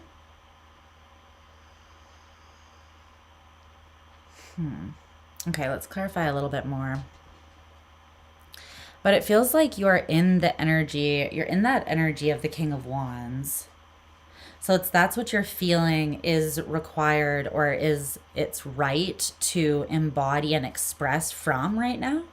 Yeah, expression, the Knight of Swords with strength. There's a lot of Leo energy here. And there's the King of Swords, which is Aquarian energy.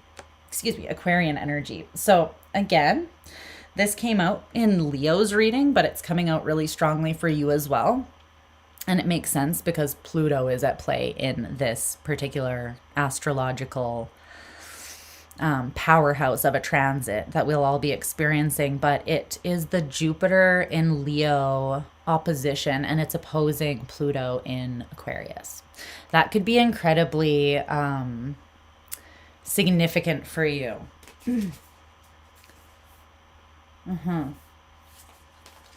Something's being revolutionized in you, and I feel like you're ready to move from that place of being revolutionized, or move from that place of confidence now. Something's finished like clicking into place, I think, or it finishes clicking into place here. Okay. It can kind of feel all at once with Pluto is something that I've noticed. That is an illusion, because the kind of profound transformation offered by Plutonian energy, it's just not possible for it to happen just like that, which is why the death process for Scorpio, for you, right, it's something that, again, it might feel like it happens all at once, but really the part that happens all at once is just you deciding to move on the shift that has completed within you, because you're fixed. You're not going to move until that transformation or that is finished, right? Until you're ready, basically. Can you tell me more about this self-focused Scorpio here, the King of Wands?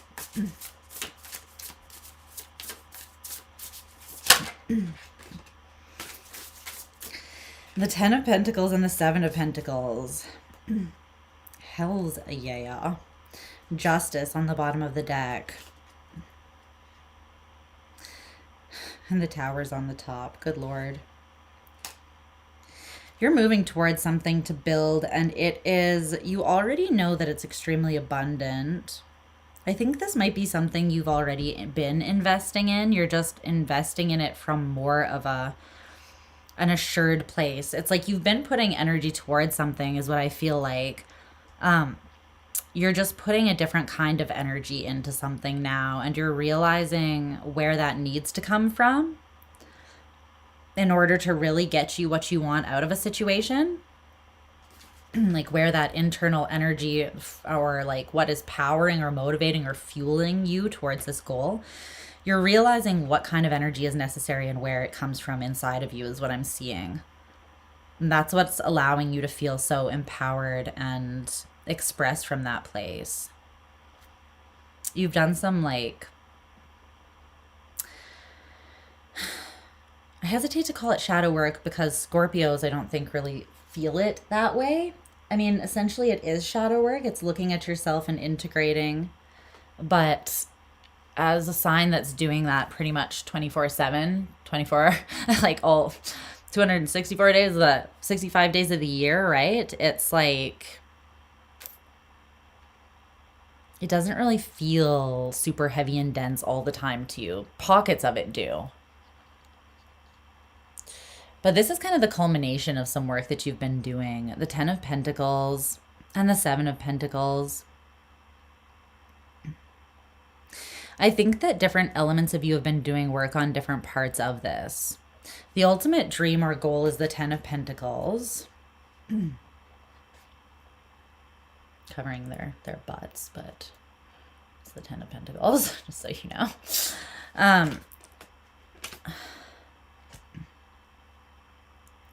So it's building something that will last the test of time, and knowing that. That doesn't mean having all of the answers or being able to control every step of that process. It just means being assured internally that that is something that you can get out of that. Because obviously when you're taking the first steps, or when you're having a vision for creating a project, or, you know, something, you're not going to be able to control every step meticulously along the way to that. And those steps might even change along the way, depending on what it is you're building. It's even harder to control when there's someone else involved. Well, it's impossible to control if there's someone else involved, or if it's relational. But I feel like different parts of you have been contributing to laying a solid foundation for something, and now you're realizing that what's needed is collaboration, the collaborative element. So you've been focused on yourself up to this point, I think, Scorpio, and that was necessary to a degree. Now it's necessary to, sorry, all these people are naked, so I'm covering them. Now it's necessary, so you've laid the foundation, the Four of Pentacles. The Three of Pentacles is for this to really transform in the way that you want it to. You have to bring others into the equation. And the Ten of Pentacles does involve people outside of you. It doesn't have to be like family, romance, a partner that you're building with, but it can be a business partner. Or the Ten of Pentacles, just, it signifies your life established, well, like a well-oiled machine, and the others that are around you or in your vicinity that are also contributing to that. You're not the only one contributing with the Ten of Pentacles, is basically what I'm saying. Okay. So that awareness is your current signifier and where you're at. The strongest external influence that wants to be highlighted is the Six of Cups. And it's here with this oracle card, be kind to your mind.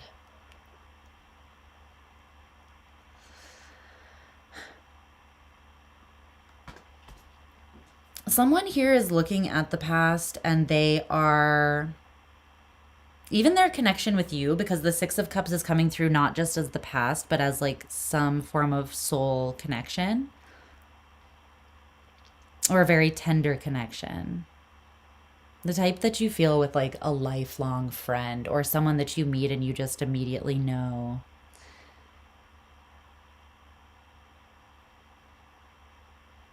Yeah.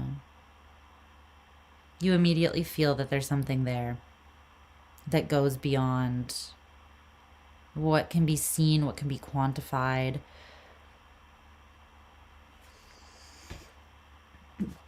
But this person is looking at you, their own past, and the connection that you have, and they are trying to be kinder in the way that they are, in their mentality towards that, the way that they look at it. So if that's about just the past, can you tell me? Because for some of you, it's just they're looking at their own past doing that. Doesn't have much to do with you, but like they are still someone in your life that's influential. It's just the past that they're trying to be gentler around themselves or towards themselves with isn't involving you. For others of you, it's like this connection specifically that they're looking at the history of and trying to be kind about. So if this is just this person's independent history or past, then what is that? It still affects you in some way, but might not directly involve you. Let's see.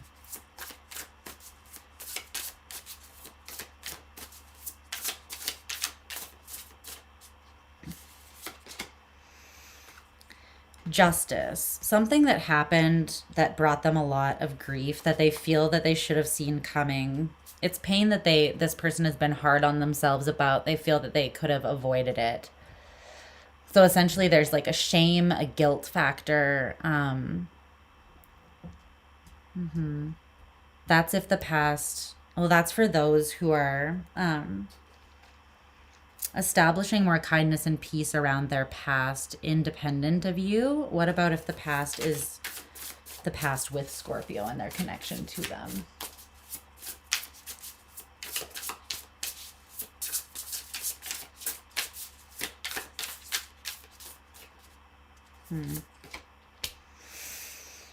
Well, I heard same, so I'm feeling that like, because I heard it twice. Yeah, and the High Priestess is still at the bottom of the deck. I feel like this is something that you've also had to do. It could have been part of the process that you went through when you were focusing on yourself, is like learning how to be kinder to yourself in your own mind and in your mentality or perception around the way that things have gone with somebody so far, or the past that you have shared between the two of you. Something that didn't feel fair. There's something that this person is addressing though, and it has to do with like ego with the Strength card. They could feel specifically that they thought that they knew something. They were maybe even quite certain that they knew, but they didn't. It was coming from a place of woundedness or ego, maybe a little bit, that blinded them, created a bit of a blind spot. I'm seeing specifically like an intuitive blind spot, and the blind spot was created by their heart.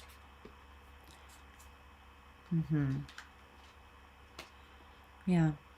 At one point, this person felt as though they opened up a very pure part of themselves and were treated like an option, or like that part was just disposable or replaceable. And so they had to revisit their own heart and create like redefine and reestablish and strengthen the foundation that is a load of bullshit, you know, like that they are not, none of us are just replaceable or disposable. No one else is you. So therefore, right? Everything else that I said. No one else is or will ever be you. And it's like that for everybody. There's something though that this person needed to reconcile and they needed to look at within themselves. Particularly, they may have had a specific idea about who you were that they were so certain of that it like came true. But it was almost like a self-fulfilling prophecy, or like their fear of you maybe like just rejecting or abandoning them, or like those are strong words, but it's like that's how this person perceived that action, right? Like maybe this person has always feared that they don't have any personal significance, that they are just like replaceable or disposable. And so then they cared a lot about you, and when there was distance created between the two of you for whatever reason, it felt like their greatest fear coming true. I don't think you really feel that they are that you know, that they are replaceable or whatever, but this person had that fear about themselves, and so they had to like look within themselves to alleviate that. And I think that they're seeing you more clearly now because they are seeing as an extension of seeing everything more clearly, really. But yeah, there's something in the past that hurt this person. They felt that it was not, they felt it wasn't fair, but was also like justice at the same time. And it could be because they can see the part they played to somewhat call this like outcome into being to a degree. Okay, so in the immediate future for you, you have the Seven of Cups and the Ace of Pentacles with this card keeping it real. I'm not going to show you the Seven of Cups because it literally has just like so many nude people on it that I can't even, that you can tell that the Seven of Cups, like it came out, okay? I'm just showing you for those of you that like to be haters, like, you're lying that it's on the table. I have trust issues and I can't believe anything anyone says. Look, bitch, calm down. The card came out, okay? I'm like, you're watching tarot, but you have no faith. Make it make sense. Like, those people need to stop watching tarot, please. Like, okay, just go fix that and then start watching again. But for the love of God. So, the Ace of Pentacles, the Seven of Cups, and then keeping it real. It's like, no, I didn't sit down and like put my whole tarot deck into order so that I could fake a reading for you, because who has the fucking time? Can you tell I'm just getting a little mini rant out there, but I'm like, what? Makes no sense. Okay. You might be surprised to know there are people that actually will come at you with these allegations. And you're just like, what? Okay, so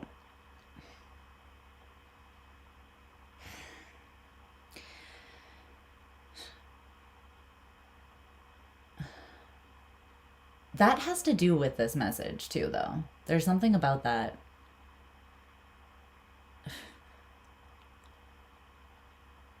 There's something about you or this person doing this to you, or you both doing it to one another, where you had a very specific idea of one another and you almost like put words in the other person's mouth, or you like it was coming from a fantasy based place, like your heart or your emotions creating it probably started in your mind, like a projection onto someone that came from within you that wasn't necessarily a true reflection of them, right?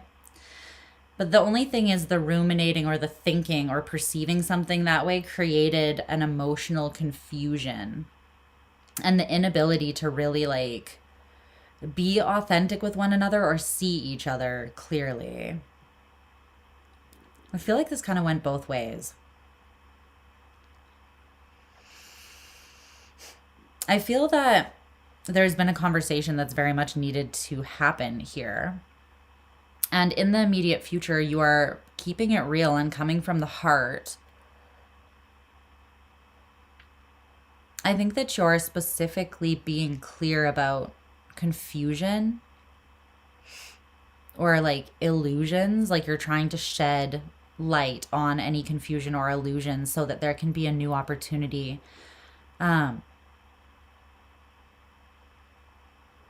created and moved into.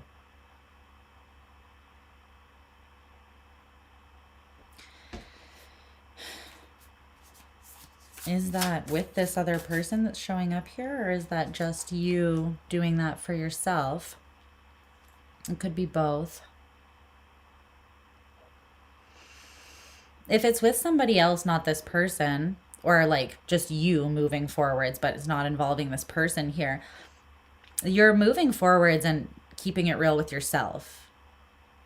Like, I was confused as fuck in that past situation, and it caused me to think this way, or the root of that confusion came from whatever. It came from something you've already witnessed and looked at within yourself as this King of Wands energy. So you already would know what that is. You've already like figured that out and come to terms with that. And if it had to do with this person, then you're going to be honest with one another about the confusion that you've had so that you can take a new leap out into something. But it's coming from a place of personal security with the Queen of Pentacles and knowing your own abundance. So in order to take this leap confidently, part of the strategy is to just enter it unapologetically authentic. From the heart, not being a douchebag, right? Sometimes I think people think unapologetic means like, oh, great, I can just be a raging asshole. And it's like, no, preferably not, but just unapologetically yourself in the sovereign and responsible and accountable way that allows you to showcase all of you. It doesn't have to be showcase just the best of you, but the best of you in any given moment with what you have to work with. And then when you know better, you can choose to do better, just like you did in this situation, and just like it feels like this person is also doing for themselves in some sort of way. They know better about themselves, and they're choosing to do better as well. Okay, so the advice or reminder for you is the King of Cups, the King of Wands and the King of Cups. They're equal in power and should be equally respected and honored, whether that is within you or outside of you. There's something about that coming through. You could have given a lot more like prominence or like value or weight to this King of Wands energy, which is like charisma, fire, passion, desire, like life force energy, productivity, making shit happen, inspiration, creativity, you know? And you could have seen the strengths of the King of Cups as lesser than, but they're not. They're both kings. And to be the emperor, you need all four kings. They all are like 1/4 of the pie, right? One is not less, and if you see one as less, then you're creating a disparity there through that perception that won't allow you to actually reach the emperor status. So don't downplay the power of the King of Cups, either inside yourself. Then this would be about balancing fire and water.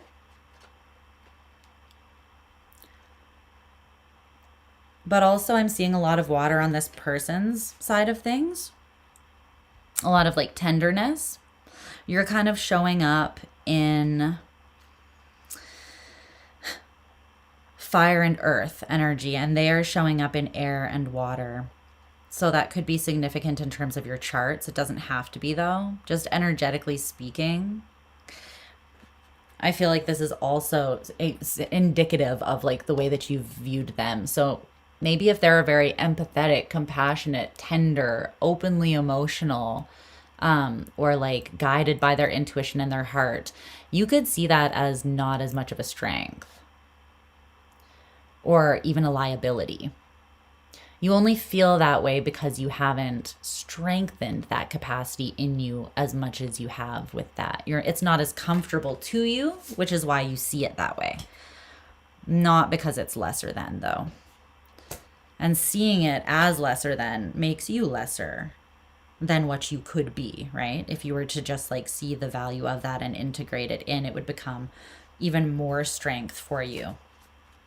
So let's clarify that King of Cups a little bit. What else about this? Oh, advice or reminder. The Six of Swords. Yeah. The Devil and the Two of Cups. Good Lord. And the Nine of Cups. Okay. The Lovers. Okay. You have not trusted your heart in the past. The funny thing is, this is you. The King of Cups is Scorpionic energy. I forgot for a second who I was reading for. My goodness. Maybe you forgot for a second who the F you are too, because that is coming through. Like, there's such an emphasis and a focus on fire here. You are fixed water, babe. No one's more of a watery ass bitch than you. You know, you are fixed water. And with the Six of Swords, it is about shifting that mentality that you've had that has like perceived the core of who you are, your nature itself, your very essence is the King of Cups. So if you've been seeing that as something that you need to fear, repress,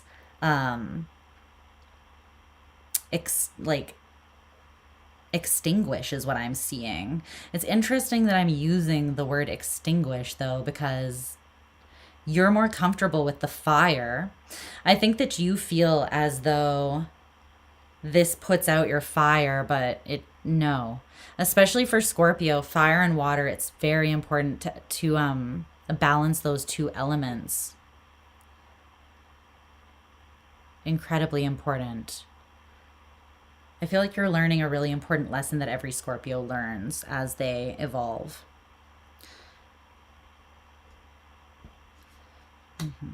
How that interplay between fire and water really works and benefits us. Works for and benefits us. But the Devil,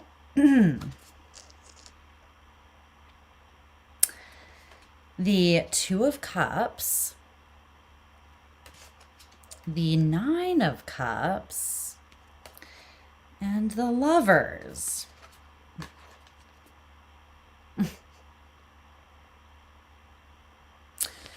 Well, Spirit didn't leave any room for that to be open to interpretation, to be honest. That's loud. So then the Four of Cups is after. You've been disappointed because you've seen like this tenderness of the heart and the way that that tenderness is reflected back to you in another as a weakness, as even something toxic. I think you got it a little twisted though, because it's like the repression of your emotion amplified this like insatiable desire for something in you and made you I think made the mistake of like, you misinterpreted your emotional body as being the source of that like really hard to control thing that was a liability, but it was really the repression of it, which resulted in the over amplification of like desire, sexual energy, creative energy, fiery energy. It was the lack of moderation and balance of those two that was actually the problem there. But there's something about someone reflecting heart back at you that felt extremely uncomfortable, triggering. But the approach that you took to it from that sort of like intimidated space, intimidated by your own emotion, intimidated by your own desire that came from an emotional place, to be seen. To be seen in that place. It's like you forgot how much you need that as a Scorpio.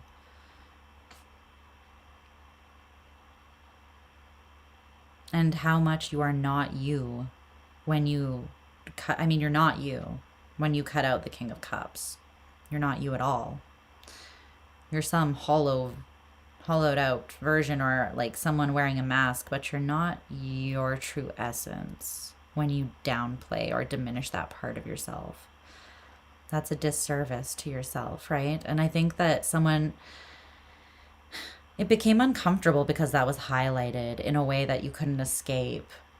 And because you couldn't escape it and it felt so uncomfortable, I think it was labeled as toxic or something. But there's a pervasive disappointment in the way that something is gone, and you're approaching it from a very empowered, like real place, because you are empowered and real now. And before, there's an element of you that wasn't, and that's okay, because that happens to all of us.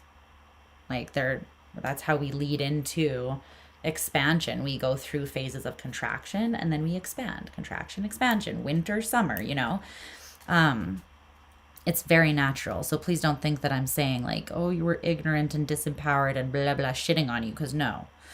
That can be like true that you were disempowered, but still that was a vital part of the journey to get to where you are now. Recognizing disempowerment and disappointment is what fueled your progress out of that space.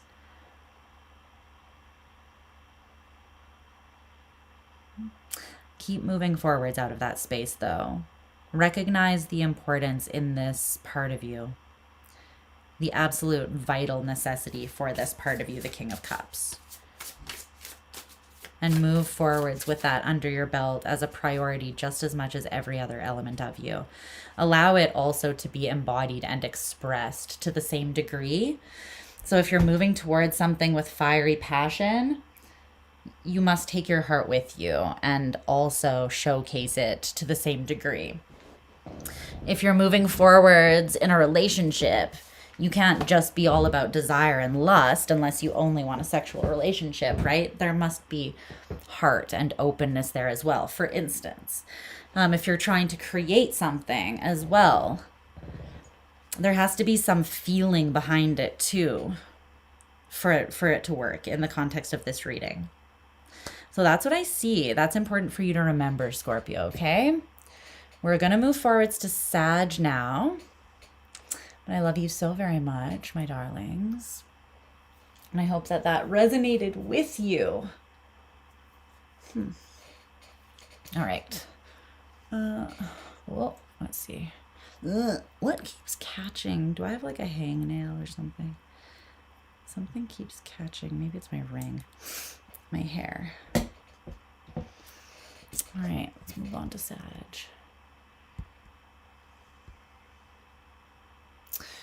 Okay.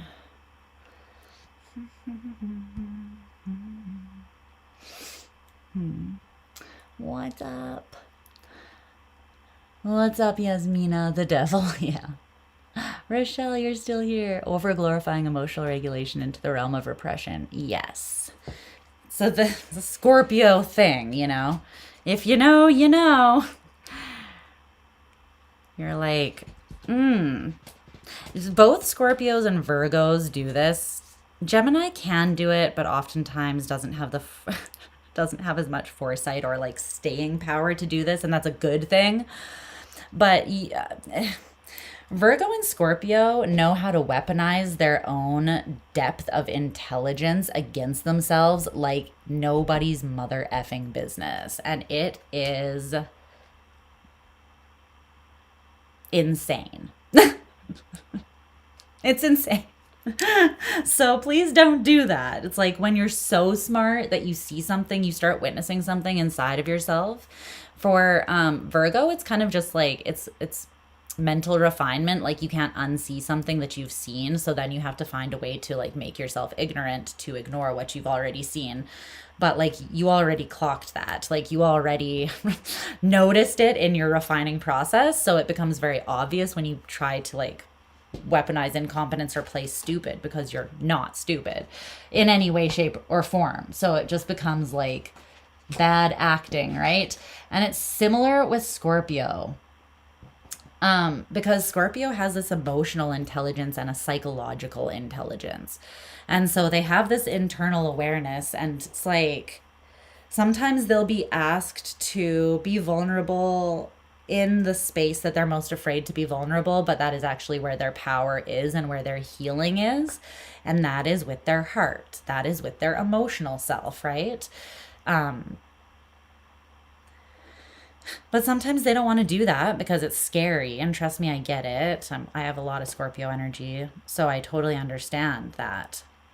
But then it's like they will weaponize their own intelligence against themselves, right? And they'll be like, oh, I know that what is required or what is being asked of me is like, let's say, emotional vulnerability, but I don't want to do that right now. So I'm going to instead convince myself that something's not safe, or that this is lesser than this, and then I'm just going to repress the very thing that I'm being asked to leap out into and call it a day, you know? But it's like, underneath, babe, you're not that dumb.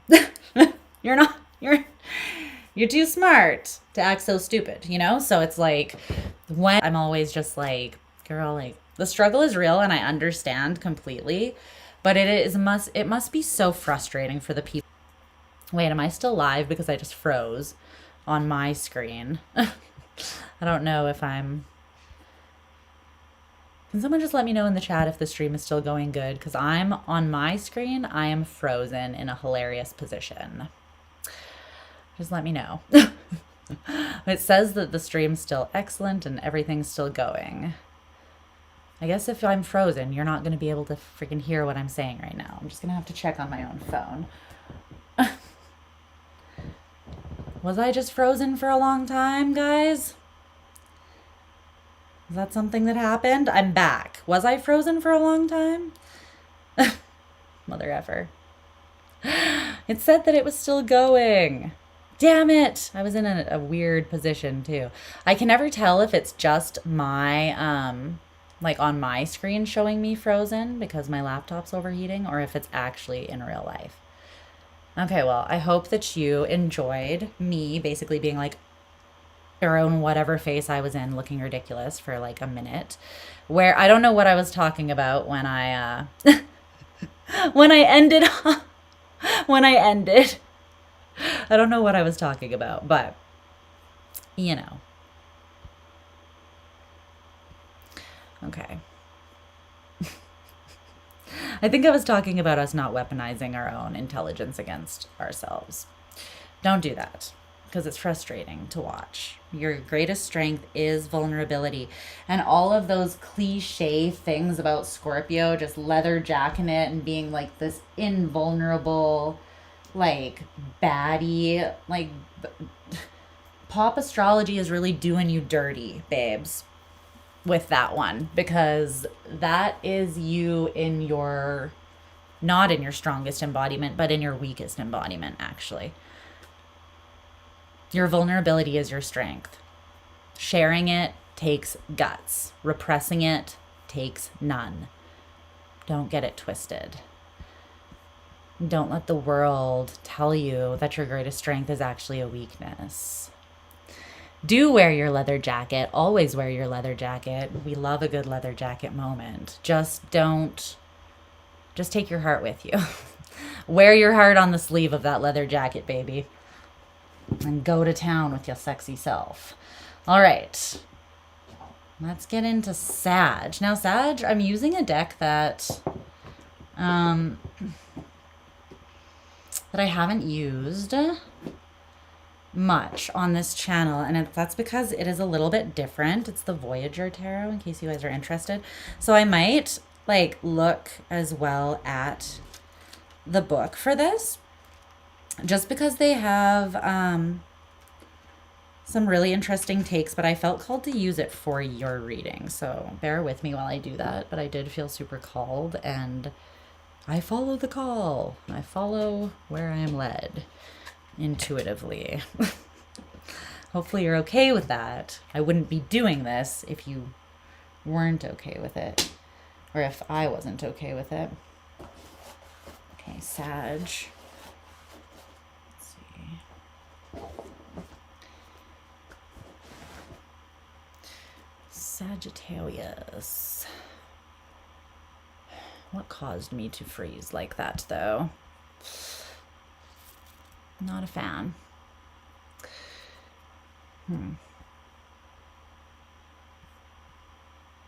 Weird.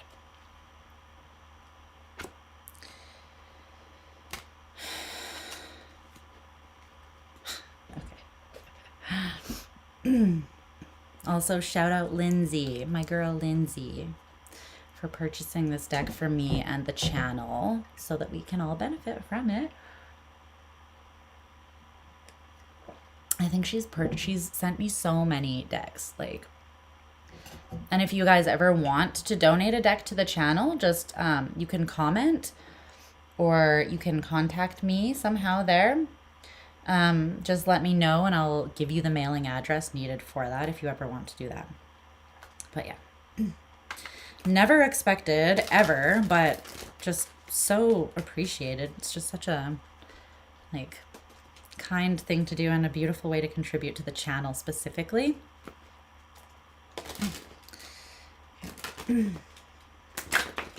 Also, if any of you guys are artists and create your own tarot decks, and if you want people to see them, like, feel free to send a copy so that I can talk you up. I would love to do that for you. All right. Sagittarius, let's see what's going on, baby.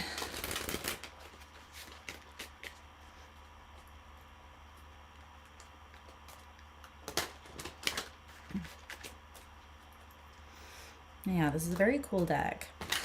It's quite deep and profound as well, so I do want to do it justice, and I just haven't studied the guidebook enough to do that without it. So let's see. Just gonna pull the blinds closed a little too because it's now getting dark. I love that it's after 10 p.m. and it's just getting dark here. Yes. It gets dark at literally like 4 p.m. in the winter. It is so not okay. Canada things. All right. But in the summer, in the brief summer, we do get some good shit in that brief time. Let's just do this.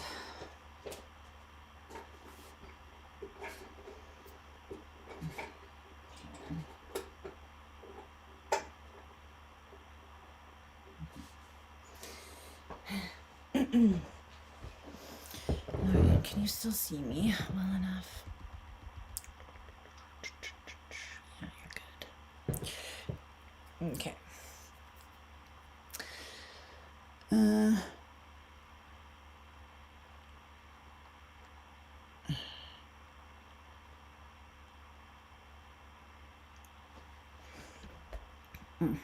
Okay.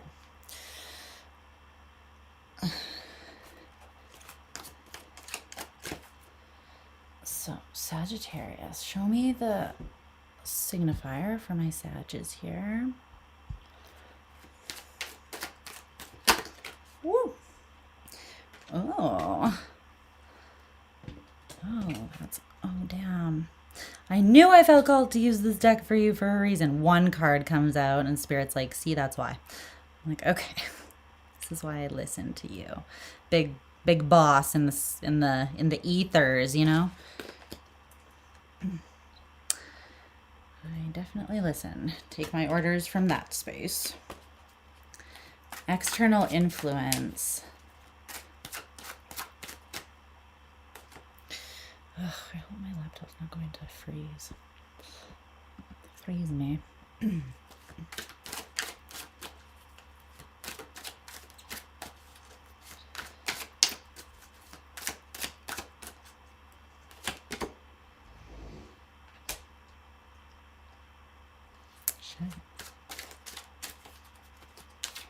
Immediate future.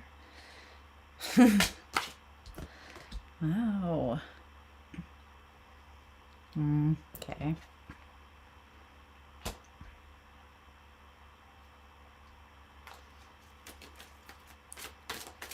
And the advice or reminder that Sag needs at this time. Thanks for hanging out, guys. I appreciate you being here.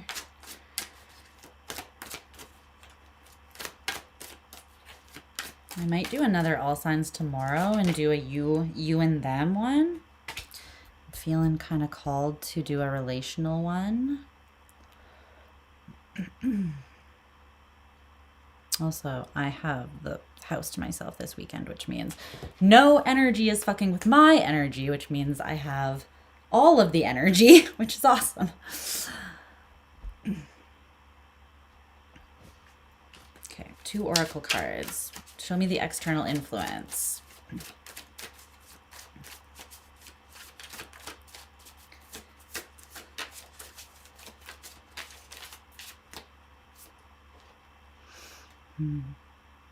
Aww. Ah, I love this.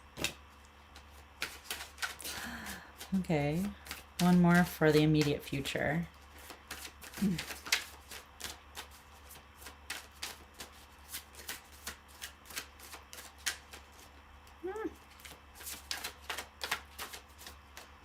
That's awesome. Yeah, you co-sign that?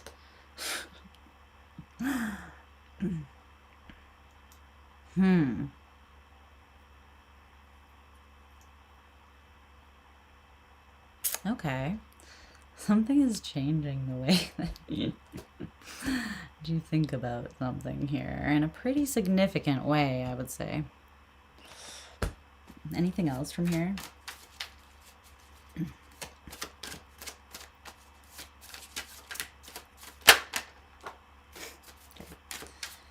Okay. Where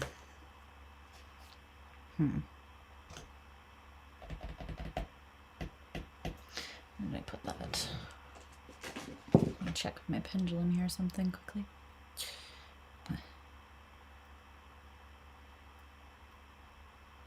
Okay.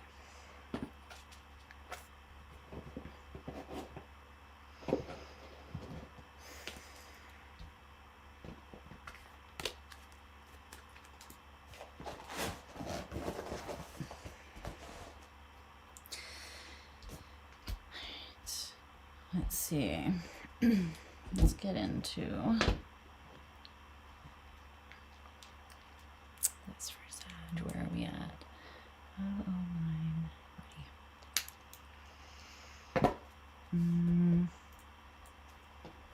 Where'd my pen go? Where is my pen? Oh, here we go. Okay. Like, that's necessary. I need that.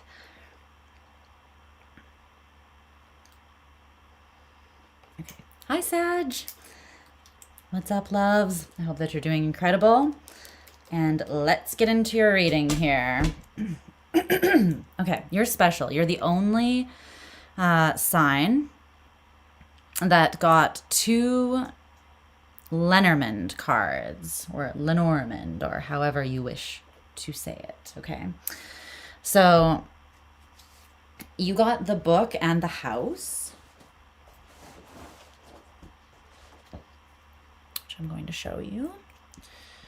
I'm on the wrong screen. I'm covering up the chat a little here so I can focus, you guys, but I'll be back with you after Sag.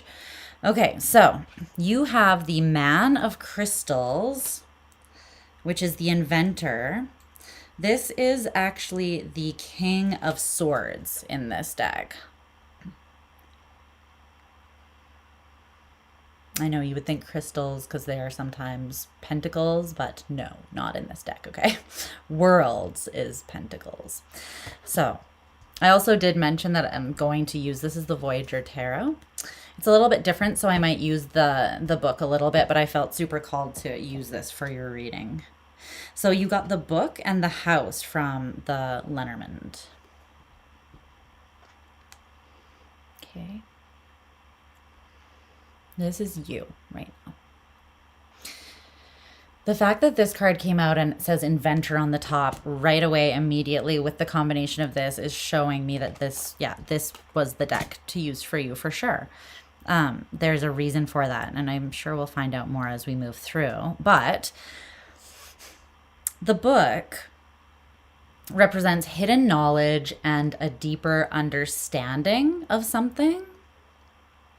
And the house represents sanctuary.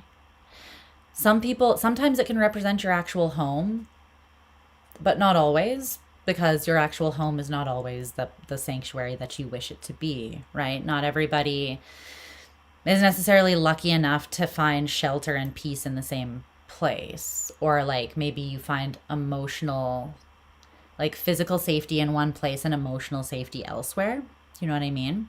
But this is coming through as sanctuary, shelter, somewhere that you can truly rest your body and your soul, your spirit. It can also represent family life, and I feel like there might be an element to that, of that here for you as well. But that's probably not for all of you.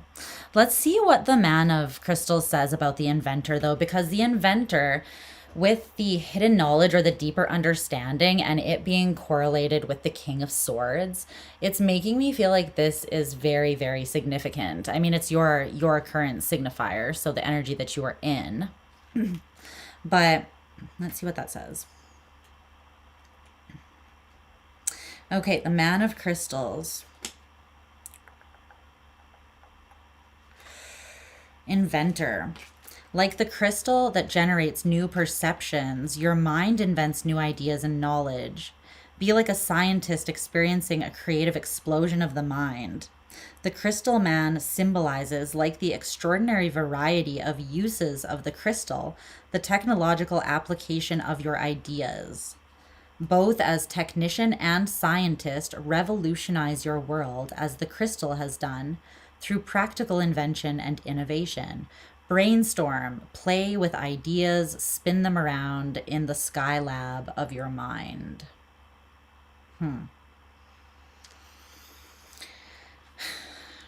There's something that you're coming to realize, I think, about what home really is, or where you feel genuinely at rest.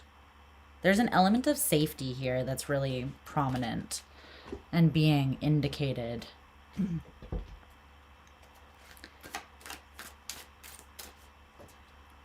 What is that Sagittarius is kind of gaining a deeper understanding?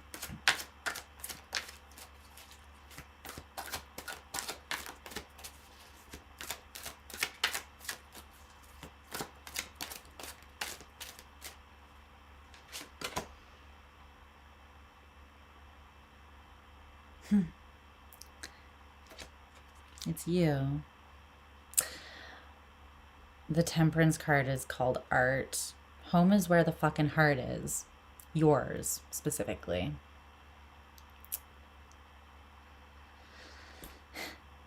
You make home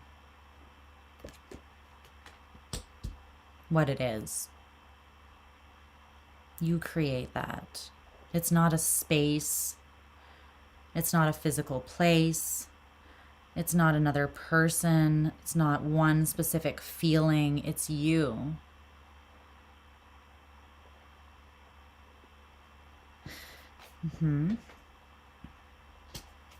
Because you came out as well for this, I'm also going to look at what it says about you. I might not like look into all of the cards in the book, but for this I do. I want to see if you resonate with how it describes temperance here. How it talks about temperance. But yeah, that is what I'm seeing. You bring home into being. So art. Okay, so it's represented by Athena, the Greek patron goddess of the arts. And this card in this deck symbolizes the law of creativity, the fact that you are a creative artist in all aspects of being and in all endeavors of life. The fact that it came out with the inventor, the creator of all elements of your life, and it came out with the inventor. Just think about the potency of that for one moment. Okay, so it says creativity is an alchemical art of dissolving old forms and recombining them as a new synthesis. It's what is that? It's like dissolve to unite, coagula something. It's Latin. It's a saying that literally means that. Dissolve to come together. It is the process of alchemy. So use the disintegration in your life as a creative opportunity. Your creativity is the result of interweaving your faculties. Allow yourself to be driven by the creative fire spirit, which issues lightning bolts in the form of ideas and visions from the unconscious to your unconscious awareness. Your water feelings determine whether you act with your hands, the physical self, to manifest the vision.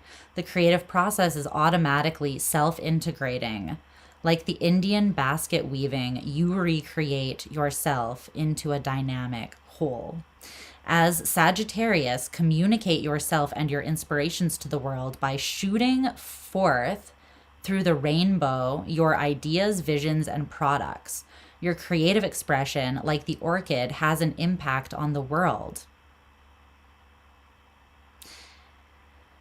The shadow or negative side, which I'm not seeing here, but is still maybe interesting to you. The creative alchemist can have an unbalanced, almost addiction to creativity that ignores inner reflection, patience, stillness, and qualities of being for the excitement of doing and acting. So it's like doing for the sake of doing it for the plot, but not really having purpose behind that is actually meaningful. I'm not seeing that though, but it is highlighting that you have not avoided that internal reflection. That is where the hidden knowledge and deeper understanding is coming from. The fact that you did that. Wow, that's very interesting. I really like the description of that in this book. Okay, so that's you. Your external influence here that's important, that wants to be indicated. Now, this is gorgeous. It is the Sage of Cups, the Regenerator. I just need to clear my throat aggressively. Hold on one second, because I'm going to mute you so that you don't have to listen to that.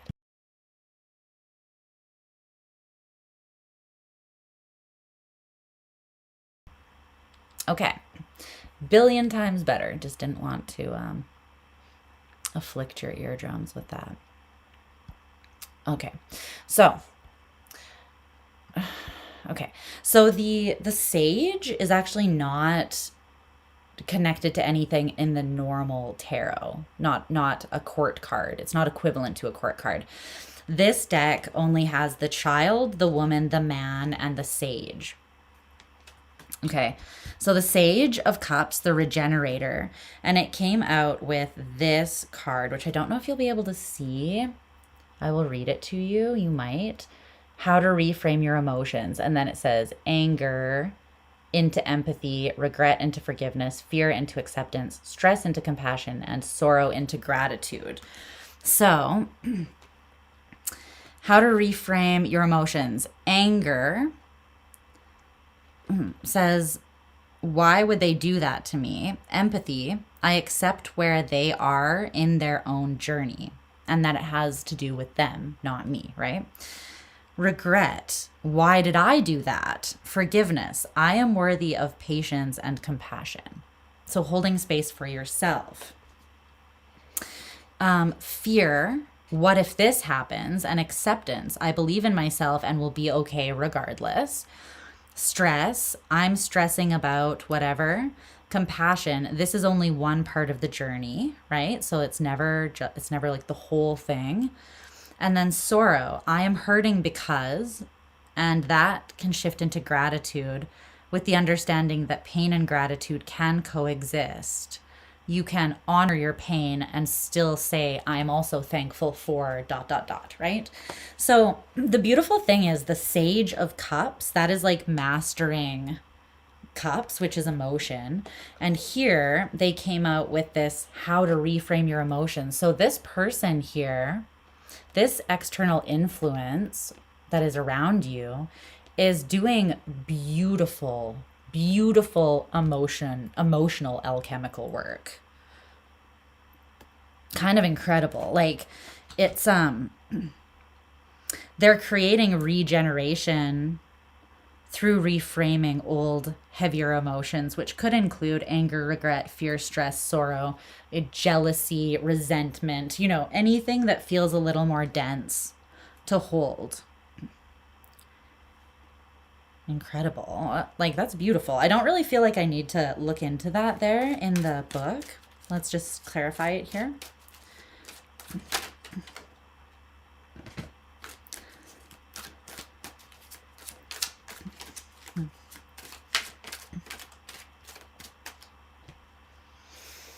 The Ace of Cups, ecstasy. It's beautiful. It's so beautiful. It's so fluffy, I'm gonna die. Okay.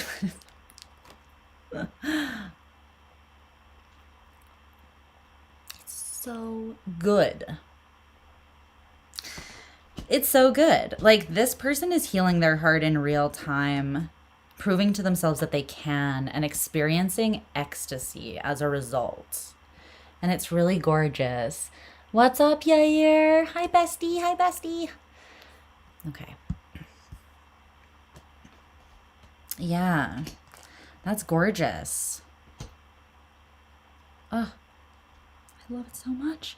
They are bringing ecstasy into their life, and it's like much like you're realizing that you are the source of sanctuary, of home, that home is you. Home is an energy of establishment within yourself that you carry into every space that you walk into, as long as you stay sovereign within yourself, right? And continue to honor yourself. Home and that sanctuary, that space is not something that can be taken from you. It's not somewhere you can be kicked out of. You create that rest within yourself through your own internal state of harmony and how you create the world around you from that place, right? This person is having this understanding that they regenerate their heart, that they can create ecstasy in any moment, no matter how it is that they are feeling, not by repressing or like denying certain feelings, but by reframing them and allowing them to hold space, to be held in a space with the other side of the coin. Because there's two sides to the coin of every emotion, right? Anger and anger and empathy, regret and forgiveness, or bitterness and forgiveness, fear and acceptance, stress and compassion, sorrow and gratitude. There's something I feel like that this person wants to say to you from this regenerated heart space. You might not be expecting it. Yeah, the Seven of Worlds, breakthrough. It's the Seven of Pentacles, but it's a breakthrough. This work has created a breakthrough in this person. This is something that they've been, you and this person could be, you could have been surfing your synastry, like surfing the waves of your synastry for some time with this person, trying to figure out, trying to make certain things work that you just kind of had to learn within yourself first. And then now it feels like naturally that alignment will happen here. Because synastry is just the combination of your two energies, right? And then seeing how they like overlap and what's created in that. So when you change your sovereign energy and they change theirs, it's going to shift the synastry hugely. Now, if you're looking at it from like a natal chart perspective, the actual synastry chart is not going to change, but how it is manifesting will change from like from shadow manifestation or a disempowered manifestation or a stagnancy to something to more in alignment with what the empowered version of that would be. Okay, so I really like that. That is the person that is your strongest external influence. This also doesn't have to be like a partner. This could be anyone that is influential in your life, but they're someone who's emotional, intuitive. They are not afraid to do the work. They're not afraid to share their perception and their mentality as it shifts, as it changes, and it makes them very powerful for that reason. It feels like. So they could be like a leader. They could be, they don't have to be a leader. I feel like they lead by example. specifically in regards to their vulnerability and like rawness, but there's an appreciation I feel that is most likely mutual if this is someone that's actually in your life, or there's just a appreciation or a respect on your behalf for them because of that approach that they take. Because it's real, because it's brave, and because it's beautiful. It has beautiful effects and implications on both them and those around them. Okay, so in the immediate future, you have the Eight of Worlds, the Eight of Pentacles, which says change, and it came out with this card. Chill, it's only chaos.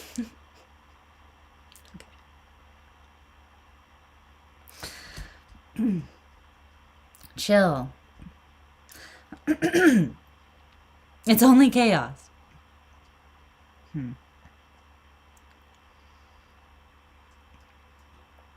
This person could have been trying to clear something for quite some time emotionally. To clear or to reframe or shift their mentality around certain feelings that they were having a difficult time moving through. This is a change that feels like it was a bit of a, not a grind, but like it required investment, sustained investment for someone to move through this. But so then the change that it has created is sustainable as well. It's not something that like this person's just going to slip back into an old way of seeing or doing something, because they've taken the time to truly integrate. Something about that is important. Okay, tell me about this change. This Eight of Pentacles with chill, it's only chaos. There could be a shift in the near future surrounding your work. There's the Eight of Wands. Mercury in Sagittarius.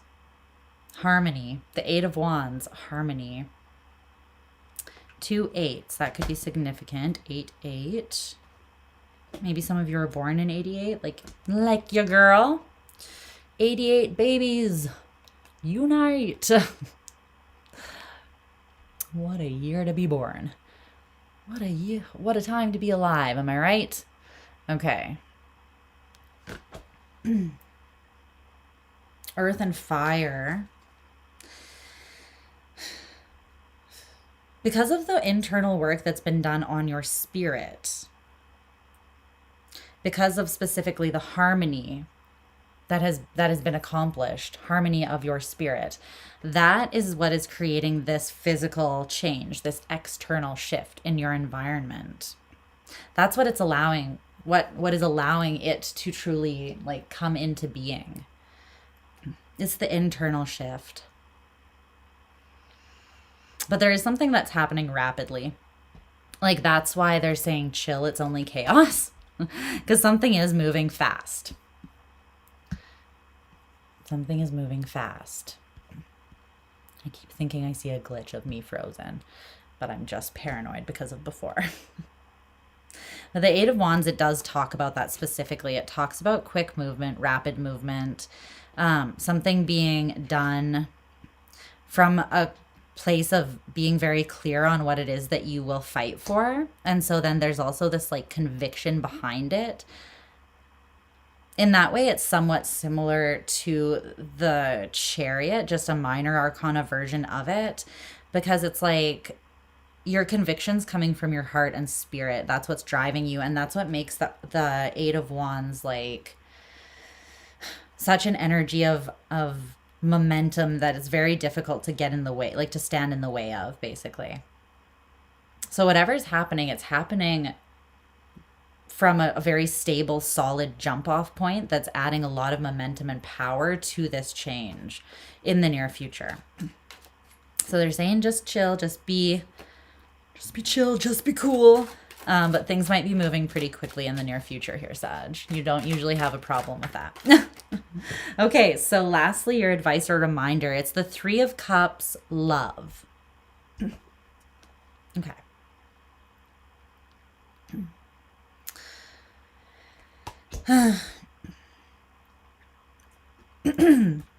There may have been disappointment in the past.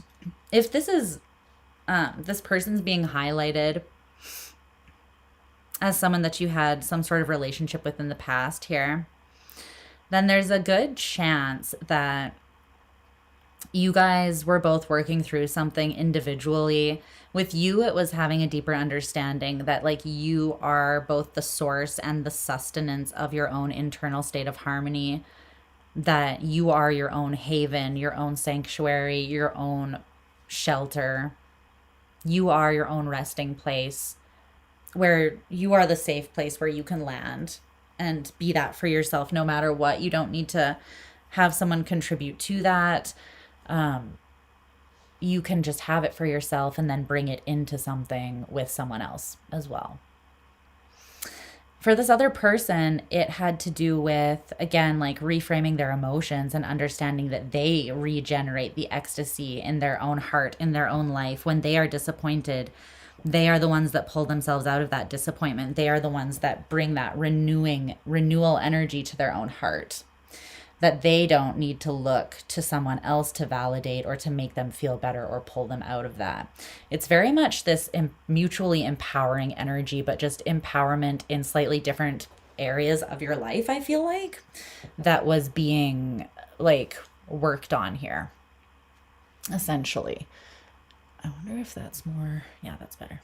It's a little too light for me, or too like warm. Three of Cups, love.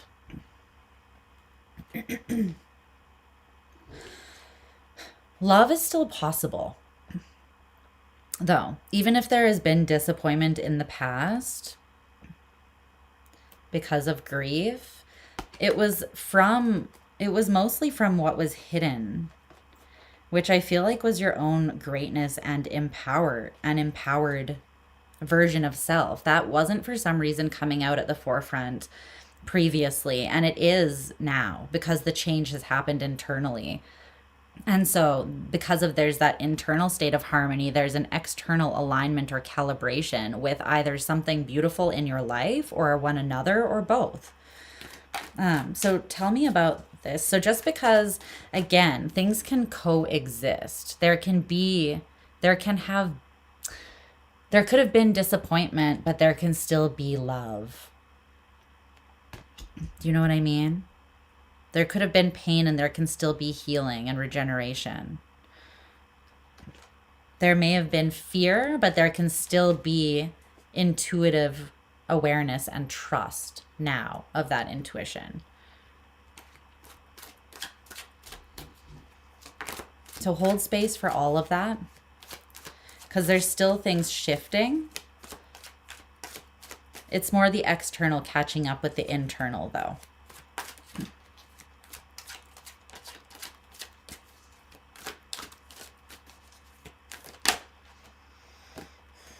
Yeah, Spirit. The Five of Pentacles. It was just a setback.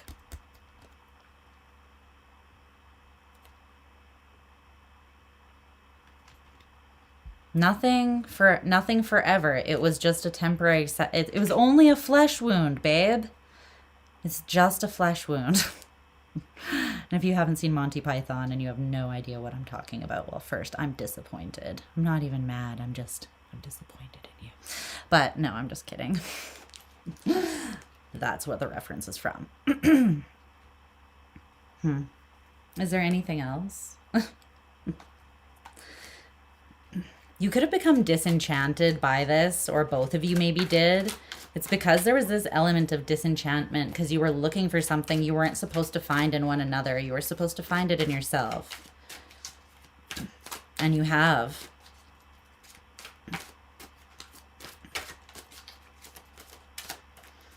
Yeah, you have. So it's just a setback. Now what's being hidden is just what you see now that you didn't see before. Of your own soul, of your own spirit. And you can share that with one another if you come back together, or you can share that as you move forwards in a powerful and empowering kind of way, it feels like. Okay. I love that.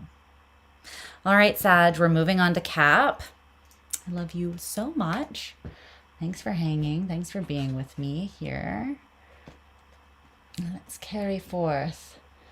I'm going to grab one more lamp from my room because I want to turn the onslaught of that friggin' ring light off or down a little bit, which I will be able to do if there's more light distribution. It's just kind of a little jarring in the face right now. That's what she said. Okay.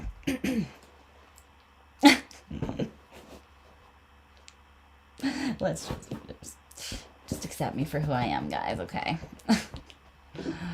A little sweet, a little spicy, a little salty, a little bit of everything. I'm full flavor. Okay.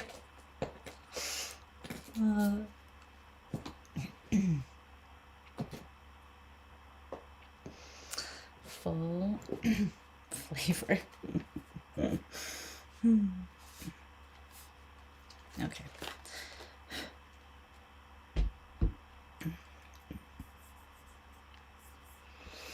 Capricorn.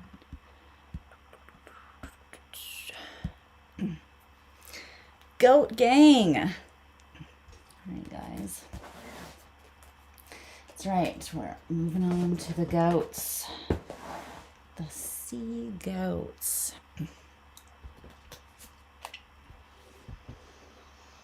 Yeah, let me get that lamp right now so that I'm not just like...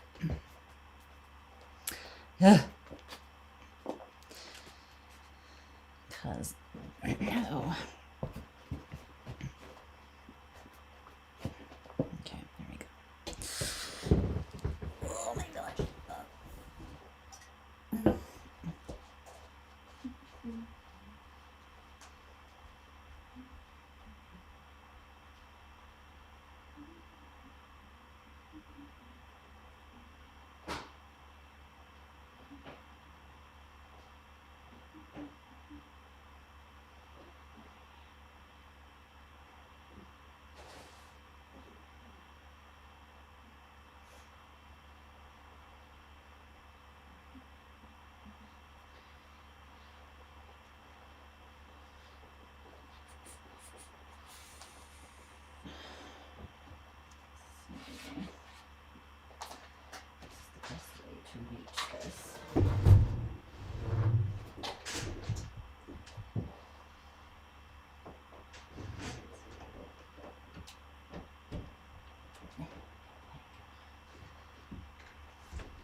I have to go to the washroom too, so I'm gonna just take this moment to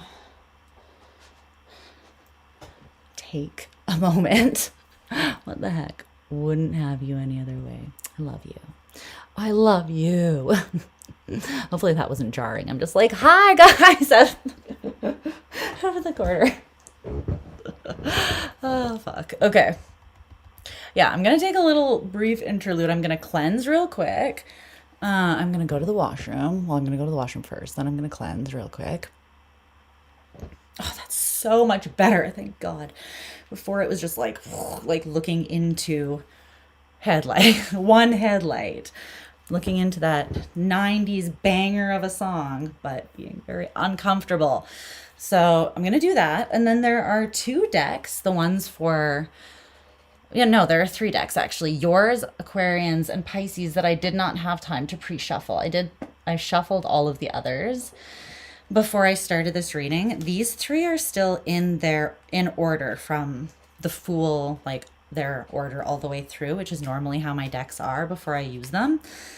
So I'm just going to shuffle these 3 decks so that I can flow through those last 3 readings with not too much whatever. So if you guys don't want to hang out while I do this, then feel free to come back in, I don't know, probably about 15 minutes or 10 minutes. I'm just going to go to the washroom and then shuffle those cards. Yeah, it feels like a good time to do that. And I also do want to cleanse a little and just bring in some fresh energy. So I'll also chat with you. So if you want to hang out. If you want to come back after, come back after. My feelings won't be hurt, but I am going to go to the washroom. And I'll be back with you in one, well, in a moment, okay?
I have returned. I brought iced coffee with me. Like, let me get more iced coffee, actually, as well. Let me do that. Okay. I see Canada, question mark, question mark? Let's see. What is up, Corona? It is almost 11 p.m. where I am. Anyways, I'm in Alberta, though. I'm like by Calgary. So, yeah. That is what time it is. I'm on Mountain Standard Time. So, yes. What time is it for you guys?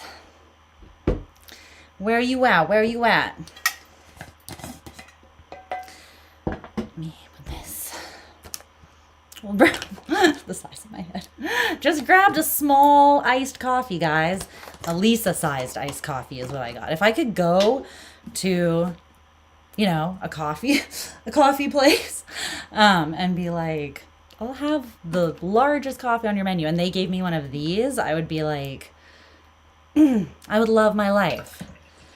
Why is venti like as big as we're going here, guys? Why is Why is extra large as big as we're... Dream bigger with me. Everyone who consumes caffeine responsibly is like, or not, let's not. Okay.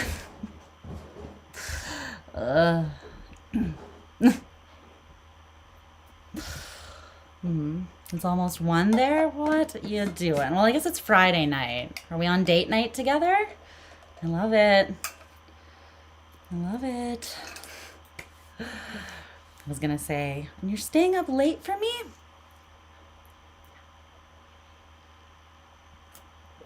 I appreciate it, but also get rest if needed. Okay, let's clear a little bit first. I'm gonna take the Capricorn thing down for a moment just as to not confuse people. You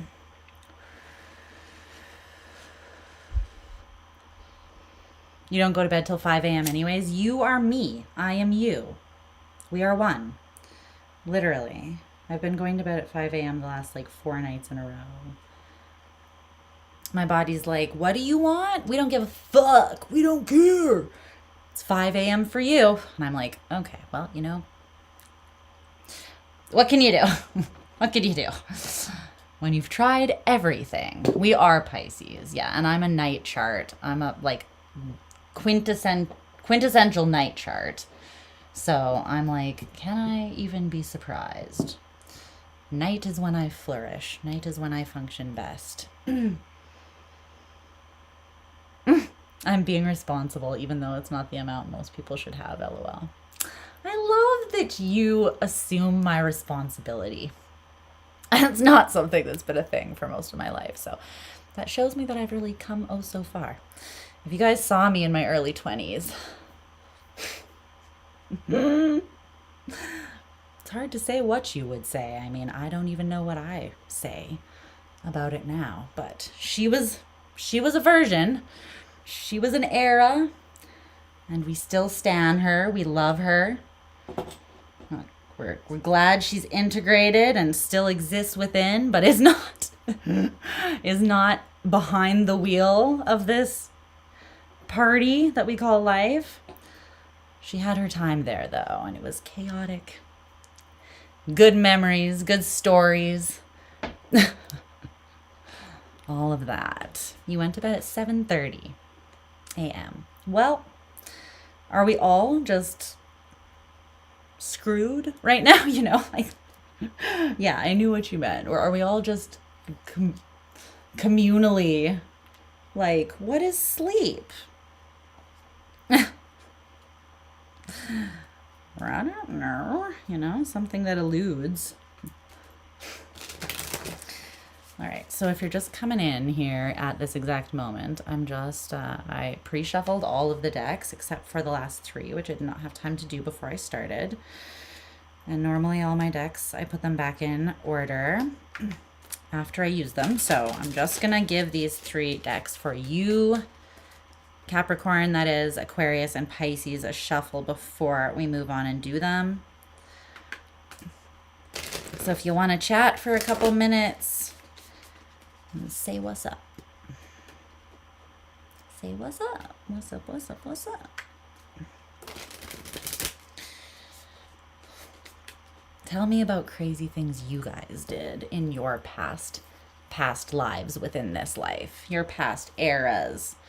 I'm curious. I want to know the havoc that you brought forth. Don't leave me hanging out here by myself.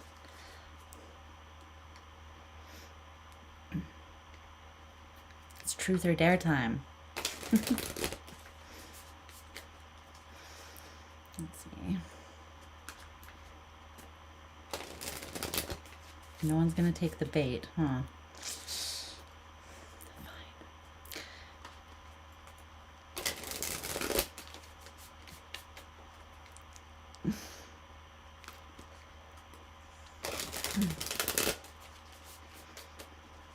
I already admitted that I had literally a fake name and identity at one point. I think that I realized, or I think I admitted that at the beginning when Sophia logged on. I won't be going any further into, I won't be explaining further. No. You can come to your conclusions. I am constantly reminded of the fact that YouTube doesn't let you post GIFs. Take it up with YouTube and their prudish, non-giphy asses. Tell them I want to be able to show titties on tarot cards as well while you're yelling at them. A scream mask, what's up?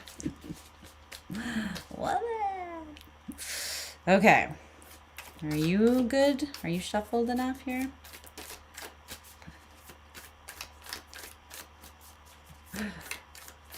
Yes, okay. Okay, let's shuffle the Aqua deck here a little bit.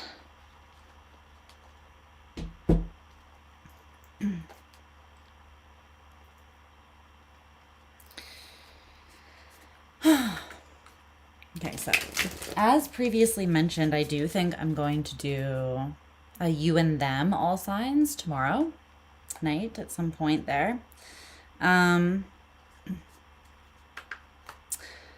But I will be putting up a poll and asses, yes.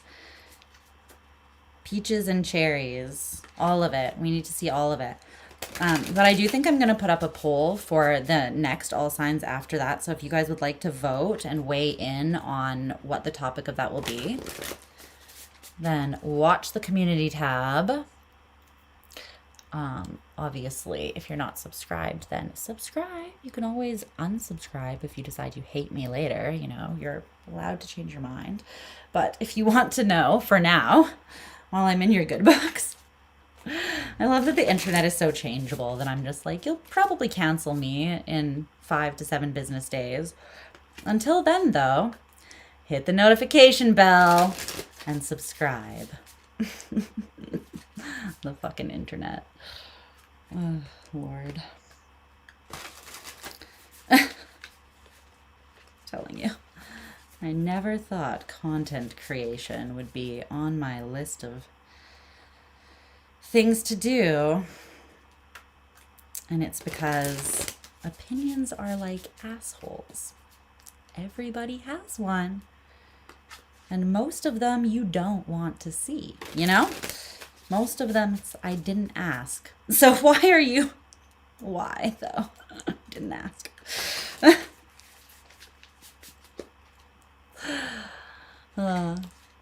If YouTube had been a German or a French company, we'd surely have less of that censorship BS. Well, they're not.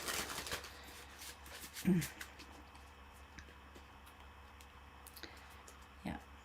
If they get much further down the censorship tunnel of delusion, though, I'm going to be packing up and moving to another platform because I truly don't fuck with that. Like, I do not. No. No. The censorship, nope. It's a no for me, dog. It's going to be a no for me. So, no. I'll be leaving this party and I'll be building a better party elsewhere where, you know, nudity is allowed. And I can say whatever unhinged things come to mind. Not that there's a whole lot that I've been wanting to say that I haven't, but I like to know that I can. That's the point. The point is, don't F with my freedom. Or anybody else's, for that matter. Just don't do it.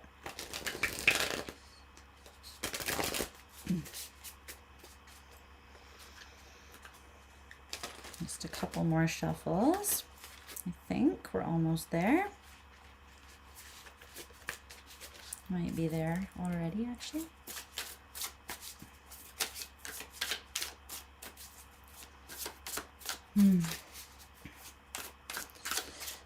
What other platform? I don't know. Because, like, honestly, probably OnlyFans is near the top of that list. Because, like, there's Patreon, there's OnlyFans, there's Twitch, there's places like that. Um,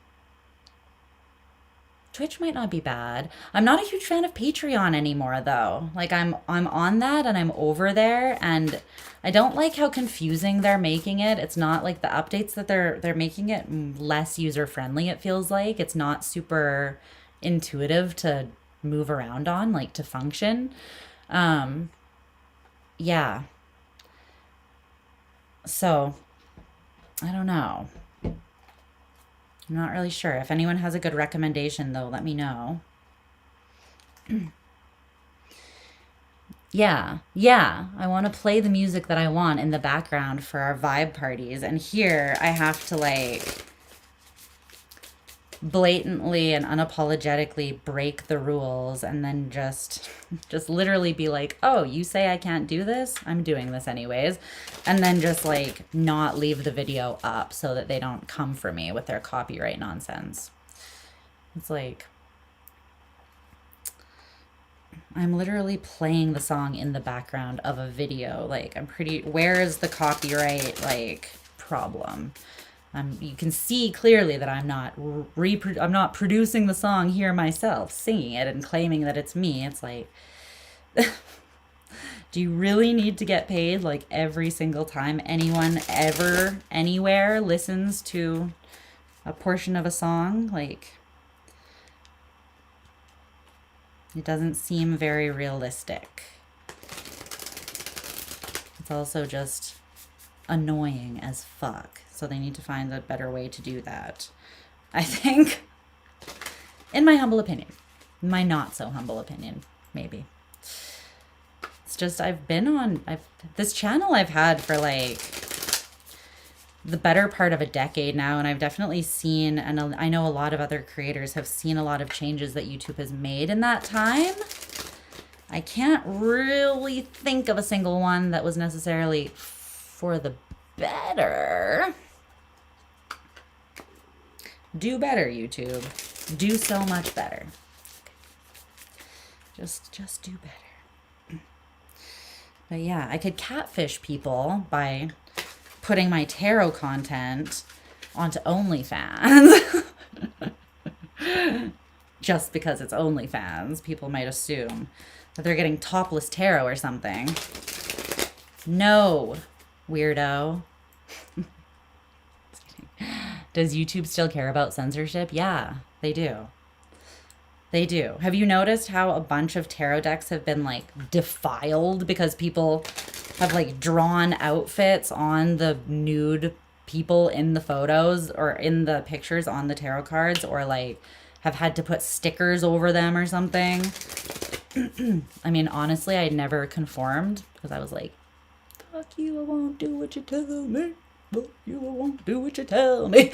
Like, there's a 99% chance that if like any system tells me you're doing this now, no free will surrounding it, I'm gonna be like, I'm doing the opposite just because I can, actually. While I still can, I will. If it's still necessary. I don't know. Like I said, I never conformed, so I never, but I think that's because my channel's so small. My channel is very small compared to other channels, right? So it may just have not shown up on their radar. They maybe weren't focusing. You're pretty sure the algorithm has changed in the last few years. Yeah, it has for sure. But it's not also necessarily to do tons with, I don't know. The thing is that YouTube changes things all the time, right? But I don't like that they did it to begin with. It was like a flex to see if they could like censor people, and I'm like, that's gross to me. That was an ick that has never quite unicked itself for me with YouTube. Once you get icked, you can't go back, you know? You've seen people mostly place crystals on top. Yeah, same. But still, it seems like there's so much more effed up and uncensored content on YouTube in the last year or two. Yeah. Yeah. Someone should make a sticker book of cute outfits to put on them. Reusable so you can mix and match. Like paper dolls. But more resilient, hopefully, because that was like the least sustainable game of my childhood. It's like you rip the favorite dress and you're like, no! Why? That and Polly Pockets were the two least sustainable toys of my childhood. Like, adorable, but like, think about how children are and then just ask yourself, is this something that's going to last? Is it something that's going to get lost within the first 5 seconds of, or ripped, or, you know? Okay. I loved Polly Pockets too. I'm just saying, like, not super sustainable. If you think of like how kids are. Okay. All right. The pre-shuffling has come to a close. Thanks so much for just vibing with me while I did that, because then now I don't have to take a bunch of time in between to do it. People should have stickers of actual butts and boobs to put on tarot cards. Yeah, that might be just, I don't know. I feel like YouTube might have something to say about that as well. Just going out there on a limb here. I was a Virgo stellium child. You did not have these problems. You were probably a freak that had like a nice, neat, compartmentalized, I don't know. I'm just playing with you. Being so serious though. You're my kind of freak though. And you already know. Actually, basically anytime I use the word freak or like weirdo, I'm always using it as like an absolute comment or compliment, not ever anything negative. So catch up, guys. Okay, Capricorn, we're getting into it now. Let's see.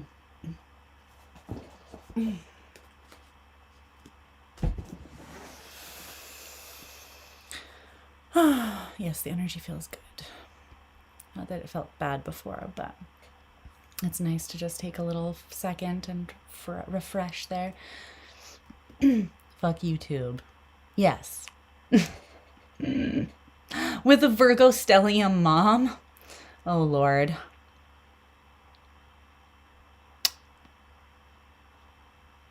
Wow. A Capricorn moon. Non-child most of the time. You guys. Yeah. I was a Capricorn stellium, Scorpio rising with Pluto in Scorpio conjunct child. None of us have we trauma bonded? Just not realizing it? Just kidding. Just kidding. Okay. Our love is real and comes from a healthy place. I feel like we're reliving now what we didn't get, or we're living now what we didn't get as children with one another. Just accepting and holding space for the chaos. I like it. Still going strong, Amito. You know me. You know me. Okay. The good thing is it's not going to be 10 hours again because I only have 3 signs left. And we're only at 6, so... It would take a lot to get to that point again. All right, show me Capricorn's current signifier.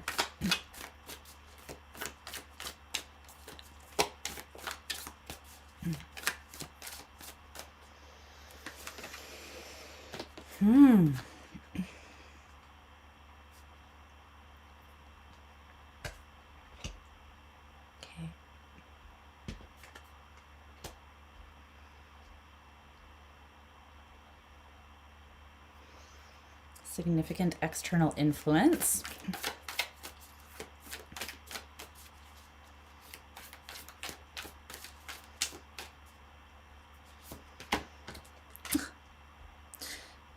That came out for someone else, but I don't remember who. Immediate future.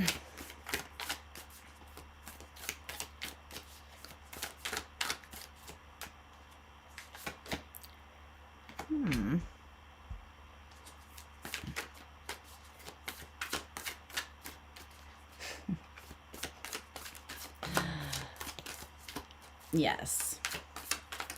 Are you saying that based on his actual birthday in the show, or are you just saying that based on you're applying that energy to him? Because either way, I agree. Your dad told you once you were born an old man, like Benjamin Button. And the last 15 years, I felt like, oh, you literally said Benjamin Button before I even read it. Great minds, babes. Great minds. Oh, Reddit. Yes. Reddit.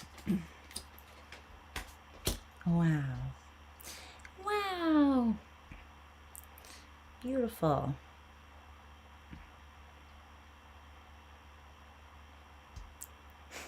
Okay. Get a couple oracle cards.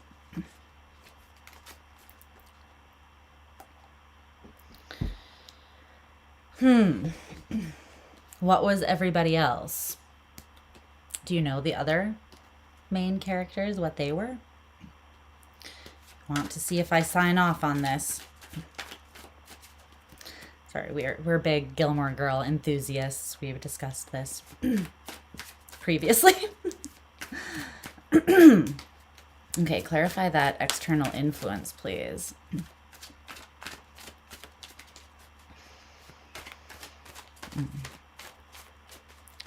80s, 90s kids born with Cappy stelliums, yeah. Strong. We're so strong.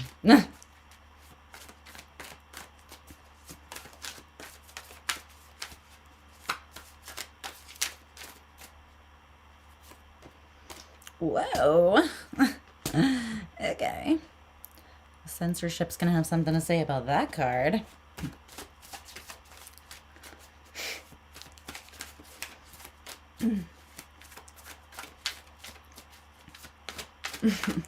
Okay, how about the immediate future?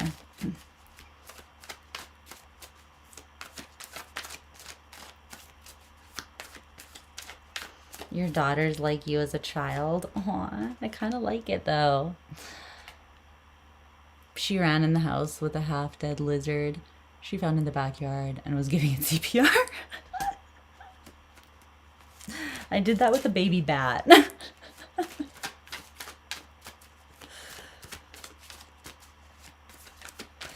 I could see Rory being a Virgo or a Gemini.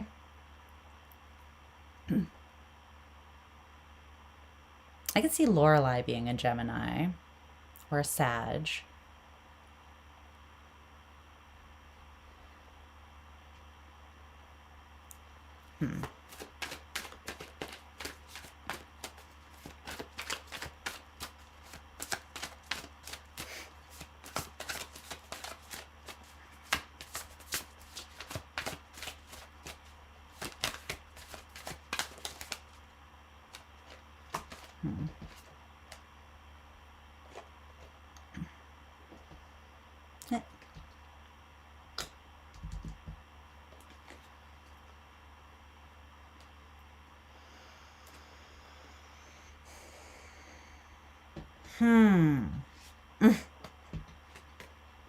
Okay.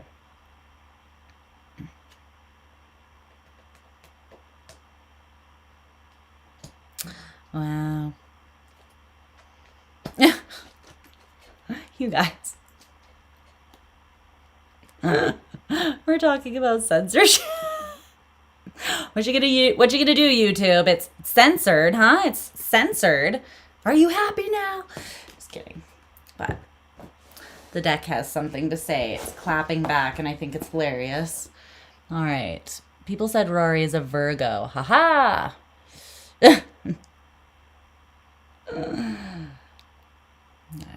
Knew it. Really think Paris is a Sag? Maybe.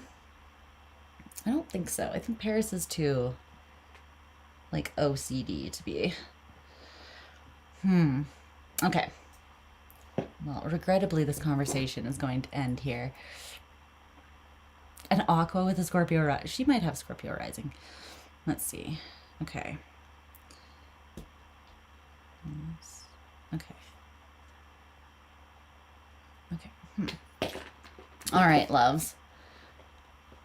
I'm exiting the world of the Gilmore Girls now, and we're moving into Capricorn's reading. Let me see, what's your timestamp? What's your timestamp?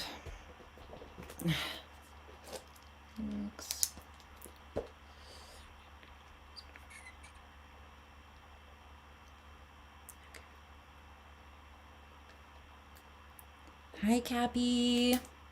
Hello, Capricorn, sexy devils. I'm back with you again. So happy to be. I hope that you're doing wonderful. Let's get into your reading here. Okay. So, your current signifying energy is coming through ARIES, the King of Swords, and the Two of Swords together. Two cards came out here.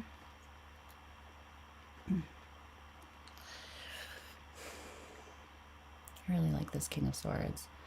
Also, like, that's a pretty badass throne. Although it's kind of reminding me of Game of Thrones and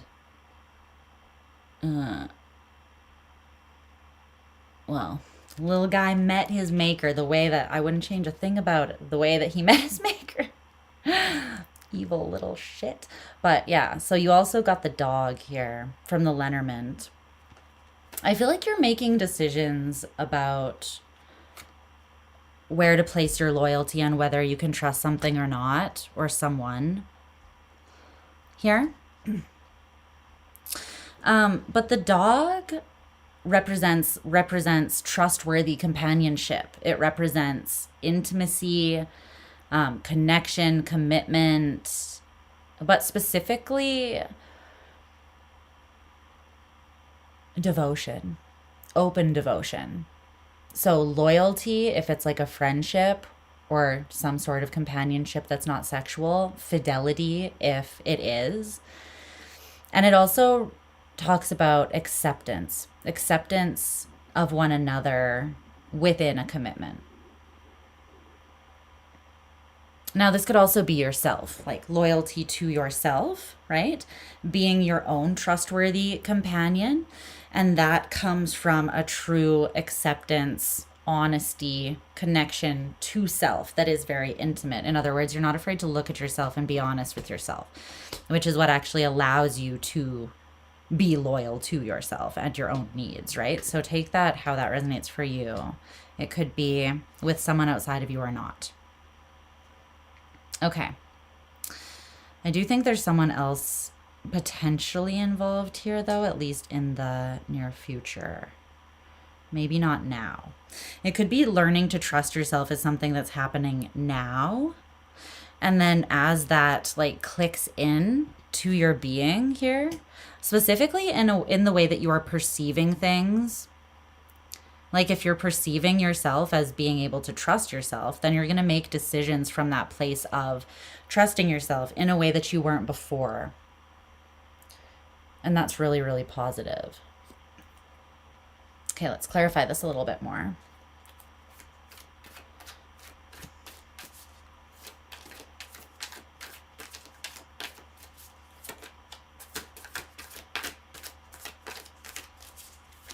What's the Two of Swords?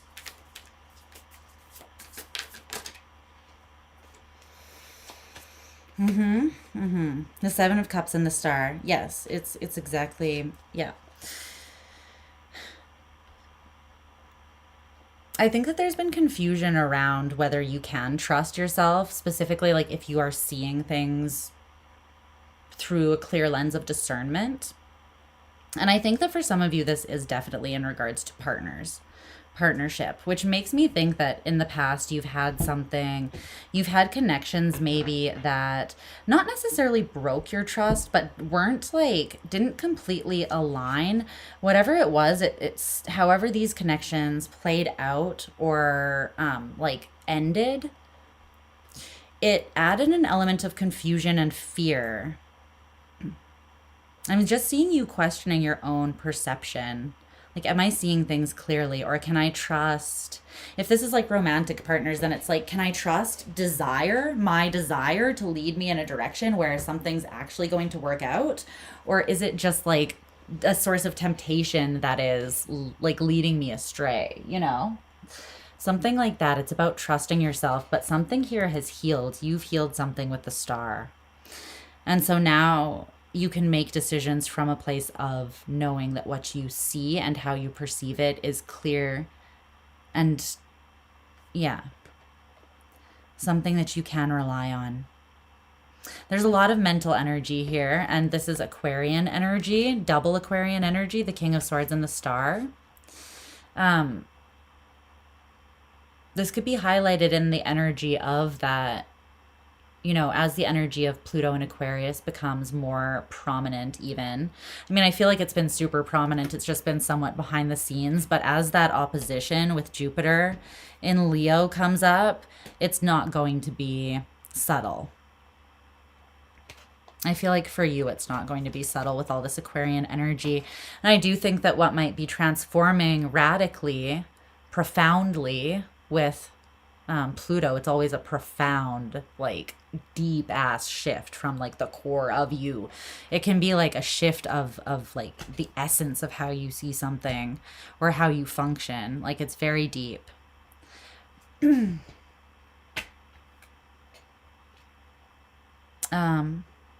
I think that it's how you trust yourself and whether you draw in relationships and experiences that you can trust as a result. Because what's being reflected back to you if you are pulling in things that you can't really trust is most likely something to do with the way that you are doubting yourself. Or it could be that whatever you're misreading in like patternized misunderstanding or reading something wrong in another, it could be something that you're not comfortable with or that you are misreading within yourself. Like not trusting within yourself a specific element, right? So if you're drawn to people who, like, let's say, misuse, like weaponize desire, or they weaponize their sexuality to like exploit or to get things from other people, then it could be like, again, to do with your own desire and whether you trust that or not. Whether you trust your desire to lead you correctly, like to lead you towards things that are good for you, or whether, again, you see it as like a liability or a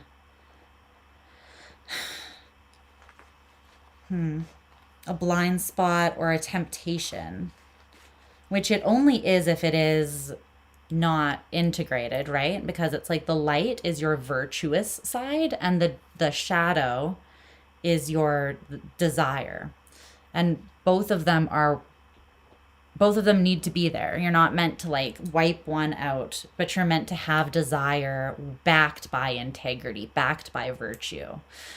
And your virtues, when you stand up in the name of something, are going to be much stronger with the conviction of genuine desire behind them. So they're meant to feed into one another and support one another.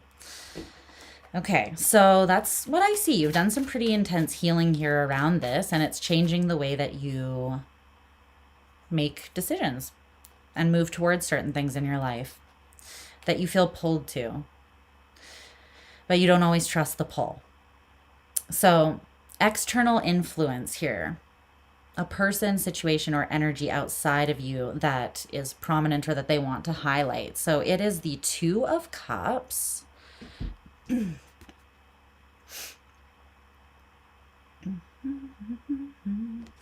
It did come out clarified by this card.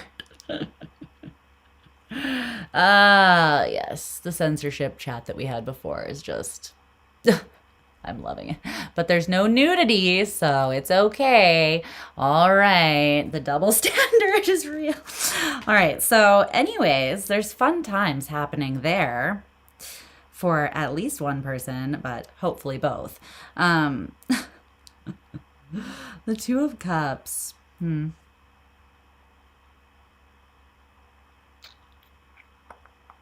don't know. You're coming through as a masculine, a more masculine energy.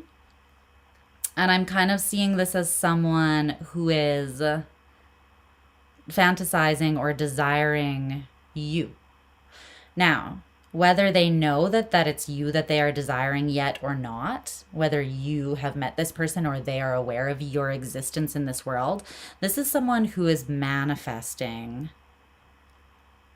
a fantasy that is balanced between virtue and desire. They want a romantic, like emotionally and soul aligned connection that sees all of them.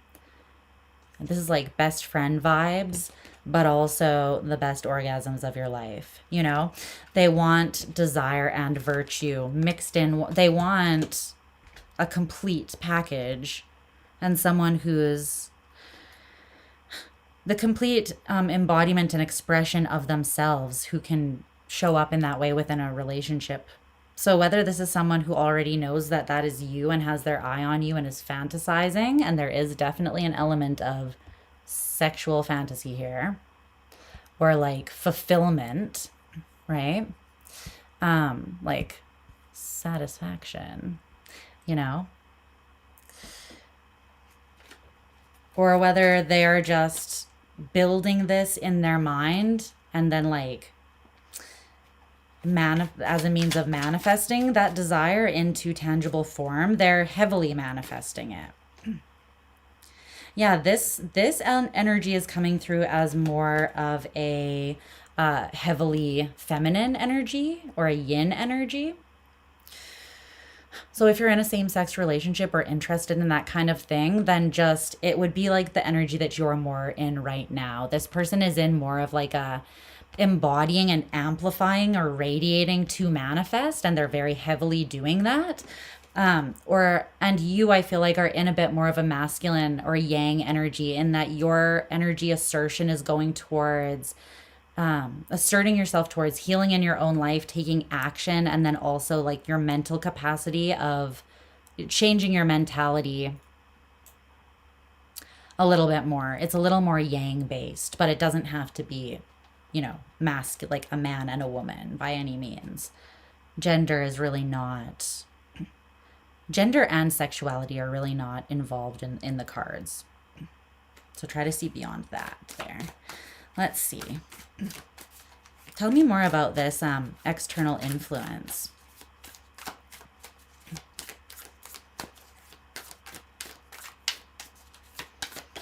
I don't know. This person is unapologetically... Woo!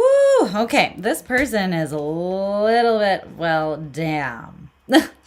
They got it all, don't they? They got a little bit of everything, and they're looking to build with and love someone who also has got a little bit of everything, because that to them is a harmonized, holistic love and relationship, which I can't contest. I don't argue with that. And this person is telling me, like, if I find that, there's not a mountain that I won't move. Like, I would walk 500 miles, as the proclaimers did proclaim so annoyingly. I would go to the ends of the earth when I become aware of this. There's a song. What is the song? Fuck.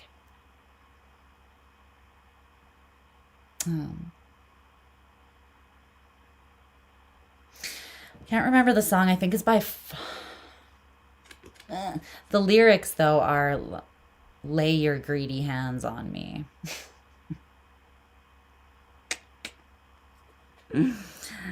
Lay your greedy hands on me, babes. It's not coming through as a negative thing with the Five of Wands. It's not coming through as an internal conflict. It's coming through as an internal fire that's being stoked. And fives can be actually like huge numbers for the process of manifestation, because fives represent change. And alchemy is change, right? Is literally energy shifting. So this person's alchemizing. They could also be manifesting sexually, if you know what I mean, like through self-pleasure. Yeah. I like it. The immediate future is the moon. Okay, you could be dealing with someone with strong Pisces in their chart. You don't have to be. Get that. Our beautiful Hecate here.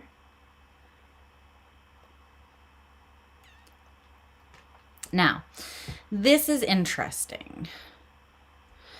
Okay, so 3 oracle cards came out. I'm going to show you the order that they came out in here. So there's this one. Trigger, responsibility, alluring, tempting desire, fool's gold, and potential. Then there is this card, which says, I'm a very sexual being, but my sexual energy is too pure to be wasted on people only lusting after me. I feel like that's you talking. That's you.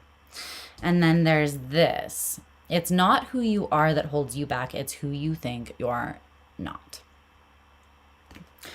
Or what you think something is or isn't not. Or isn't not. What? Hello? What? Words? It's what... It's basically saying that, like, once you think you have something pegged... I'm so sorry. My mind's just going to all the dirty places right now. It's this reading's fault, guys. I'm blaming the reading, okay? The blame is going on the reading. Spirit is bringing this out of me right now. Yes.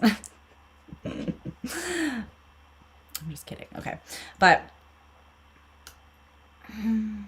I think that you have an idea about what desire is, or what sex is, or what sexuality is, and there's something here where it's like, up until this point,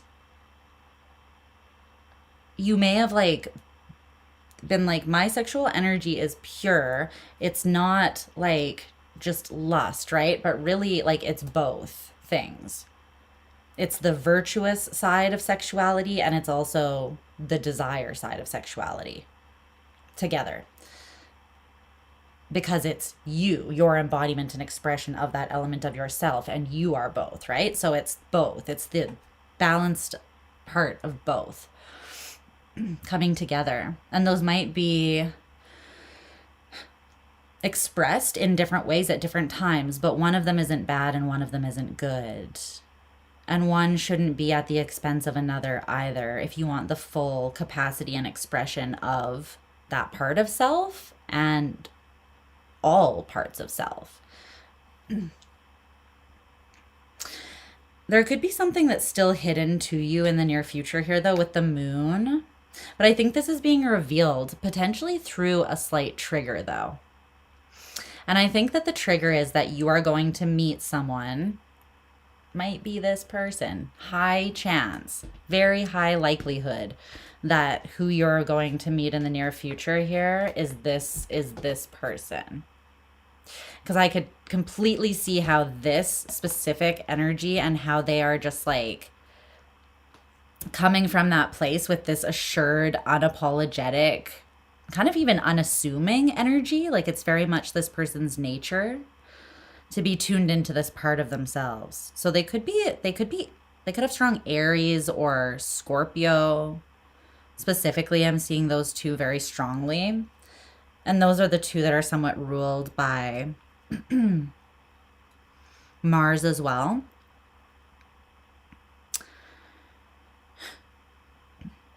Which in a lot of ways does signify, or has a lot to do with sex.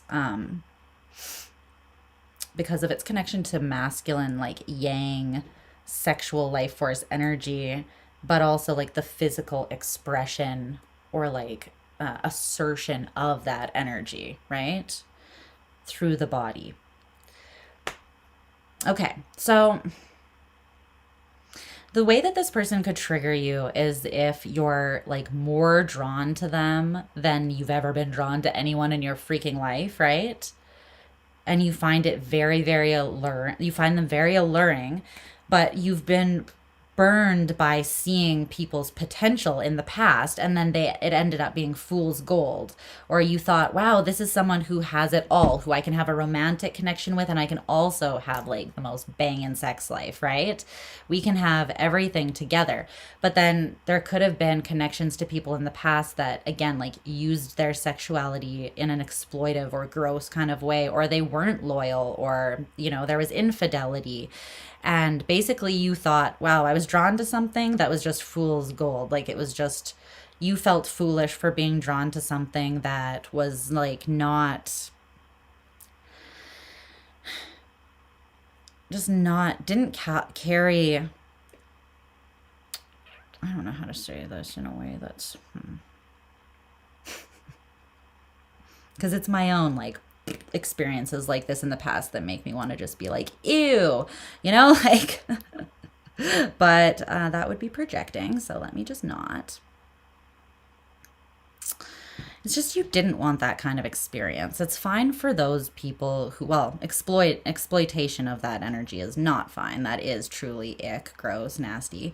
If people are manipulating you to get like the most intimate parts of you, but then it's just lust, but they're pretending to be more, then those people need to go somewhere away from all of the other people and just leave us alone, because, you know, they can be in that grossness by themselves. But if it's just someone that's all that they're seeking, like they just want something a little bit lighter, right? And they're not looking for like the whole package in a specific engagement. They're just looking for a good time, or they're looking for, you know, just a physical sort of thing, or something lighter that doesn't carry as much responsibility, or the need for devotion or commitment. That is also fine if that's what you want, right?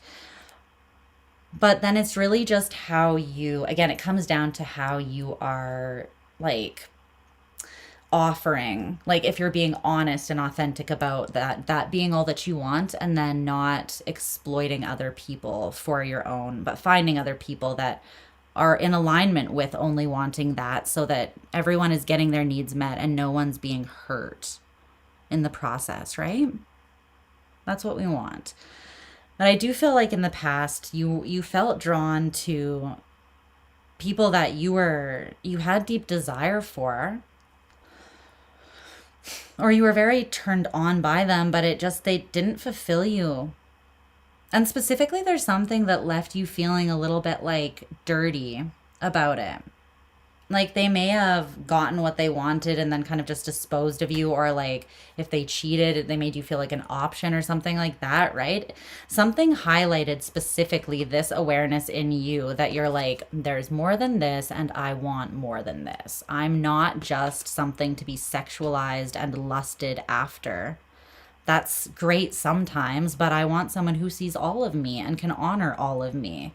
And also, like, great sex doesn't happen that way, generally. Not usually.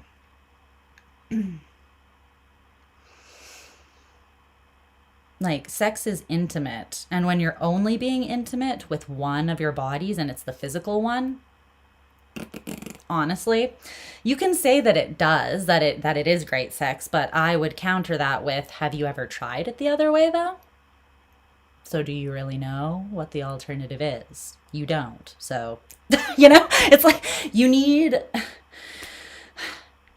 it's meant to be the culmination, like the physical act of intimacy playing out on all levels for like optimal connection there, right?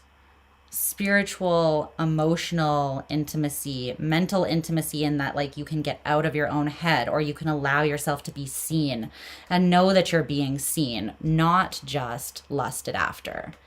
Like that's when sex can be powerful, healing, and just like literally a spiritual experience. That's when you're going to have the best sex of your life. And you know that you want that. But this is very telling. It's not who you think you are that holds you back. It's who you think you're not. It's almost like bad experiences with people that only experienced sexuality one particular way, and it was a superficial or a without integrity, basically, kind of way. Like they didn't respect you. They made you feel disrespected or dishonored in that way. It kind of colored the way that you think about that part of yourself a little bit, I think. And this may have been mostly hidden to in your subconscious until somewhat recent. And it could take the entrance of this person to realize that you're still a little bit triggered by that. You want to believe you can trust it. You want to believe you can trust your internal desire and like what that is pulling you to externally as well. So what do you think that you're not?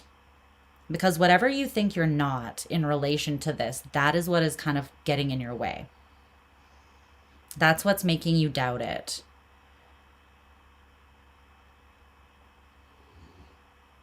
So if you don't feel in tune with your desire,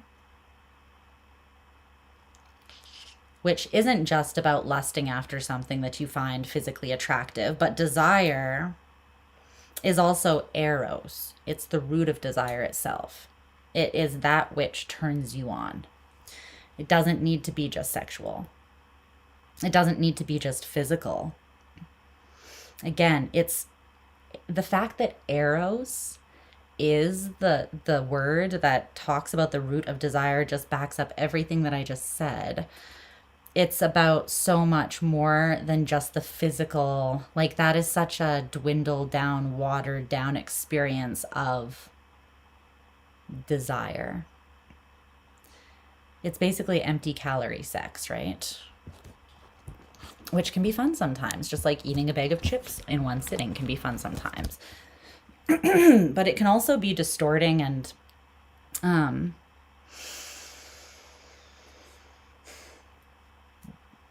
deteriorating of like the power, depth, and healing, and even empowerment that comes with the real, like the whole thing. Is there anything else about this?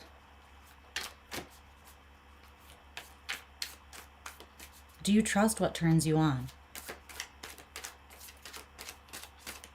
Do you trust your own impulses?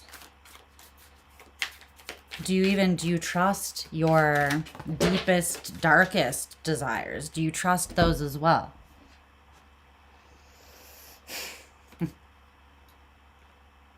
This has to do with value. Scorpio and Taurus. These are sister signs. They share an axis, and it's about value. So interesting too. Death, Scorpio, sex, it's like there's definitely an element of that. And even if like this reading is very much not just about sex, like all about like sex, like in the weird diminished way that the world generally talks about sex. Your Scorpio rising girly is gonna like do this subject justice every time, because the misconception does piss me off, and what porn has done to like just don't get me started on it. It's just gross where we're at with that. And as a Scorpio person, I'm just like, can we do better though? So we can have better? Like, can we please just, it doesn't have to be this way. Because like, it's not better. It's so much like worse. Just trust me on this, guy. I'm gonna see. There's an definition or a definition. There's a quote.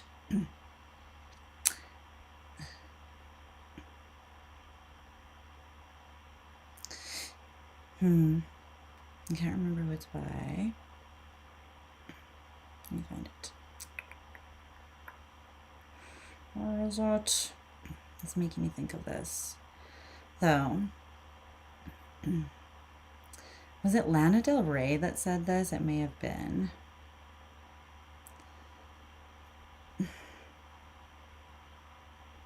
There's something along the lines of like, are you in tune with your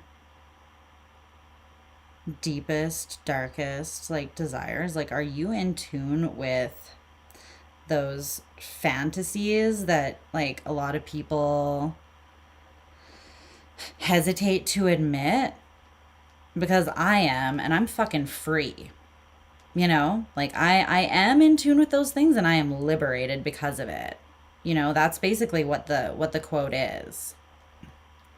It's not really that important to find. She's just saying like it's not, I'm not weakened by that. I'm strengthened by it, actually. So there's something about that coming up in the near future here for you. And there's a big shift in regards to what you commit to and what you come into union with. Something really big is transforming. 3 major arcana cards in the near future. It's big. Okay, so your advice or reminder is the 3 of Wands and the Wheel of Fortune.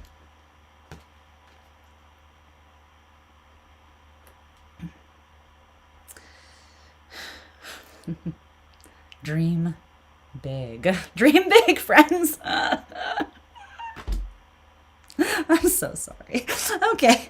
But you know that I'm not really. But, you know, I'll say it anyways just to appease whoever needs to be appeased. I'm not sorry, though.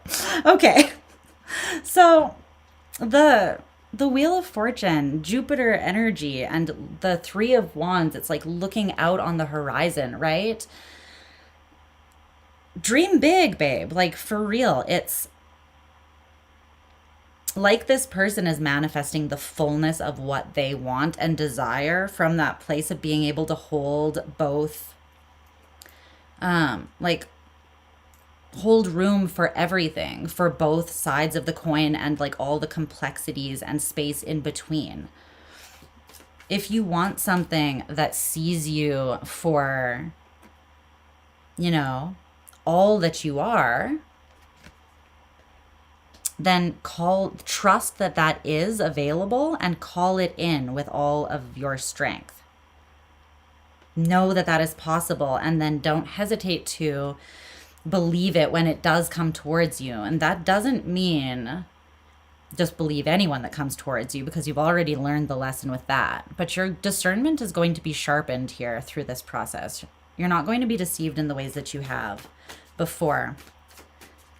That lesson was something that was being repetitively like patternized because you hadn't learned it yet.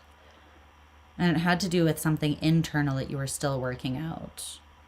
And that was being reflected back at you in some way. So, is there anything else about this advice or reminder for Cap?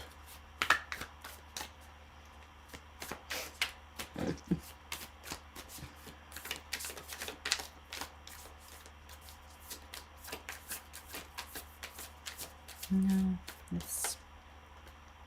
you're moving towards it already. You're already aligned with it. You know how I said you were in the more masculine energy? There you are in your little balloon there. You're already moving towards it. I just think that it's more conscious awareness of what you're moving towards and what you want to move towards, so that you can put more intention behind it, more presence and intention behind what it is you're manifesting, because there is still an element that is like going to be revealed to you that allows you to do that. then you're going to pull it in a very powerful way. And I think that you're going to be aligned with someone in the near future, and it's very exciting. All right, Capricorn, go forth and prosper, and have a great time. You know? Jelly. Although I am a Capricorn Mars and Stelly, so I claim this reading. I fully claim this freaking reading. 10,000 times over. We need that.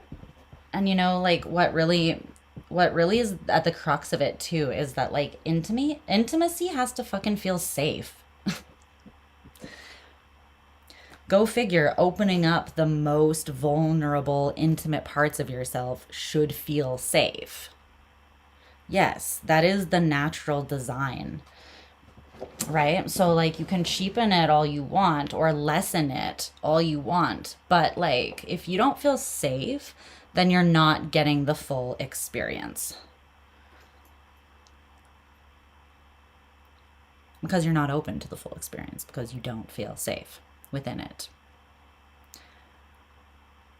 And you may not even know what that, like, you may think that that is what it is because you've never experienced the alternative. So challenging that is something that's important so that you can experience more from a vantage point of knowing that you are safe. You can be seen fully, not just lusted after. All right, Capricorn. We're moving on to Aquarius. You know I love you. You know I love you dearly. All right.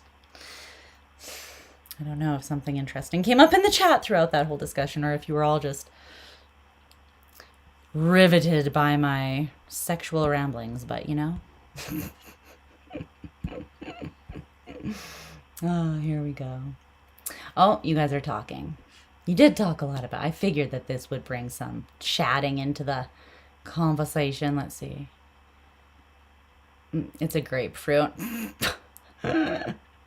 Yeah, Sag Mercury could definitely be Paris. The King of Swords gives you a what? It's giving daddy vibes, honestly. I'm liking it. The word companion traces back to the Latin, which translates literally one with whom you break bread. Yeah. I knew that your mind would go to the same place when I said pegged. It was all of the non-freaky deaky people in the chat that I was worried about. And we're at 69 likes, you know. Someone's probably going to go unlike just because they're like, whoa. I'm just laughing. Okay, we're just, so sue us for having a good time, guys. All right, what did you say here? What's up, Candace? Yeah, yes. You make an absolutely good point that running off of lust doesn't just necessarily even mean like physical intimacy. Like, people lust after many things, right? You can lust after many things. A lot of people can have sex without it being physically intimate either. Yeah, because the other person is just objectified to the point of not even being another person. That's why I didn't go down the porn rant, because it's like, you are doing yourself so dirty with that shit. You are literally fucking your mind up to the point that you may never recover in terms of like actually seeing people as people in that way again, because there's been like literal studies that show that it changes, and I think we can tell by the state of the world that that's a thing that has actually genuinely happened, right? I know that like women 100% are like, we're so sick of just being like sexualized. Like, if that is all then go away and never return. Thank you and goodbye. You know, it's just like, I'm so sick and bored of that. It's boring. And I know that most women are. Let's see. Cap. Ba, ba, ba, ba, ba. Everything you're saying here, wow. Yeah, you can relate.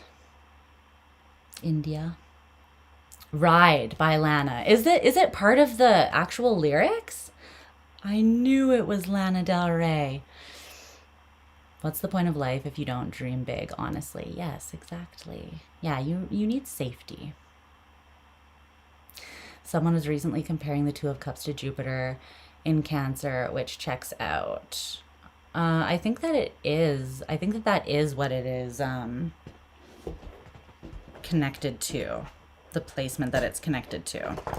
I don't have my trusty notes that tell me these things, which it would be lovely to have, but all of the cards do have a correlation to an actual astrological placement. And I know for sure that the Two of Cups is a Cancerian card. And it very well could be Jupiter. I just can't completely remember. I think it's either Jupiter or Venus in Cancer, but I think it's probably Jupiter if someone else was, you know, saying that, if they knew what they were talking about. At the beginning or end of the full song or music video. Ah, she says that. Nice. What's up, Dana? Hello. Aw, I love you. Thank you. Okay, we're moving on to Aqua now. We're moving along. Yes, we are. Okay. I love hanging out with you guys so much. Like, if you couldn't tell by my lives being like 7 to 10 friggin' hours long, well, I do enjoy spending my time with you quite a bit, I've got to say. So it's always a good day when I get to see you as well.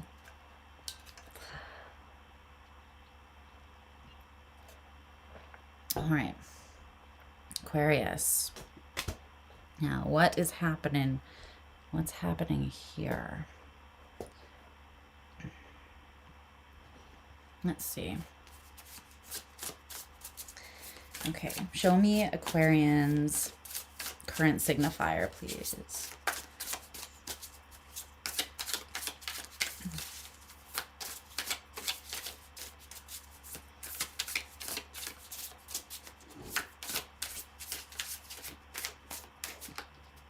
We got to do that, like, that reading, the desire reading, like who is desiring you. And we're going to dig into like the arrows behind it too. Like we're going there. I'm just going to embrace my Scorpio rising because it is an important, like sexual energy is so spiritual. It is so, like sexual energy and life force energy are the same thing. Right? So like it is important that we not shy away from these things or see them as like unpure or impure, right? Or non-spiritual, or like separating them, because we're really splitting ourselves by doing that. And I think we do that because of the way that the world portrays those things, right? And how it's like, well, that doesn't match. It's like, no, because the world distorts sexuality and sex. So of course, it doesn't feel like they match or go along with one another, but they actually do. Like, you really can't have one without the other. Okay. The external influence for Aqua that wants to be highlighted.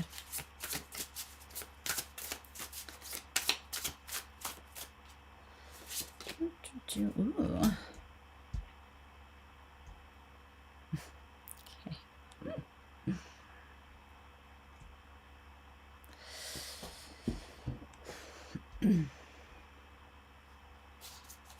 Immediate future.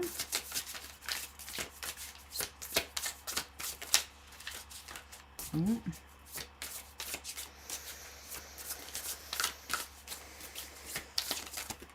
Mm.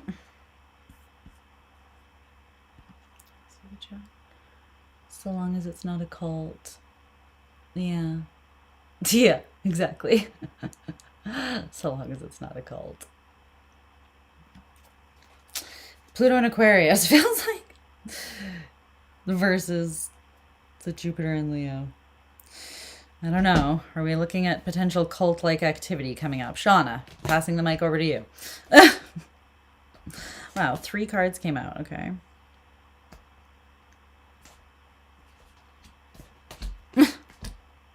Aquarius.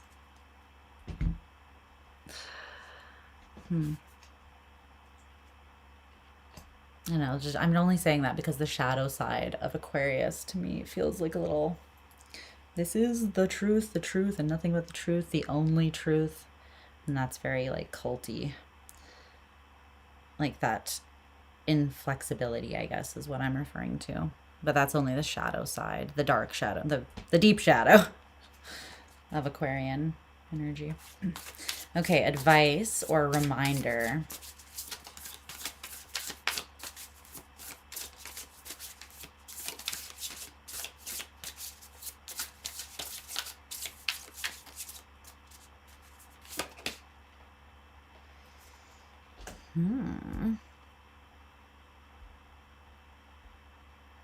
Okay.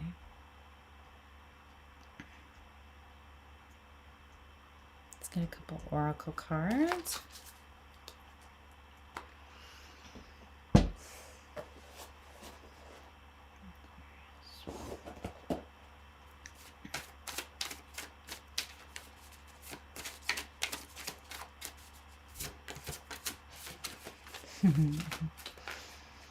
What's up, Earthling? Earthling for now. Hello.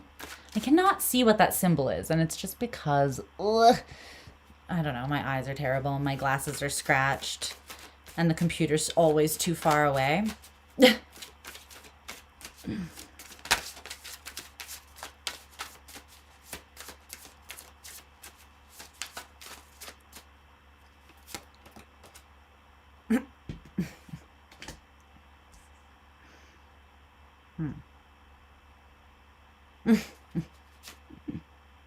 You were typing. I knew that you were. I was like, she's going to get back to us. She's probably typing like a whole paragraph explanation. I think Pluto in Capricorn and Pluto in Scorpio times had a lot to do with controlling and suppressing sexuality. And of course, an ad with a rapper singing "In the Name of Jesus" came on. Wow. Oh my gosh. While you were typing. Oh, you were saying while you were typing. I thought you were saying I was typing that. Okay. Okay, one more for the immediate future.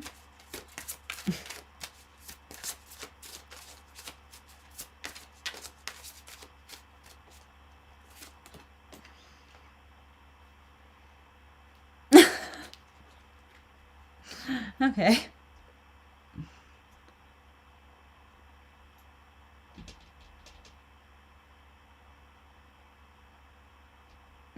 What?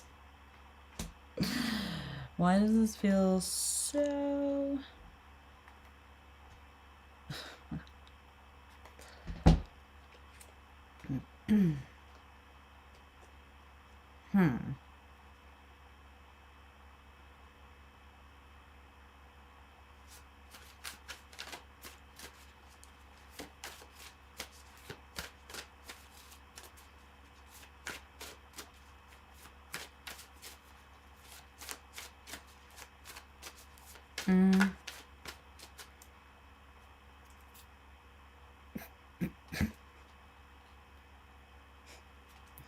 Wow. This has happened for the last couple all signs where the Aqua and Cap readings are tied together. It could be, I don't know, Saturnian influence at this time. Is there a lot happening with Saturn at this time? Saturn is in Aries. I think that there's still a lot of Aries energy, is there not? I don't know, but it's very interesting.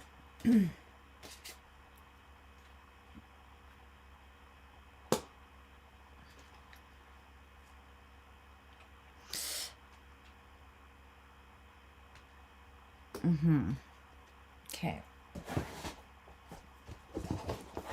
There are elements of extension here between those. So I'm going to mention that once I timestamp your reading here. Because that feels significant. Okay. Hello, Aquarius. How are you, my loves? I hope. Wonderful. Absolutely orgasmically exquisite is how I hope that you are today. So before I forget, there are some vibes that feel shared here. Cap, stellium, including your moon. Your natal Saturn conjuncts your Aquarius sun.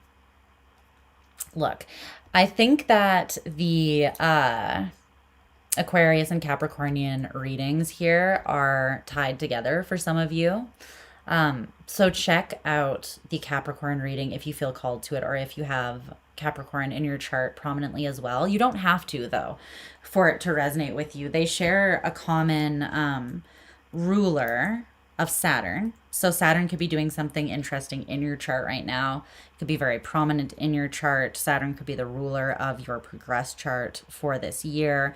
Whatever the case may be, it could be a lot of different things. I'm just bringing it up because it feels significant. And I'm pretty sure that in like the last 1 or 2 all signs that I did also, that was also the case. So yeah, that's interesting. So check that out if you need to, okay? Or if you feel called to. But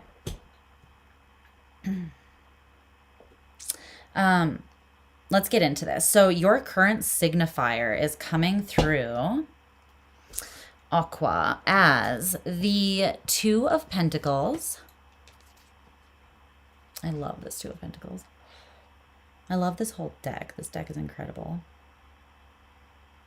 I think it's called the Lubanko Tarot, Lubanko, in case you're interested. It's on Amazon. And probably elsewhere, but that's where I got it, so I'm just letting you know. Then you also got the Snake card from the Lenormand. Okay. It has an apple. Go figure. Okay. So, the thing about the snake in the Lenormand is that, you know, it's, okay, it's not always like the absolute worst, but it does represent the need for caution, because there is either straight up deception or temptation involved. So whether someone is actually using their cunning to deceive, or whether just the temptation of a certain level of like very extreme desire is involved, basically what you need to know about the snake is that duplicity is at play and important. So it could be one of 2 ways, like could be more than one of 2 ways, but the main ways, right, that would be look different is, again, if someone is being duplicitous on purpose, so two-faced on purpose to get something from you, and they know that they are doing it and that is their intention and it is nefarious, you know, or someone is just like, there's a duplicity that is being highlighted that needs to be looked at closely it needs to be like, it would be easy basically to misjudge someone here, or to be misjudged is how that's coming through, because there's more happening than, you know, there's more happening. There's like more complexity than just what is being shown or witnessed, basically. There are 2 sides to something, to everything, really. So let's clarify this, because you do have the 2 of Pentacles. It's almost coming through as though like you've decided something here about someone's nature.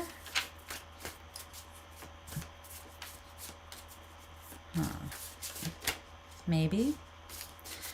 Can you tell me about the snake here? Or someone has decided something about your nature.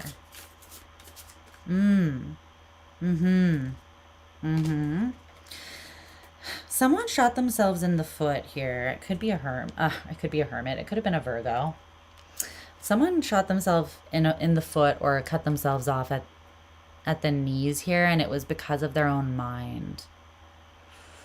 I think that specifically someone made assumptions or judged something as simple when really there's quite a bit of complexity under the surface there. Like, for instance, you are not just one thing. You are everything expressed many different ways, depending, right? And every human is that. Every human is infinite. Every human has the capacity to be any and all things. So it almost looks like, because this is your energy, like your current signifier, right? So I'm feeling that you are in the energy of the snake, not in a bad way, but in the way that, like, you are, because the Two of Pentacles, clarifying that is clarifying and validating that you are not just one thing. There's two things with the Two of Pentacles, duplicitous, right? So there's two sides to you, but I think that one of them, like, you may have been simplified or judged as one thing when really maybe that's just how you were expressing yourself on any given day. So this could look like a lot of things. So let's just get more information on that. Like, how was Aquarius expressing themselves here?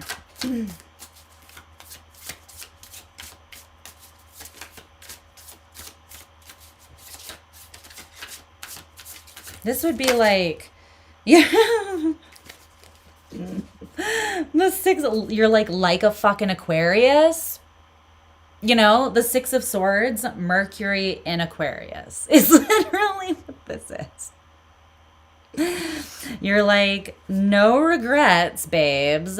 Justice, the Lovers, and the Six of Swords. No, you have no regrets here. You're like, I was literally expressing myself as me, and I'm intelligent enough to know that I am many things. Even though I can present in like a very strong way, I can express the energy that I'm in at any given moment with great strength. Because why? Because you're fixed air. Any fixed sign can do that, but it doesn't mean that you're only ever just that one thing. Absolutely not. Absolutely not. And you are also telling me that you were not doing anything like wrong. You were expressing yourself in a way that is aligned with what is fair. But the Six of Swords talks about like expanding your consciousness, meaning like, I'm aware that I can be one thing today, change my mind, and evolve into something else tomorrow. And that basically it's like, don't easily label me. Don't easily judge me. It's almost, and this is something that I understand, like that an Aquarian would be like, I'm a little bit insulted that you're reading me as like that simple. You know, like, hello, have you ever met an Aquarius? But it would be like someone else's simplicity, if you know what I'm saying. That would be that their judgment of you is reflecting that in them. It's not reflecting who you really are, and you know that. I mean, you're telling me you really know that. You didn't take it personally, but it still might have kind of sucked, right? Yeah.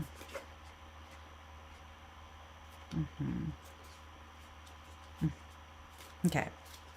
So, because I think someone was treating you a specific way in the past and then like questioned that or questioned you because maybe you showed up a different way. This is like, yeah, a lady in the streets and a freak in the sheets. Like, find you one who can do both, right? Like, But it would be like if someone had only seen you as a lady in the streets and then they witnessed you as the freak in the sheets and they were like, whoa, this person is not like the polite, well-mannered, like I can't really trust them. The lady in the streets was obviously an illusion, and you're like, I can literally embody both. I can embody everything because I'm infinite. What are you? Like, why are you not seeing yourself as that as well? So most likely if someone misjudged you, it's because they themselves have been misjudged, or they're just surrounded by very like rigid thinking, which is unfortunate because you are not like that when you're healthy at all. You're the opposite of that. So that would have rubbed you the wrong way.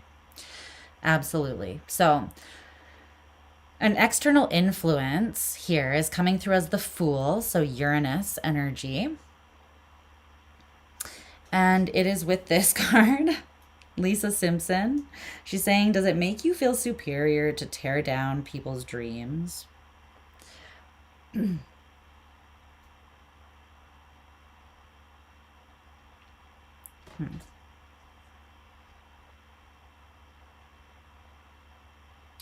Okay.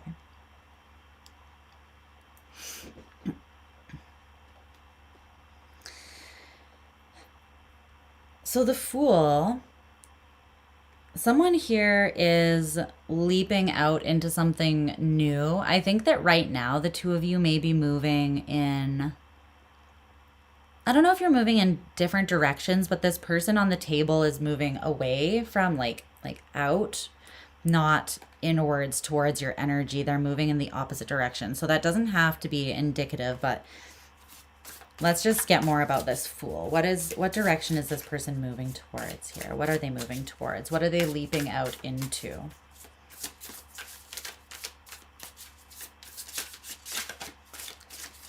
There is a distortion in this person's thinking though, or like what I'm getting is that they're just moving too fast. They're not slowing down to like actually, yeah, the Knight of Wands. They're not slowing down enough. Like look at how on this Fool card, right? Like the earth is bending and they're moving so fast that they're just like running on air across like, you know, it's like there's a distortion there, and it's because of them moving too quickly. With the Knight of Wands being there right after I say that, that's definitely what's happening, because the Knight of Wands can be a little bit reckless and impulsive in their, you know, shadowy, more shadowy side. It's kind of coming through as just like someone completely missing the mark because they're moving way too fast. And they don't even slow down to really like process how much they actually missed the mark.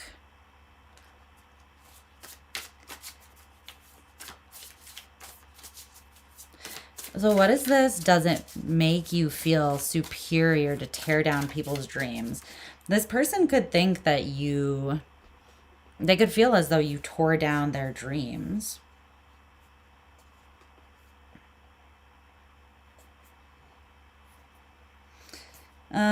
This person could,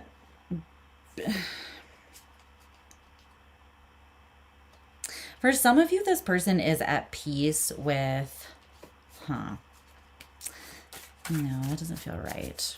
I just don't want to get into that unless that's absolutely correct. Tell me more about this.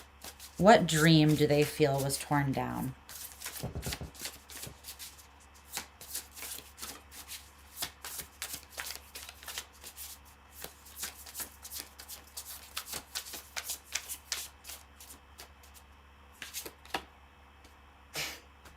The Seven of Swords.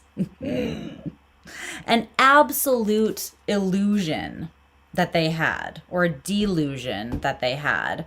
And now they're like, I was dreaming a complete fantasy. I was totally in the land of Delulu.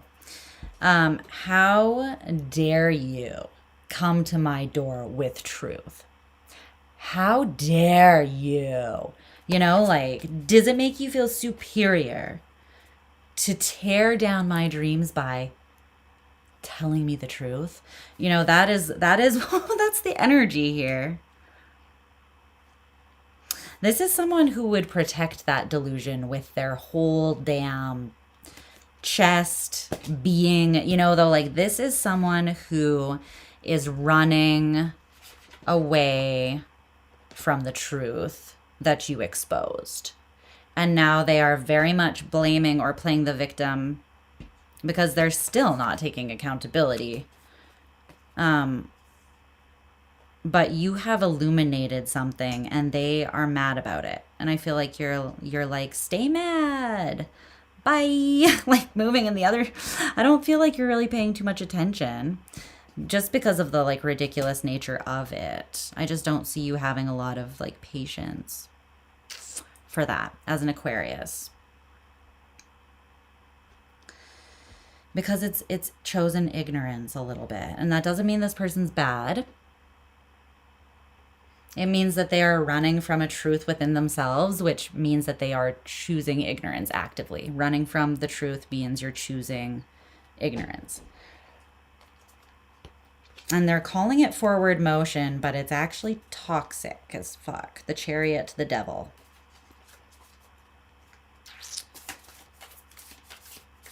Yeah. This person thinks that they have you pegged and they miss the mark completely. And I don't know if they see it because they're playing the victim and taking no accountability. Okay. Why is this an influence, though, on Aquarius, then? Why is it coming through as the external influence?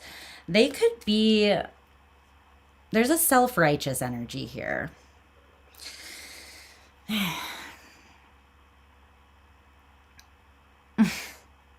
Watch Capricorn's reading, please, after this, because it's going to put a very beautiful spin. Like, it's going to help you see the positive side of this.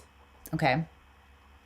I don't know how this reading is going to unfold and end, but I highly suggest watching the Capricorn reading as well, because it was connected to this a little bit, I think. So there's a level of self-righteousness where they're like, ugh, my dreams are big and just and real, and they have to fully be in that deluded state. Like, they have to be all in order to like hold it together. Because whatever this truth is, and it feels like they've been very isolated in this truth, because like for the sake of avoiding, it's like this person could be very avoidant in their relationships. Like the second that the truth starts coming out about them, or like the truth of them is reflected back in a partner, or someone tries to tell them about themselves, it feels like their go-to is this just like kind of gross self it's the way that they keep this truth that is not true, though, alive and protected with this like overindulgent sort of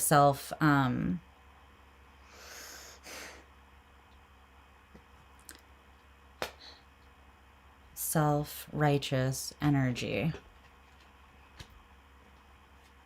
Like making other people feel stupid almost.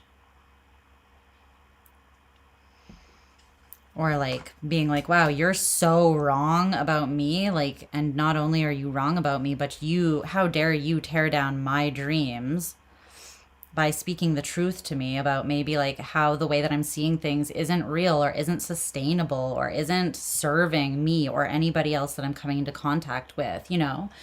You didn't have to try to tell this person about themselves in a negative way, but they're so defensive that they may have responded. I feel the way that you'll know who this person is, or if this reading is for you, this person would have responded like in a very disproportionate way to you. They might have been the one that was acting duplicitous, or like, because they're not honest. They're not being real with themselves. Therefore, they can't be honest with someone else. It's like they flipped that on you and they labeled you the snake. That could be, I think that is why this is affecting you. That's why this is an influence that's still showing up. This person gaslit you because they're gaslighting themselves, is what that feels like. They tried to make you the problem. Or they tried to say that you are the deceiving one, you are the liar. But that's not true. Okay, so in the immediate future here, well, darling, you are manifesting mutually giving relationships.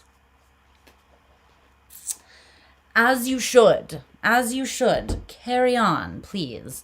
But you're like, I don't think that this is it. You know, this is probably not it. I see you, well, it's not even that you fully wrote this person off though, because you see the truth that they don't, and I think you're aware of that. You're just like offended a little bit and hurt that in the ways that their clinginess to their own delusion or illusion has been projected onto you in a hurtful way. And it's like, while you recognize that it's not personal because you can see this person's blind spots, that doesn't always make it less painful, you know? It still sucks to not be seen for who you really are, or to see someone who's not seeing themselves, like, so clearly not seeing themselves, especially if that's someone that you love.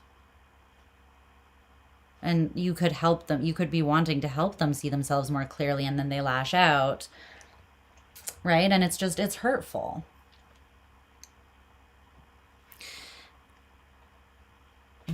But the Magician, the Ace of Cups, and the Knight of Pentacles came out for in the near future, the immediate future, and they came out in that order. So the Magician is mercurial energy, the Ace of Cups, and then the Knight of Pentacles for me personally is Virgo.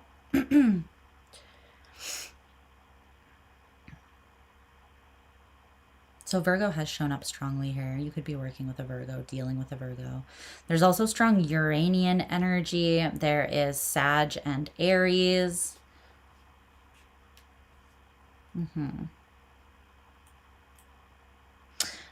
So, okay, these are what the cards look like. The Magician.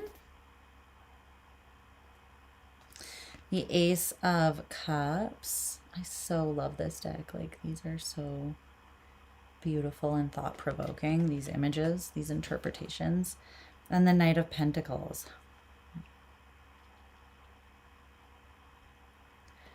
Okay.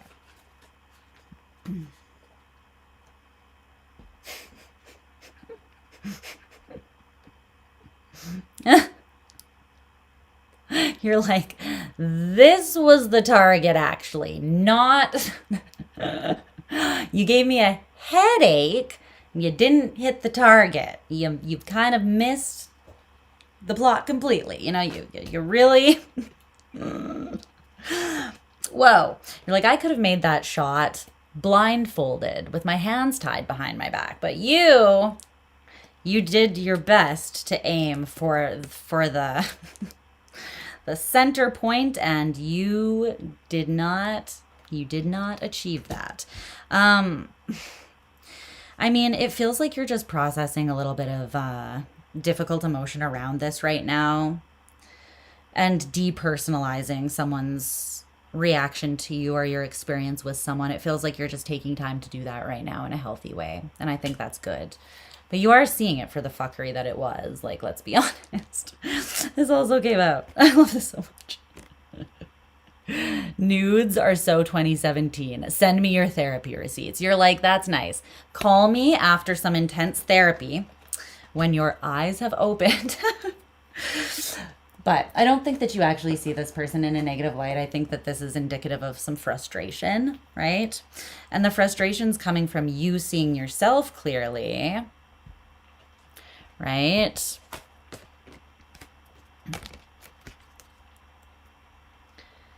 Actually, I'm fucking divine, celestial, and infinite. This person's perception of themselves is limited, and they can only see what they are carrying within themselves. But because they're shutting out, they're purposely cutting out the truth around something in their life, then yeah, they have massively raging blind spots, right? They're not seeing others clearly for that reason. So, you are manifesting love. You're manifesting mutually giving relationships, no matter what kind of relationship that is. And you are just putting one foot in front of the other and walking towards it one step at a time. You know, no regrets. Yeah, I was making sure I wasn't frozen again. That really sketched me out before. I was like, what caused this? Okay, let's see. Is there anything else about this? The thing is, like, you're like, they've been toxic as fuck, you know, and they've called it like what they were offering. They've called it like informed, like joy. Like, I know what I want. I know what my dream is, and it's healthy and it's rooted in something healthy, but really it's been rooted in confusion and defensiveness and avoidance.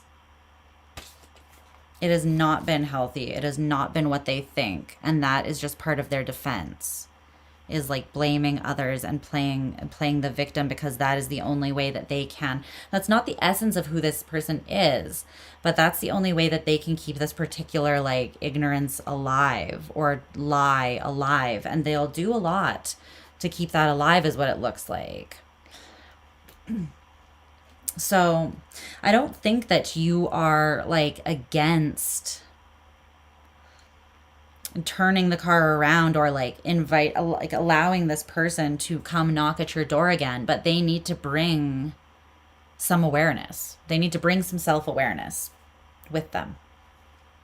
It needs to be more balanced, and it can't be balanced until they have their head screwed on a little bit more, right? And no one can do that work for them. They need to bring those therapy receipts, baby, okay? Make it rain with the therapy receipts.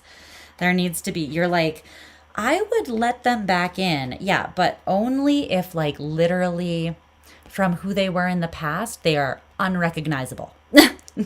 They would need to transform on such a distinctly massive scale that I would not be able to recognize them from who they were in the past, because they need to shift in a pretty severe way, is what you're kind of saying. And your recognition of that isn't a judgment of them. It's just you being honest with yourself, so that, again, you don't internalize or personalize their projections onto you. So it's healthy. You're not just being a judgy cunt, you know? So yeah, you're manifesting the kind of love that, well, you're manifesting a divine, cosmic, celestial, infinite love that reflects who you are, that has the capacity to show up in that way, because it also recognizes itself as that, which we all are.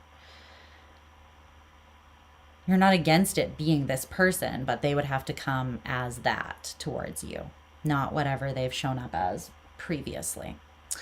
So I still see you like extending an element of like grace and understanding here, which is nice.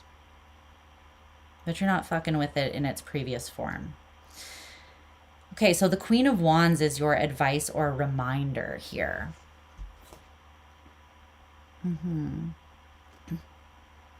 Babe, you can have it all. You know that you are it all. And from that place of awareness of your own infinite nature, you can manifest infinitely. So know who you are. It's so much deeper than just like knowing too. It's gnosis, Gnosis, right? Know yourself, knowing yourself on a deep spiritual like level, from that place of philosophical, like spiritual wisdom.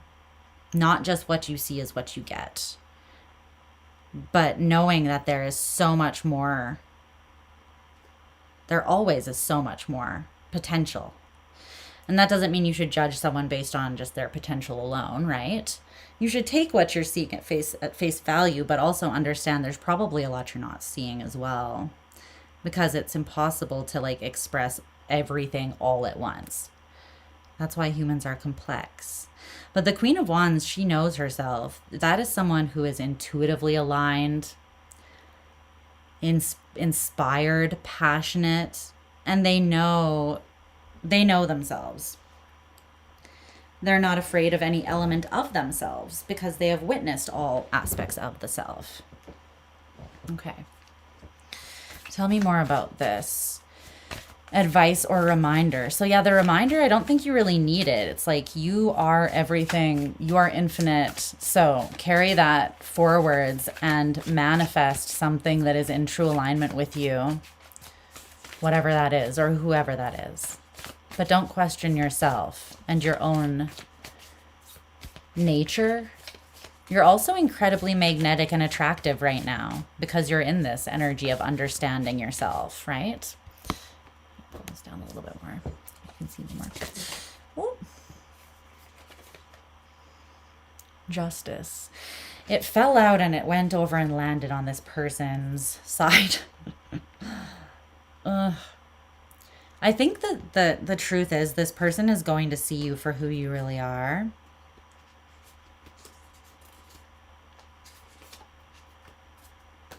I don't know when that's going to happen, but it's saying that justice will be served. And the thing is that I think that you feel what is just you being seen for like who you really are, instead of just projected upon and villainized because of someone else's inability to see that they aren't seeing clearly. Right? And it could just be like hurt people over here, right? Like, again, I'm not saying that this person is nefariously trying to do any of this. I'm really not getting that vibe. But again, that doesn't make it less hurtful. So you don't have to turn around and villainize them back. You can still hold graceful space for them while understanding that they can only offer you what they can offer you right now from their place of limited vision, right? Is there anything else here about this advice for Aquarius?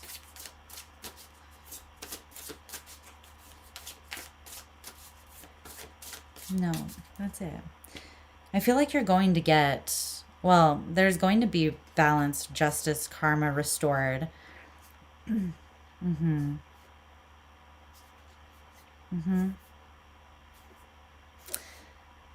I think someone's going to see that, I don't know, they're just going to see. They're going to see how they are like creating this for themselves and how they've actually been doing it somewhat on purpose. Even if that was just their ego or them being so triggered that their shadow came forward and took the driver's seat from a place of woundedness and like the need, this feeling of like, I need to be defensive. I need to protect myself through like not looking at something and doing everything to not look at something.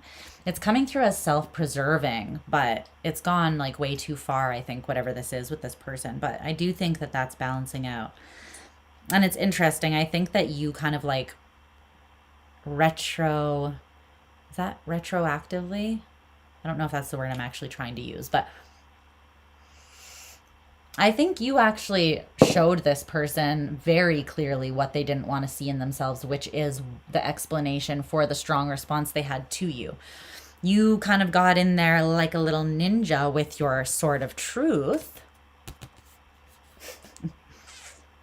You pulled it out and you know, and it's like you took this person's head off with one swipe. In other words, like, whether they want to admit it or not, you did show them the truth and you did catalyze something in them that can't be undone. You put a seed of truth deep inside there. And I don't think that they can forget it, and I don't think that they can outrun it. So you kind of already delivered your own justice a little bit in the situation, which is kind of interesting. It's very much giving judgment, you know, Plutonian energy and Aquarius. Maybe you're here to catalyze and revolutionize other people through this, this transit, Aquarius. Use your power for good, not evil. Because Pluto is a lot of power. Pluto is about power, you know? So that's what I see for you.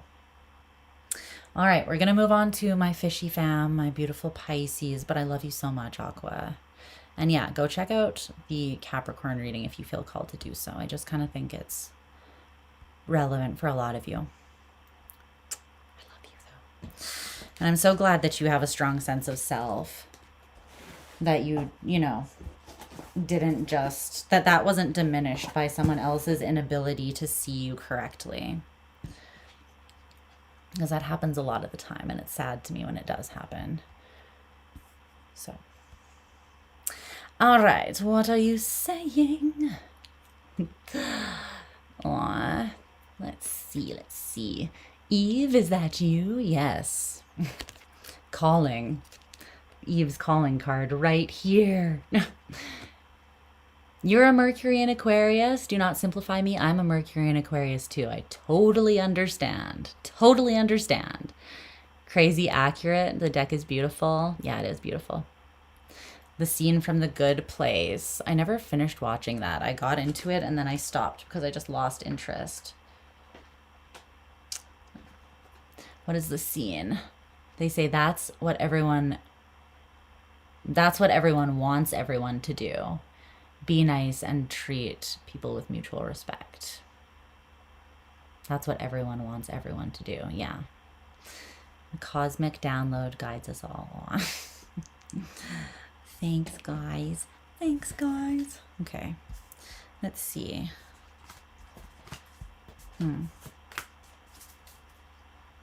It's a masterpiece. Yes. A masterpiece. Okay, well, maybe I should go rewatch it. I'll take your word for it. I do trust you. I just started it at a weird time and never really like got into it, you know? When you start something and you don't get into it, it's like the moment has passed me by, but I can return to it. Okay. I can reopen the window if it's worth it. If you say it's worth it. I choose to believe you. All right. Pisces, my sweet, sweet little angelfish. What is going on, babes? Let's see. Okay. There we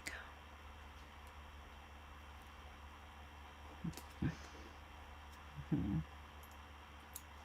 Hair. There's hair. My hair is like staticky, therefore clinging to my face in an annoying way.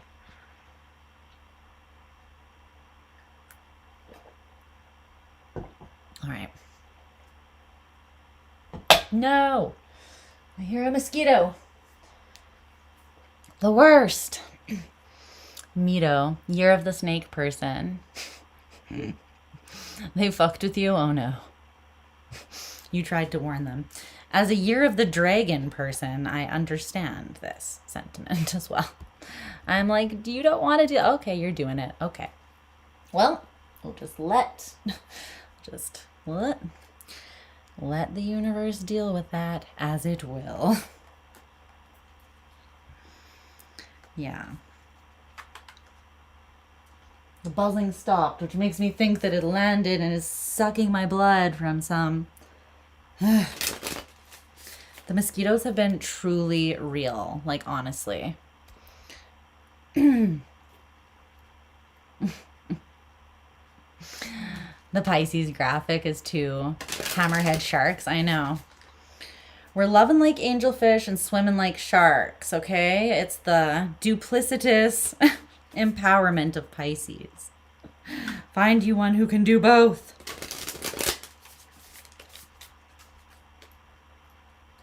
Damn it. No, I hear it again. Get away from me. Stop. Leave me alone. What did I ever do to you? Other than squashing like 20 million of your friends. It's been like the wettest spring ever though. Ugh. There's nothing worse than like sitting cable. There are things worse, but it's I mean Skrillex wards everybody off. Sorry if you like dubstep, but it's just one that I can't do. Bitch, I hear you. I hate when you're just minding your business and you hear like, I see you, I see you, I see you. Where are you? You're not escaping. Oh, it tried to escape? You need to see that. Oh, ew, ew. It's still stuck to my finger. Ew. It tried to escape. And I was like, I'm coming for you. Fuck around and find out. Biatch. Ugh. Okay, it's not dubstep as a whole, but Skrillex I can't really do. I can do like a minimal amount of Skrillex. I'm so sorry. I really needed to like actually ward that mosquito off with my whole life because I hate when you're just sitting there and then you hear like right. Why does it always feel like they're going right into your ear or something? Ugh, it's just like a gross feeling. It's the worst when you're in bed and it's dark and you're like just snuggling in and you hear it and you're like, no, this motherfucker's gonna cost me all evening. My mortal enemies. Ugh. Mortal enemies. Okay. Let's see.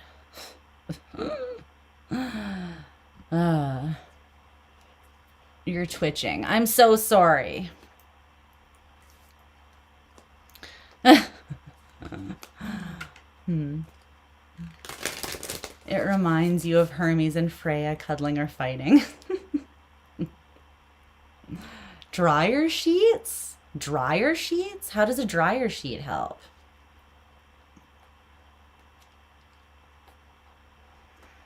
I don't think anything works either. Mosquitoes remind you why you love living in Seattle. Ugh. I'm moving in with you. Bloodshed on the deck. I wiped it off really good. I might go wash my hands though. It always really grosses me out when I smack a mosquito and it like explodes blood. I'm like, ugh, who knows if that's, whose is that? Ugh. Is that mine? Is that Django's? What was that? When that happens, you have to get out of bed, turn on the light, and hunt the motherfucker down before you sleep. Me too. And I've had to do it like night after night because it's raining every day and it's not cold enough to kill them. So they're just like multiplying. And like even Django, my Rottweiler, he like can't be outside. I put him outside just to go pee. And then like 5 seconds later, he's like whining. And I'm like, I'm coming for you, buddy. Don't worry. Coming to get you. Coming to save you. Okay. I'm going to cover up the chat so that I can get Pisces done, but I will chat with you guys after because I still have a surprising amount of energy. I don't know why I'm always surprised that I have energy at the end of these, but God damn, I feel like it was my own blood though because no, it got me, guys. It got me. Damn it, you bastard. Right there. The fight lives on. Yeah, Django. It got me. He's like, oh. I'm like, yeah. Fuck that. Ah, mother effer. Okay, just gonna wash my grossly bloodied hands. But I killed it, so suck it, mosquito. Just not my blood.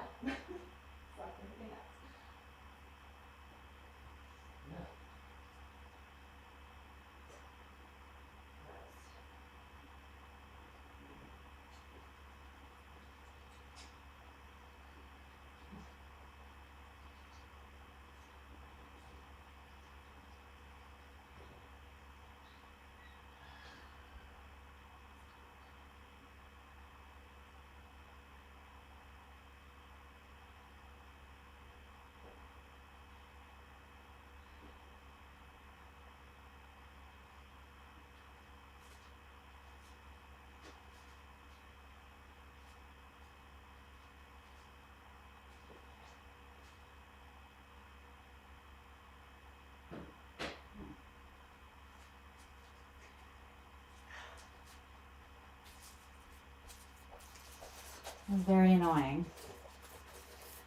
Very annoying.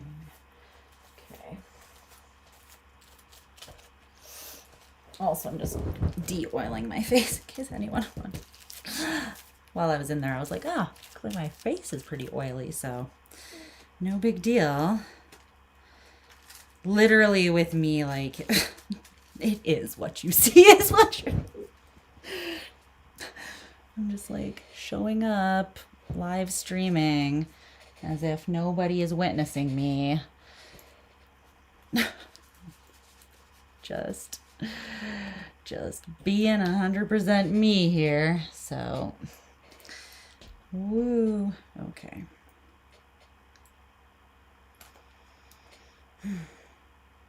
Thank God I don't have any. Well, actually, that's not true. My midhaven is Virgo. So you guys probably witness me as somewhat Virgo-esque. I don't know, Shauna. Does that... It's not just that, though. It's other things, too. I was just reading about the more, like, the lesser known elements that the midhaven can, like, refer to. But I feel like, I'm really glad that I don't have a huge amount of Virgo energy in my chart, because I think that I would, like, my self-awareness would destroy my life, because I would just become obsessed with it. I would just, like, ruminate on the filter needed to achieve perfection, when A, that would make me incredibly boring, and B, I would not be real whatsoever. Not saying that all Virgos do this. I'm just saying, knowing me, if I also had a very strong Virgo influence in my chart, it would go that direction. And it would ruin me. So, thank God that that's not a thing in this life. Probably was OCD as fuck in my past life, though, with my Virgo South node. But luckily, I'm like, I learned that lesson already. Don't fall prey to it again, Lisa. My eyeball is itchy, sorry. Just trying to scratch it with my nail without simultaneously poking my eyeball out of my head. Okay. Okay, Pisces. Why does Pisces reading feel chaotic? There's been like a mosquito slaying. Okay.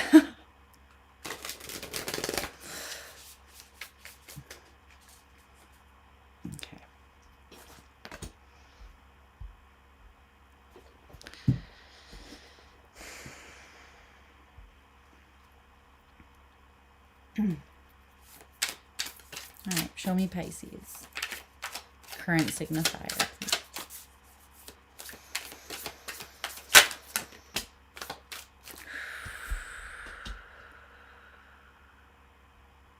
Love it. Okay.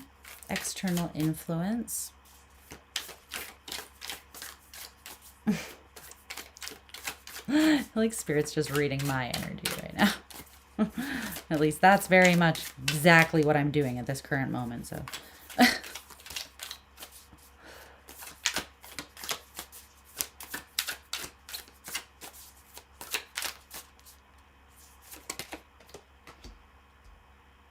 Aww.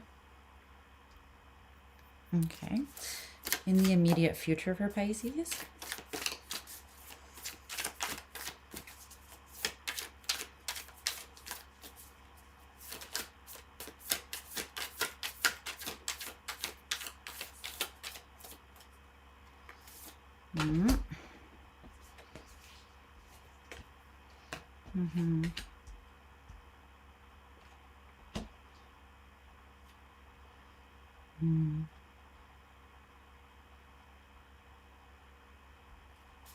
Okay, and the advice or reminder.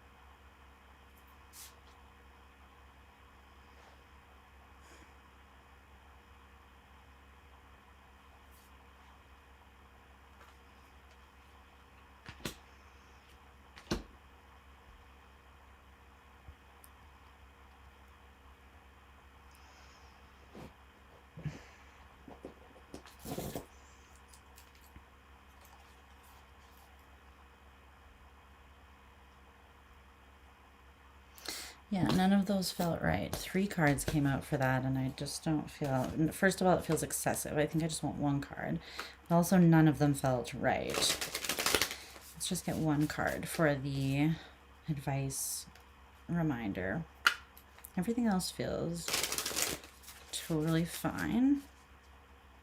I don't know what it was about that, but that just felt weird.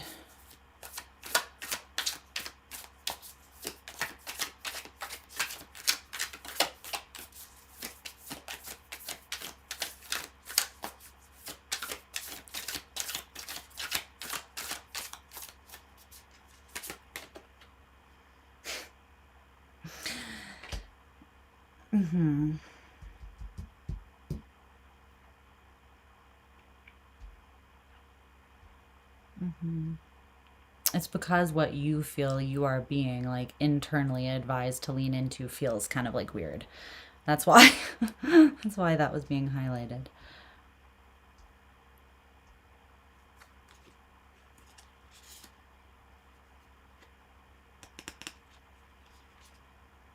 Because you deserve it all.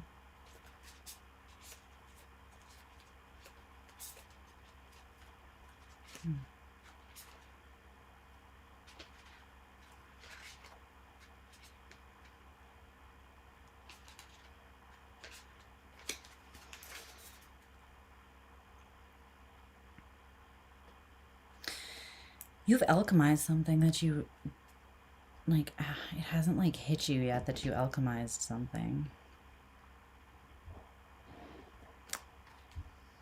Is what I feel. Okay, let's get some oracle cards here. 1 for this external influence.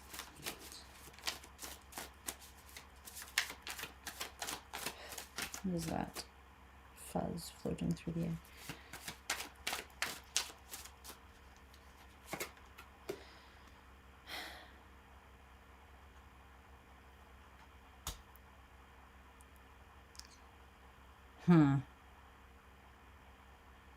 That's why it feels unnatural to you.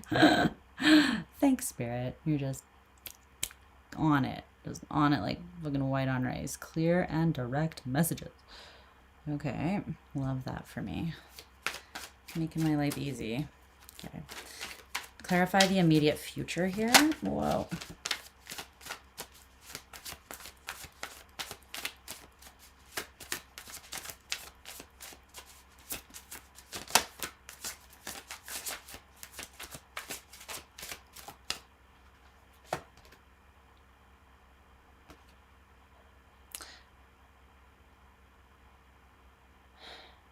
Okay.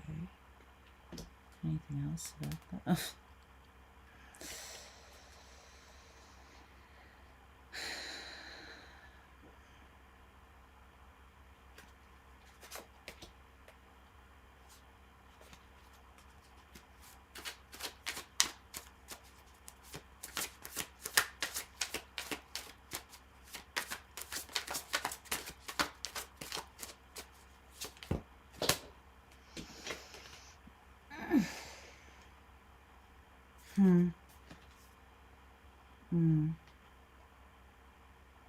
Okay. Wow.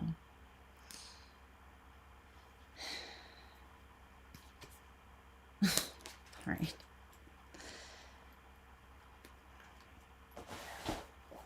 Let's see what's going on here.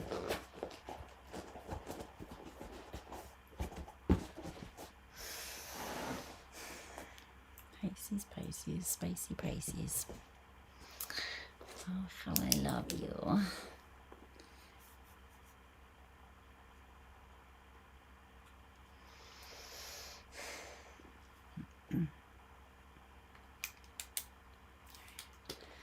Pisces, Pisces, my beautiful little angel fish. I hope that you're doing so well. And at long last, we are at you. We made it. We're here. So let's get into your reading. We're just going to start by looking at the current signifier, your current signifier. So what is coming out for that is the 3 of Cups, the 3 of Water in this deck, and the Birds card from the Lenormand or Lenormand.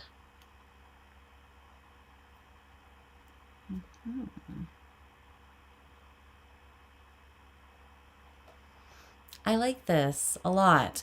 I mean, the birds card in the Lenormand, it talks about communication, conversation, specifically like getting calls, messages, or being like through social media, even. But it also represents a divine messenger or divine messengers. So this is the energy that you're in with the Three of Cups, which is about like community and friends, which is why I was saying, I feel like this is literally me right now, what I'm doing. It's like I'm conversing with you guys, you know? And so, yeah, it's conversation and even like delivering divine messages, you know? But I feel like you, through the way that you are speaking is highlighted here, like verbal communication or communication using like words, right? Written or spoken. There's like a physical element to it, basically, but also coming through is like you're living by example. So the way that you act is loud. Your actions are louder than your words. Actions speak louder than words. Something about that is also important in terms of your reading. You might be saying that to somebody else as well. What is Pisces communicating? This could be also something that is a divine messenger in response to you. In other words, something that speaks back to your heart and soul, like the way that you guys speak back to my heart and soul, or the messages that I channel are also for me as well, right? This is like having a friend that you speak to from a place of love, and they see and nurture you in response. They don't have to be exactly like you, but they see themselves clearly and they see you clearly. And there's a beautiful energy exchange there. There's wisdom being exchanged there. It's not just communication. There's a deeper, more like divine element flowing through that, or thread that's flowing through that as well, in some way. But what you're communicating with the Queen of Cups is love. You're communicating love, or from a place of love. Truth spoken in grace, like in a graceful way, is also love being spoken as well, or being communicated. So keep that in mind. Okay. So let's take a look here at the external influence that's showing up for you, which is the Princess or Page of Earth / Pentacles. This could be an earth sign. Doesn't have to be. I think that this is someone that you know, though, who may have walked away from you, or you maybe walked away from them. The Six of Cups, the Eight of Cups here.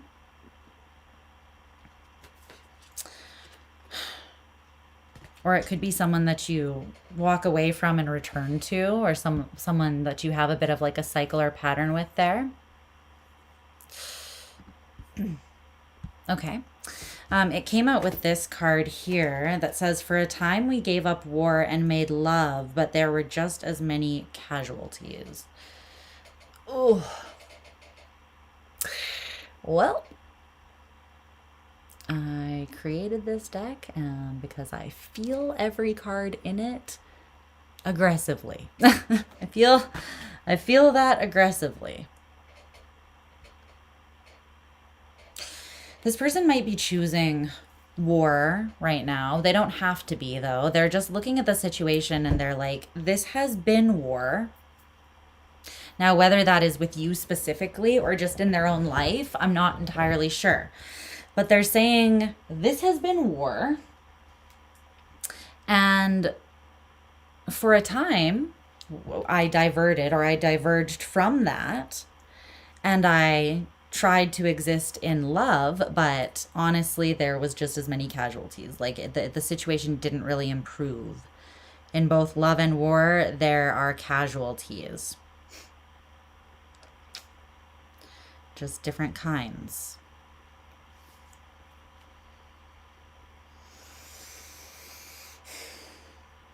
Oof, that just feels, it feels like a lot. It feels a little bit heavy.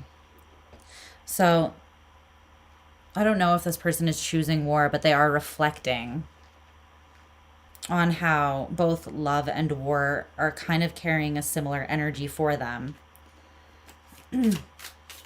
And maybe you as well. Like maybe you've both wanted success in some sort of way. You've wanted to build something, collaborate, cooperate. But like every time you try to invest, there's like a woundedness that comes. There's a woundedness that comes up. Now, I think that this is actually a wisdom that's coming up. I think it's actually a sageness that's being revealed through the teacher of pain. But let's clarify that a little bit. This person could be a little bit younger than you as well. They don't need to be, but there's like a page and then a king here. So it could be like they're just learning something that you learned a long time ago, or like it doesn't need to be reflective of them overall, that they're like way more immature than you or something, but something being highlighted is like just life experience. That you've figured something out, or you're already aware of something that this person's just putting together. It's not because they're stupid, it's because of just like life experience. You have it and they don't yet. This is something they still needed to figure out for themselves here, and they're putting it together now. What is it that they're realizing? This person feels very reflective, like introspective.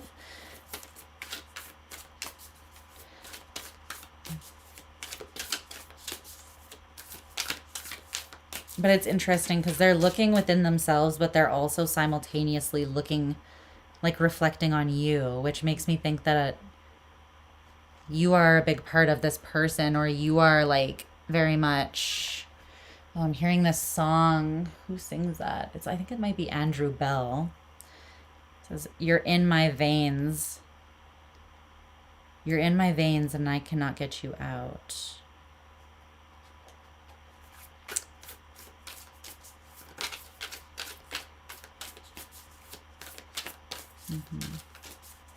You found your way into this person,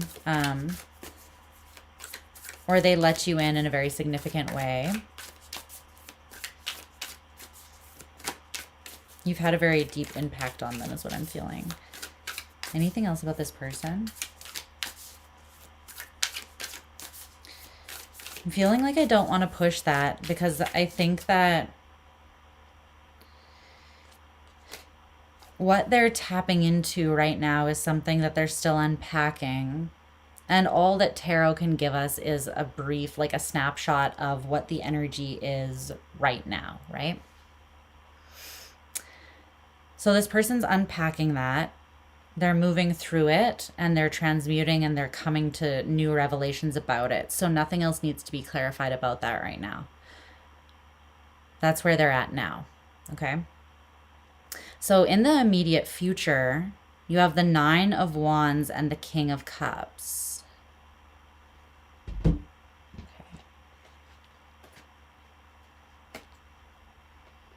Now this could be you or them. The King of Cups for me is Scorpionic energy or Piscean energy, honestly, because Pisces is the last sign. But usually it's the fixed sign of that element that I attribute as a reader, more so with the Kings there. Because it's like they've settled. They've settled into the energy in a healthy way. If the fixed sign is in a healthy energy, right? If they're not, then they just come out in the reverse. So, or in the reverse energy. But whether this is you or this other person, it's like a catching up, I think. Something clicks and then momentum happens quite quickly after something clicks. It's clicking because of this reflection. Every time my hair touches me now, I'm like, is it a mosquito sucking my blood? I'll kill you. Fuck. Paranoid much? Okay, let's see. It's so interesting too, because it's like, it feels like no time at all, but it might have been a very long time that it actually took for this person to like get it, you know? It could have been like 4 years, but it's at the same time, how long is forever? Sometimes just a second. You and this person are connected in a pretty profound way, no matter who they are to you.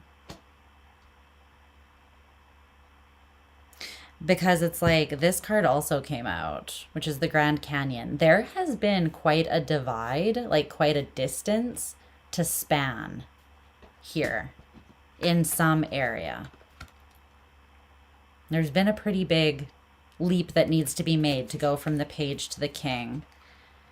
And someone, the Page of Pentacles is someone who like relies on their personal experience very much to understand life. It's like, you can't teach them.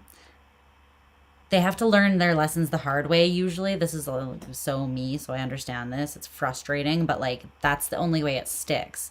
That's the only way that they trust it. They have to experience it. You can't really tell them, like, learn from how I did things. It's like they have to do things their way to gain the experience, to have it under their belt.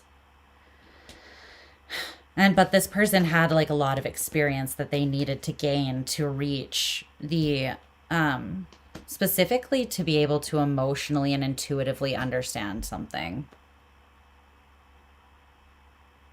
They have spanned that distance. So like, it could have been quite a long time, taken actually quite a long time, that just didn't feel like anything because of the connection you have with one another.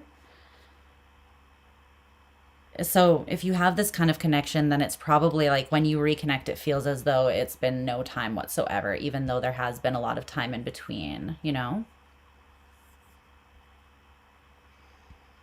I'm kind of feeling that. They have spanned that distance though. So if you haven't been in contact with them, then I think that like a crap load of stuff has happened to this person. They've been on their own like hero's journey, fool's journey. They've been going through it, and there's a lot that's happened behind the scenes that you don't know about yet, or that you just don't know about, right? That because they couldn't have caught up without that in their understanding. They needed to like experience many things to catch them up, so that they can understand specifically something about how no matter what you choose in life, whether you choose love or war, whether you choose to live out of a place of fear and defensiveness or open vulnerability and heart, you're gonna get fucked up either way. That is life. I hate to be the bearer of truth that's hard to swallow, but you're not invincible. You're gonna get hurt either way. So are you gonna live life or not? It's up to you. But nothing is going to stop you from getting hurt.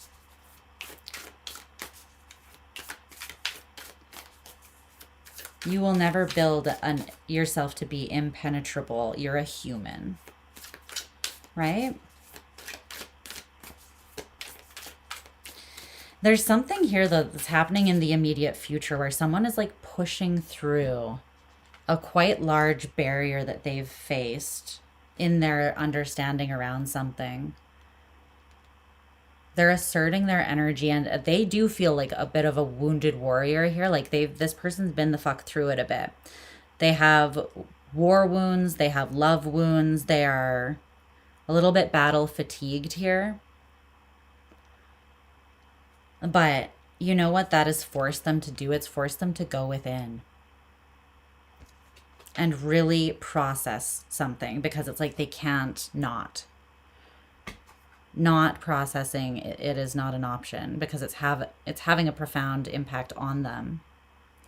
And all of their experiences are kind of pointing back to this understanding that they were meant to achieve all along. So something's clicking and they're pushing through to alchemize a place where they were at conflict within their own mind so that they can experience the success that they seek. You can do it, Pisces. Pisces, external influence person. Woo, woo, woo. You know, like we're cheering for you because we want people to learn their lessons and understand so that they can like experience and be present and intentional with their life, not avoidant of it because they think that that's going to make life easier or that they're going to be able to not get hurt, right?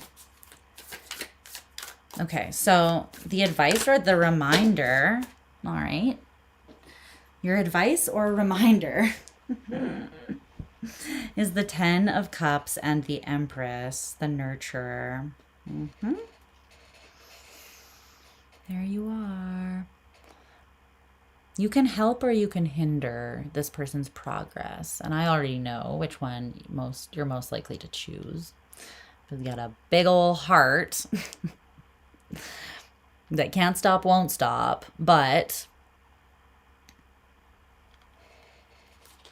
you can either nurture this person's confusion and head fuckery by the way that you approach them, or you can help them as that last piece falls into place by embodying and being like the living proof of what it is that they're realizing.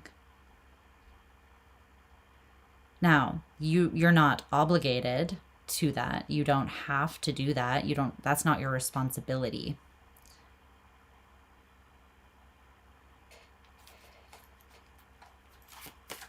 But you still have it to offer if you choose to. It's not our responsibility to help anyone outside of ourselves, but the world goes to shit when we only look out for ourselves, so,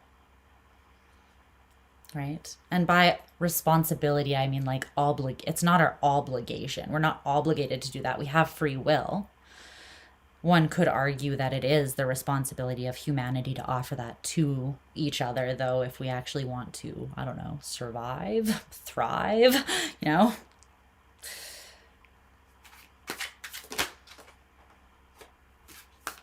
Yeah. See?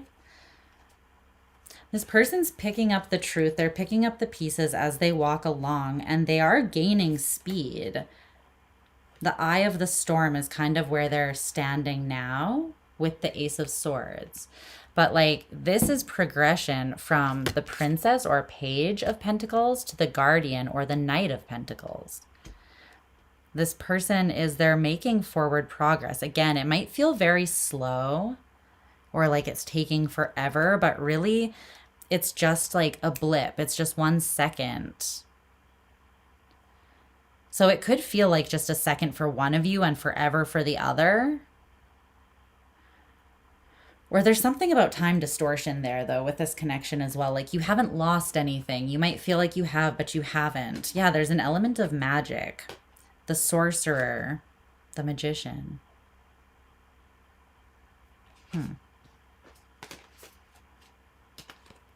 So you can speak the truth through action. Again, this is very much giving what the most powerful thing is, the most powerful way to nurture what you really want, and what I feel like this person also really wants. The best way to nurture that is through living it individually, living your truth. Like walking it, walking your truth, walking the talk is what this is. Embodying the Empress energy. And the Empress is not fearless, but she is brave. She is so expansive. Like there's no way she's not living her life to the fullest. She knows she can survive anything that comes her way, and she would rather like have to pick herself up off the ground than get to the end of her life with a list of regrets. Because that also hurts or stings, just in a different way, right? That's what I mean. You can't avoid hurt. You will be hurt by by the regrets that you have if you try to avoid life, and the things that you miss by not living it, just as much as you might be hurt by, the things that don't work out when you give it your best shot. But at least you'll have an oh well rather than a what if, which I would take any day. At least you tried. At least you loved. At least you nurtured the dream that you have, instead of just writing it off and saying it's not possible. The 10 of Cups is true, deep emotional fulfillment and believing that you can share that with someone else. And it's so interesting too, because there are 2 dolphins, or are those even dolphins, or are those swordfish? This looks like a swordfish now that I'm looking at it more because of the nose. But there's one here that's at the top of the wave, and there's another that is here with just its tail. And it's they're in 2 different places, but they're still after the same thing. They're still made of the same stuff. I feel like this is such a profound message about just humanity. We can look at each other and we can say wow, we can focus on that which divides us, right? Or we can focus on that which unites us in the ways that we're the same, because we are the fucking same at the core of it. Inside, where it matters, we are all the same. The only one of the biggest ways that we distort that, or that we end up seeing these discrepancies or division within us, is that we're just in different places, but we're all in the same journey. We're all the same. We have the same baseline, makeup, journey, desires, needs, right? We're just in different places along the journey, learning the same lessons at different times in different ways. And it can make it appear as though we are not the same, but we are. So it's just what you choose to focus on that's going to amplify. Whether you're seeing someone as the same or totally different from you. Is there anything else for Pisces before I let them go?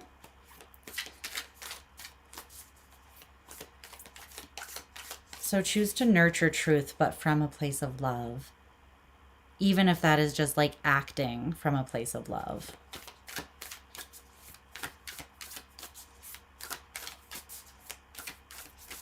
That's having a profound impact. It's helping someone find success over the strong division that is in their own head, the ways that they are fragmented within their own mind, because that's what love does. That's what only love can do.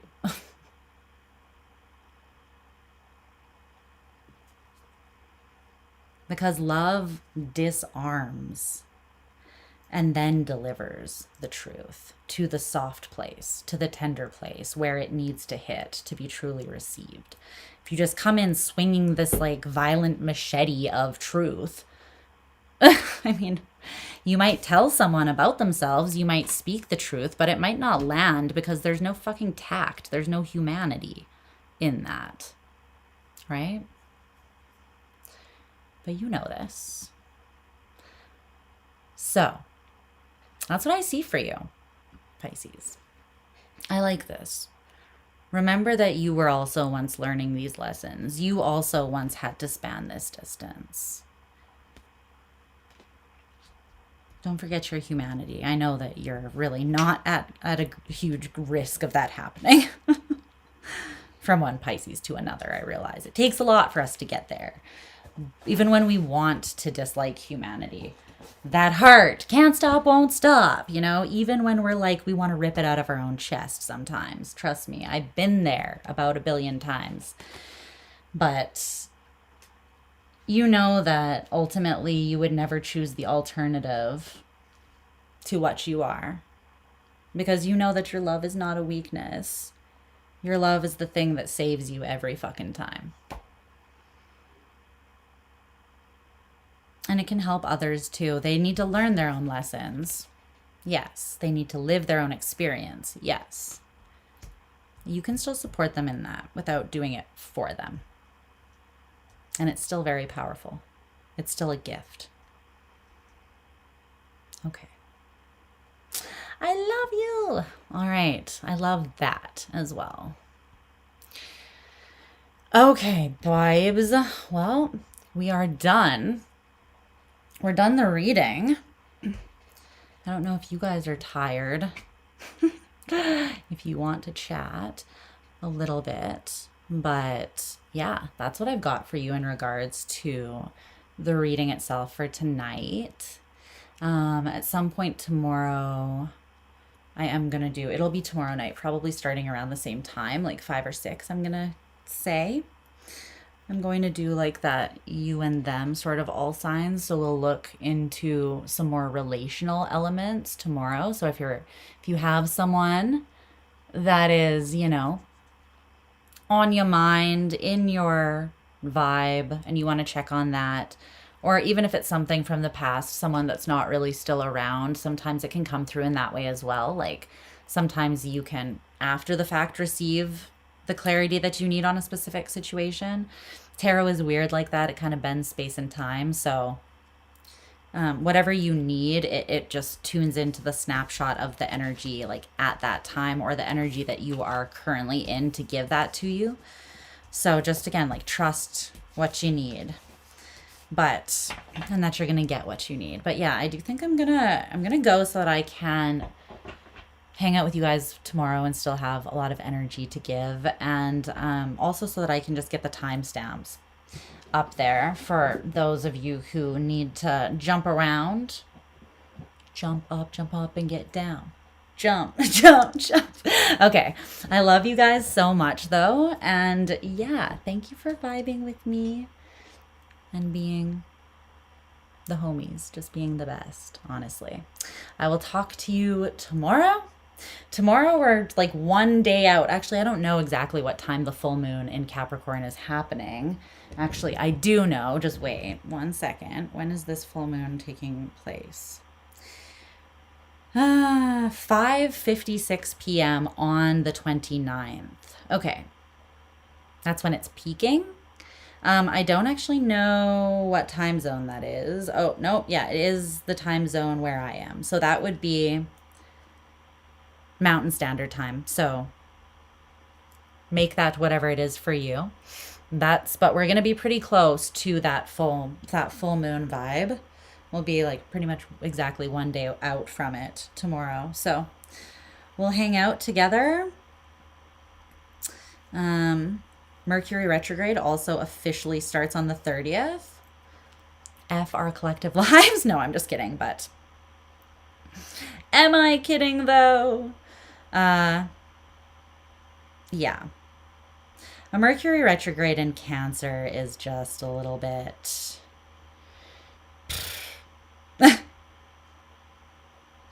It's happening in Cancer, right? Anyways, I'm going to let you guys go, but I love you so freaking much. I'll see you in less than 24 hours, darlings. And until then, you stay safe and well. Keep on rocking in the free world, babes. I love you, and I'll talk to you soon, okay? Bye, babes.